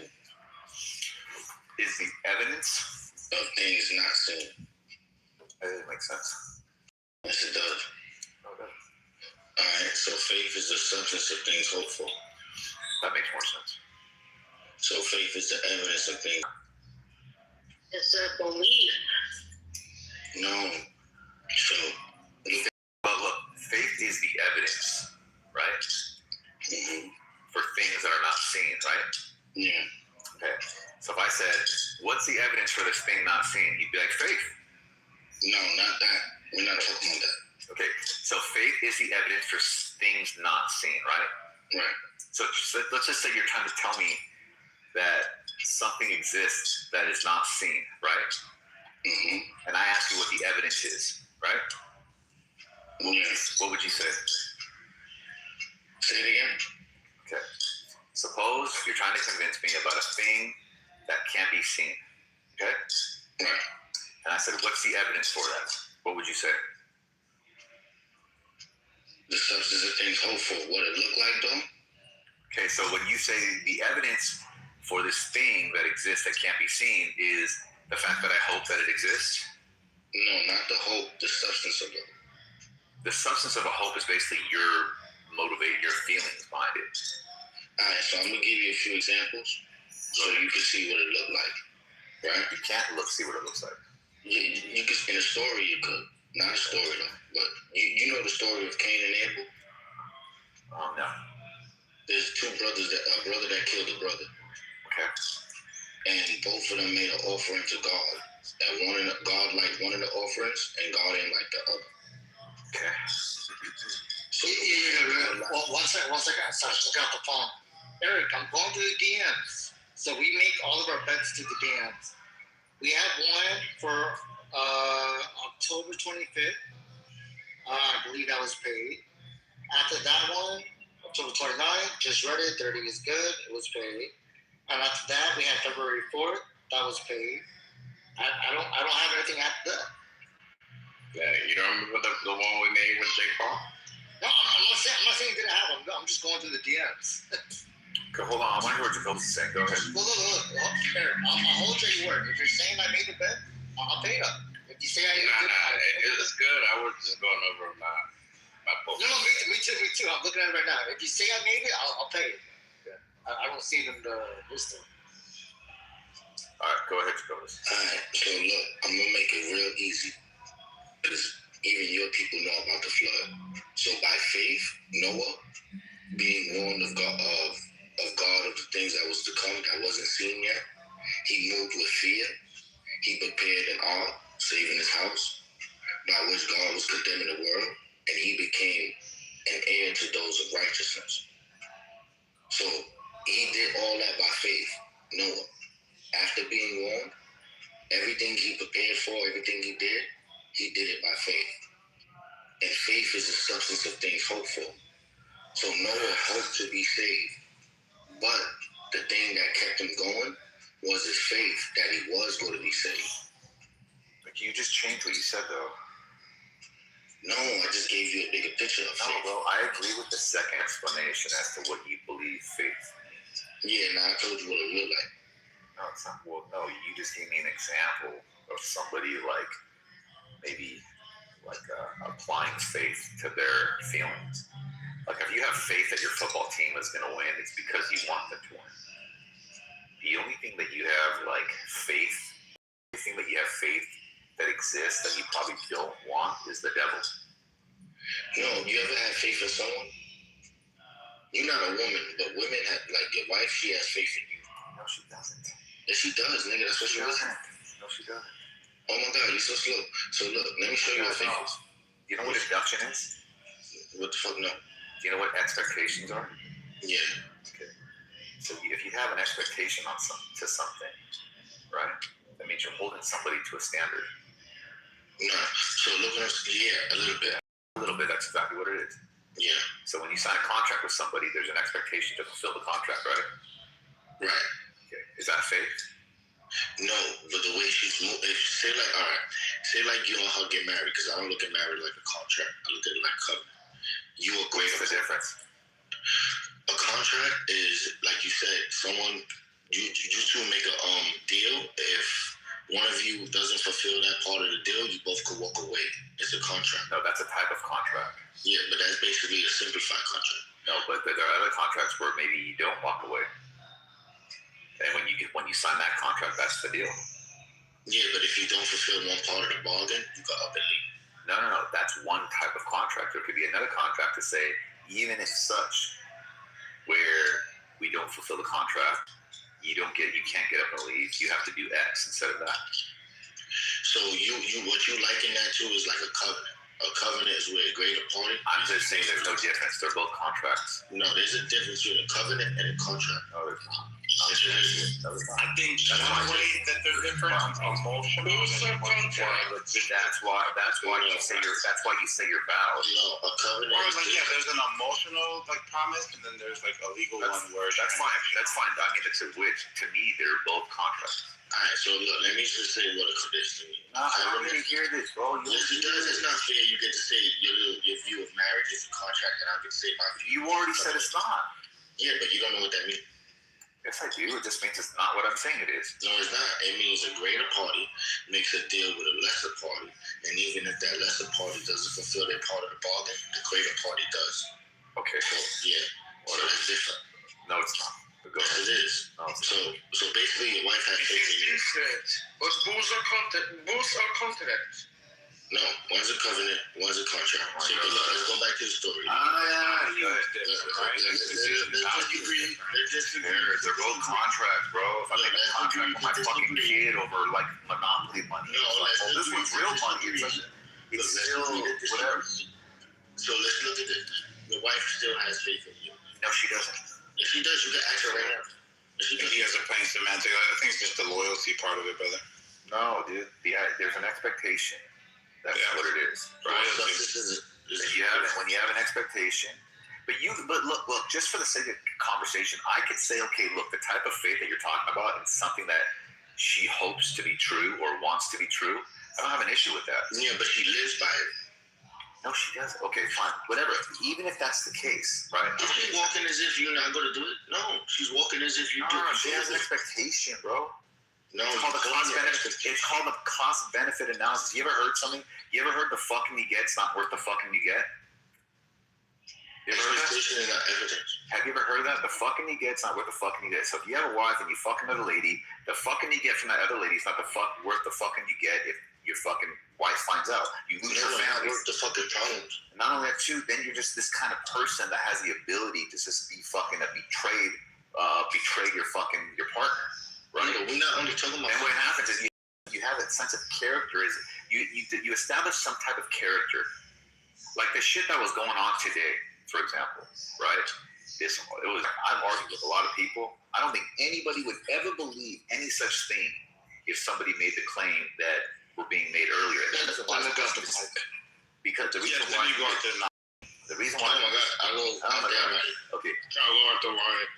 Okay, the reason why is because you establish a sense of expectations, right? And so it's not even so much to where people want it or not. It's basically, do they have the ability to hold the beliefs position if someone makes a claim? So, for example, another one, Eric said knowledge didn't pay him, right? Could it be the case that knowledge didn't pay him? Yes, it's plausible. I don't hold that to be true. And the reason why is because there's been a series of experiences that I've seen, not with myself, but with other people, where knowledge paid even before this shit was done, right? So when he says that, it goes against knowledge's established character. So that conflicts with my, basically, like, applied evidence. So that's not, no, right? It's the idea that you have an expectation due to previous experiences of certain things. Yeah, that's basically induction, right? Now, could it be the case that I want knowledge to pay for it? Maybe. To be honest, I don't really give a fuck. You said faith was two things, right? The first one, I think you moved away from because I gave you two aspects of it. It's a kill. Come on, let's keep it. Whoever wants to go next can go next. Okay, so anyways, the point is this about my wife, right? I'm saying, look, if I want to be charitable to the conversation to say, hey, faith is basically the substance for things that you want to be true. Peter, I'll just agree that would be true, just for the sake of it. I don't know it's true. That's what I'm saying. Okay, so do you believe that faith, right, do you believe that it's a substance for things that you... No, substance of things hoped for. Hope for. You hope for that thing to be the case, right? Yeah, one and hope is different. Okay. Do you have faith that the devil exists? No, stupid. What the fuck? Oh, but why do you believe the devil exists? What you gonna do, bro? Belief and faith is two different things, Mike. Belief and faith is what justifies your belief, bro. Oh my God, oh my God, bro. Faith is the thing that you're using to facilitate your belief. So it's not the same. What do you mean, bro? You have a belief. Oh my God, I asked you a question. I said, do you, Mike, I asked you this, very simple. Do you have faith? Do you have, if you're saying I'm applying the word faith wrong, then you gave me a definition. Faith and belief is not synonymous. Okay, I didn't ask you if I'm using them separate, that means I'm making a distinction. Do you have faith that the devil exists? No, I have faith in God. Okay, perfect. Now, if you have faith in God, does that mean that you believe in the devil? No. Not necessarily, right? No, not necessarily. Okay, do you believe that a devil exists? Yes. Okay. Do you have faith that that's the case? No. Okay, then why do you believe it? Because he has faith in God. Okay, exactly. So it's facilitated. So it's facilitated by faith, right, Simone? It's like the second order effect. Thank you very much. So in order for the devil to be true, yes, basically it's this. It's the story and in the story. You can't pick and choose which ones you have faith in or not. I told you faith is the evidence of the God. If you have, if the Bible is a theme, it's a play. Just because there's a bad guy in the play, it doesn't mean you can. There's no faith in this one. I believe it, but there's no faith. I'm just gonna put faith in that one. I don't got faith in the devil. Yes, you do. You got faith in the devil. You have to, because you have faith in God, and God basically is why the devil exists. Faith is the substance of things hoped for. You don't. I know. Yeah, but we don't have hope in the devil, though, Mike. I know that. That's a So listen, King. That's a problem with his fucking definition. That's why I asked him that question. I asked him that question based off of his definition. I wouldn't ask him that otherwise. What I'm saying is this: if you believe it, if he is a Christian, generally speaking, and he believes in God, that he by default, right, generally speaking, believes in the devil. And if you're gonna, I said faith is the substance of things hoped for. Oh my God! Yes, exactly. Exactly. With everything you said, the devil believes in the devil. Faith is not in the devil. So what's the evidence for the devil? God, right? God, right? No. Okay, then what's the evidence for the devil? What's the evidence for the devil? His faith in God. Okay, that's what I just said. Your faith. And how did you define faith again? By the evidence of things not seen. And the substance. Oh, you see what he just did right now? Get the fuck out of here. Jehovah's the gesture, bro. I'm trying to tell I you. know. It's the evidence for things not seen. Okay, so it's the evidence for things not seen. It's a substance for things hoped for. And it's the evidence of things not seen. We'll see. And it's the evidence of things not seen. This is easy. This is like Crayola. Oh, shit. This is basic Crayola. Crayola is like fucking grammar shit, bro. What the hell is The idea is you cheated. Where you at now? look. I'm using my brain. My fault, you better make him fucking apologize. Shit. less than 20 seconds. I got 10 seconds after. I was looking through my. I'll go after. I got the mic.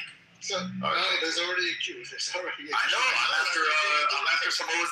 Look, as soon as Samoa's talking for 10 seconds, I'm going. I'm going at the mic. No, you can't put that fucking. I gotta go at the mic. I'm gonna go for 2 minutes and 30 seconds. I only need less. I only need. Hold on. Are you ready? I'm at time. Watch how fast. 3, 2, 1, and go. Thank you. Okay. I want to say, I heard Mike say one of the most disgusting things or most terrible, most crazy things that you ever heard was the back and forth with freaking Mountain and Brad. I want to say I heard something crazier than that. I heard somebody say Earlier, later on makes sense. Thank you. That was 20 seconds. That's crazy. That was good. All right, real quick. Yeah. Got the mic. Yeah, did you get your revenge yet? All right, add 5 seconds to my All clock. right, here we go. You ready? 5 more seconds to my clock. All right, 15, you want 15 seconds or 10? Yeah, 15. So expectations are of like past evidence to show a situation. Start all over. All right. Ready? 3, 2, 1, go. Yeah, so expectation is evidence that has been collected from past events and then expecting that there would be a result if into the same exact type of situation. Faith, on the other hand, is in the future thing that a person is going to stand strong without there being any of the evidence in these scenarios outside of the evidence. So that's the faith in the future. So there you go. 18 seconds. I'll take that. And you know what? I agree with that. And to me, consistent with faith is the substance for things hoped for, right? So I got that. There's no like pushback on that. That's kind of how I see it. There might be no more nuance to clean it up, but my point. Actually, let me time myself real quick. Almost. Yeah, can you cheat? You already at 30 seconds. No. Bro, I have a clock, so I have to reset the clock.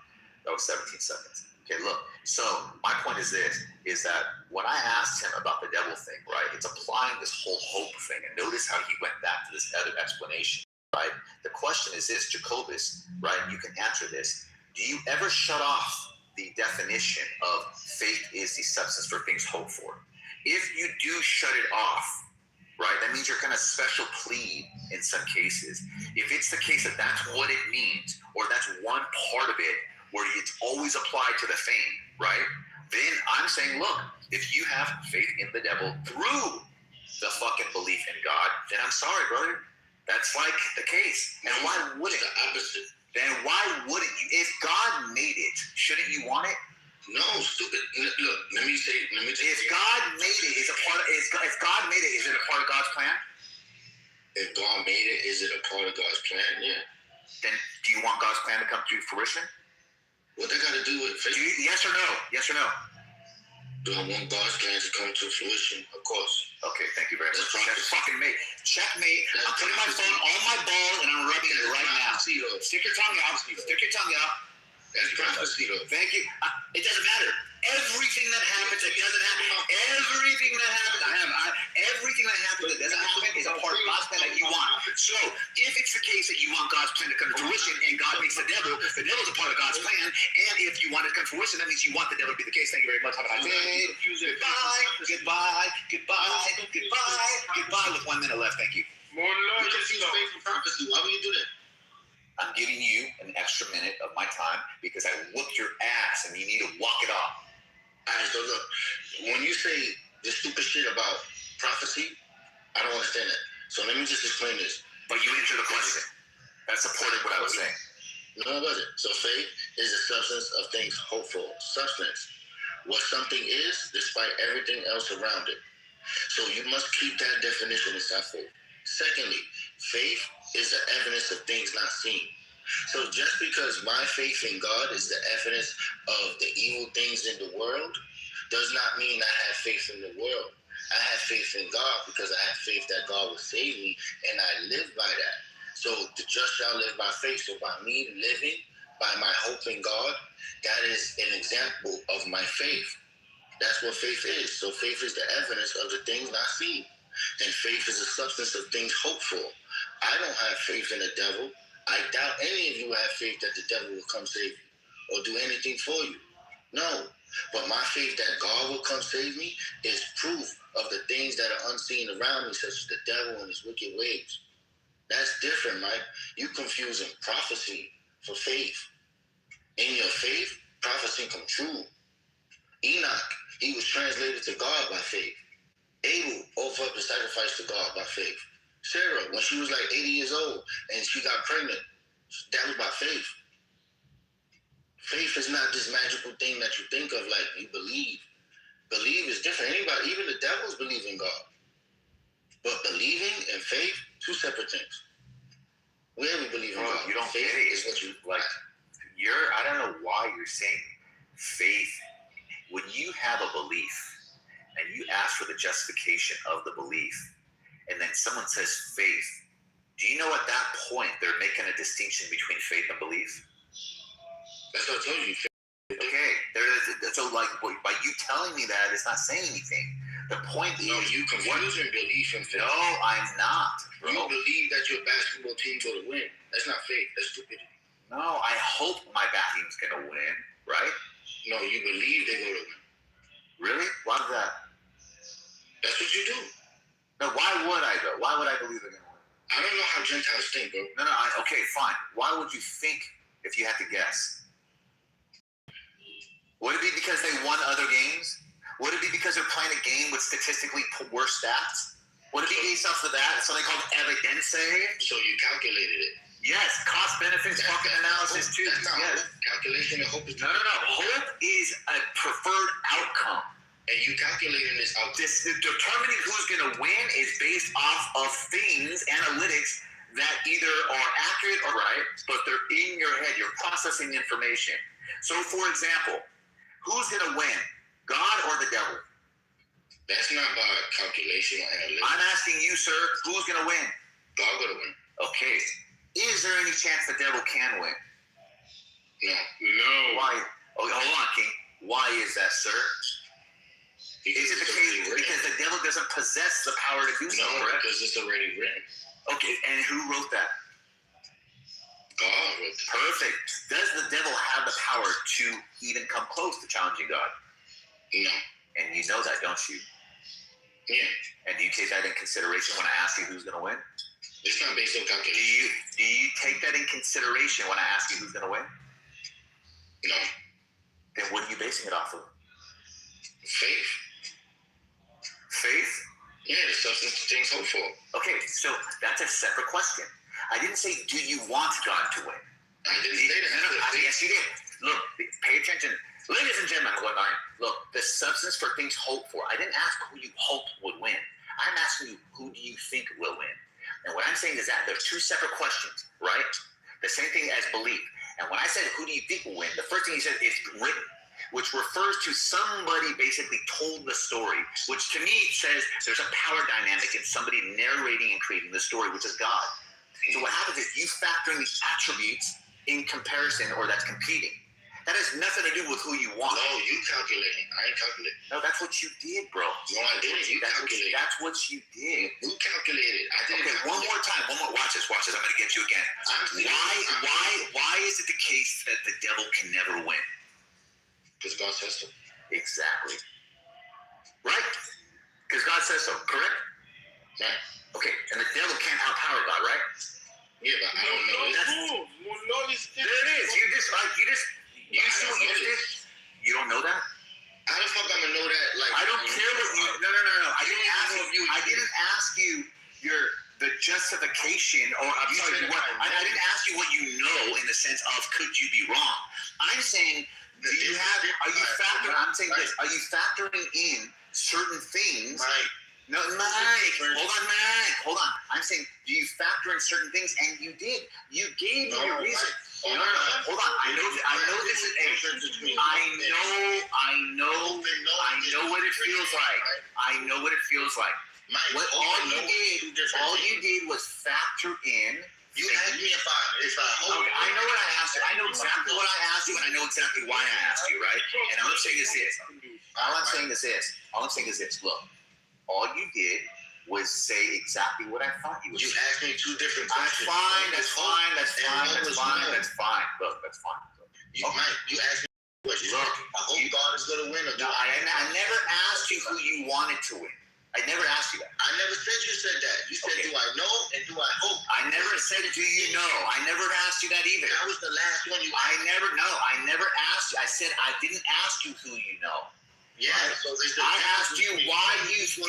I asked you why you think. We could do it again, and I'll show you again. You want to try it again? You want to try it again? You want to get another chance? No, but let me tell you. You want to get another chance? Yeah, let me tell you. I'll give you another chance. No, you don't want to do this again, do you? Because I did this yesterday with somebody. No, it's okay. Watch this. Let me help you. Look, there's a difference between knowing if God is. I never asked you what you know. I never asked you what you know. Why? You want me to do it again? Are you ready? So are you ready? Are you ready for it? Are you ready for it? Are you ready for it? Are you ready for it? Are you ready for it? Are you ready for it? All right. Are you? So you? Yes, sir. Okay, here we go. Ready? Here we go. Watch it. Watch it. Wait, you gotta agree to this. Okay, I agree with it. Yeah, fine. I agree. Perfect. Are you ready? I agree. Are you ready now? Here we go. Here's the question. Again, why do you think the devil can never defeat God? Why do I think the devil can never defeat God? Stop counting your fingers. No, because I'm listening to your words. So to think and to have a thought is an expression of reality. So to ponder expressions of reality of God winning and not seeing that in reality, since faith is the evidence of things not seen, and you can't necessarily see a hope. So therefore, what you just said? You can't see a hope. Listen what I'm telling you. You can't see a hope. Listen. So therefore, if you think of God winning, it's not. This is like what I want to explain to people, just for the future. Did you hear how clear and easy it was to understand me? It was just so easy. It's like everybody usually understands what Mike says. Now this guy, hey, well, you have to see a hope, and then you go to the Pope. And then you turn around and spend 7 times. What the fuck are you saying? Nathan, help him, bro. You're asking deep questions, and I'm not asking you any deep questions. I'm saying this. What you do is this. What everybody does is this. The question was very simple, brother. It was this. Why do you think the devil can never defeat God? And I tried to answer him, and he ain't like my answer. You already gave me another answer. And then you said, think his penis is red. You said, think is... Okay, listen, Nathan, let me ask you a question.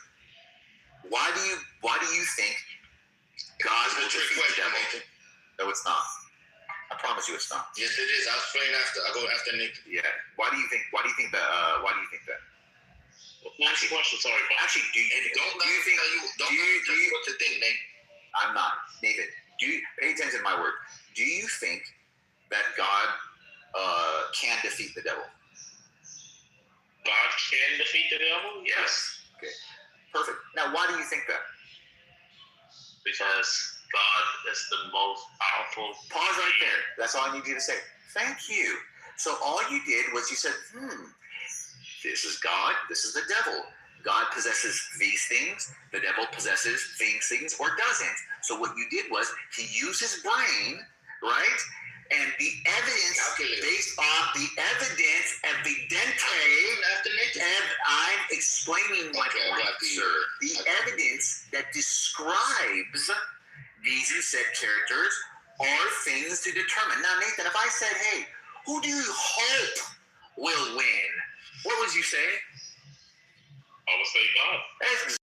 If I said the faith is the substance for things that are hoped for, you could say I have faith that God will win, which is something that you want to be the case. Mm-hmm. But you could also say I believe or I think that God will win because of these attributes. Nathan, do you agree that those are two separate questions? One's based off of... Oh my God, you're saying what the fuck I just said. Oh my goodness. So Nathan, look, this is my goal. Watch this. No, wait, you just interrupted me. You interrupted me. He's nervous. He's nervous. Let me Was I done? Nathan, was I done? Just get a little piece, man. Yeah, I'm going after Mike. Hurry up. Just a tip. And then after you go after Mike, you know I gotta get a little bit too, bro. I'm gonna wash my hands now. And I'm gonna slip right there after you loosen you up. All right. So Nathan, would you agree that those questions are different from each other? Yeah. Perfect. Thank you very much. Go ahead. Now, Nathan, I'm gonna start by asking you one simple question. Do you know God is going to win, or do you hope it? Wait, ask again. Oh, it wasn't hard. Watch this now. This is just the first question. It's not a tricky one. Do you hope God is going to win, or do you know it? I hope. You hope. You hope. Yes. And faith is the substance of things hoped for. Yes. What is substance? That was something is despite everything else around it. That is true substance. So you telling me or you asking me? I'm sorry. No, I'm telling you that part. Okay. Now, The next part I'm going to tell you, faith is the evidence of things not seen. Now, you could have faith in God. You could have a hope that God will do this. But your faith is the substance of that hope that God will do this. And that faith is the evidence of things you cannot see around you. Now, that does not mean you have faith in the devil. Your faith in God makes it visible that the devil is there. That's what it means, that it is the evidence of the things not seen. So what I'm sorry, I don't understand my brother. Yeah, I know. Yeah, so I'm going to say it again. Because you use the word like Nathaniel. same way. Wasn't it just a lot easier to understand? No, let me finish. Wasn't it just a lot easier to understand? I'm lost too, Kitover. So You're taking them out to the desert like the fucking Jewish guy did Moses, okay? You're getting them lost, bro. Oh my God. Bring it back. I'll bring it back to you. Y'all ain't got to muddy the waters. You ain't got to do that. Now listen. So I'm going to say it again for you.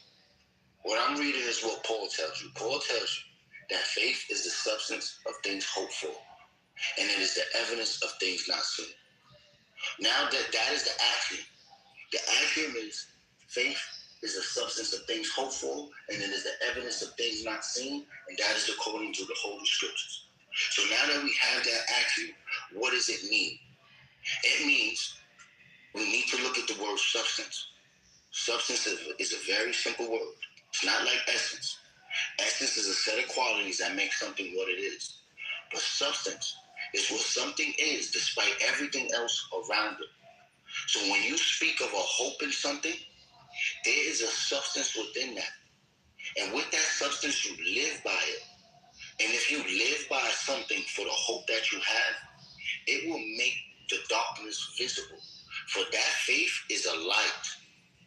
Now, if I can make it simple for those who don't have a spiritual ear to hear, faith is a substance of things hoped for. It is the evidence of things not seen. Some people confuse knowing for their hope. You barely know anything because you barely believe that it will happen. And just because I say believe, that does not mean believe is faith. For I already defined faith. You cannot distinguish your beliefs from your faith and knowing from your uncertainty, let alone your thoughts. Because you cannot tell me what your thoughts are. It is only nothing more than a mental representation of the things around you. Like you already know, you cannot think of a square circle because there is no square circle.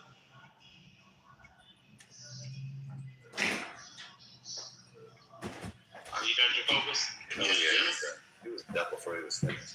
Nah, Jacobus,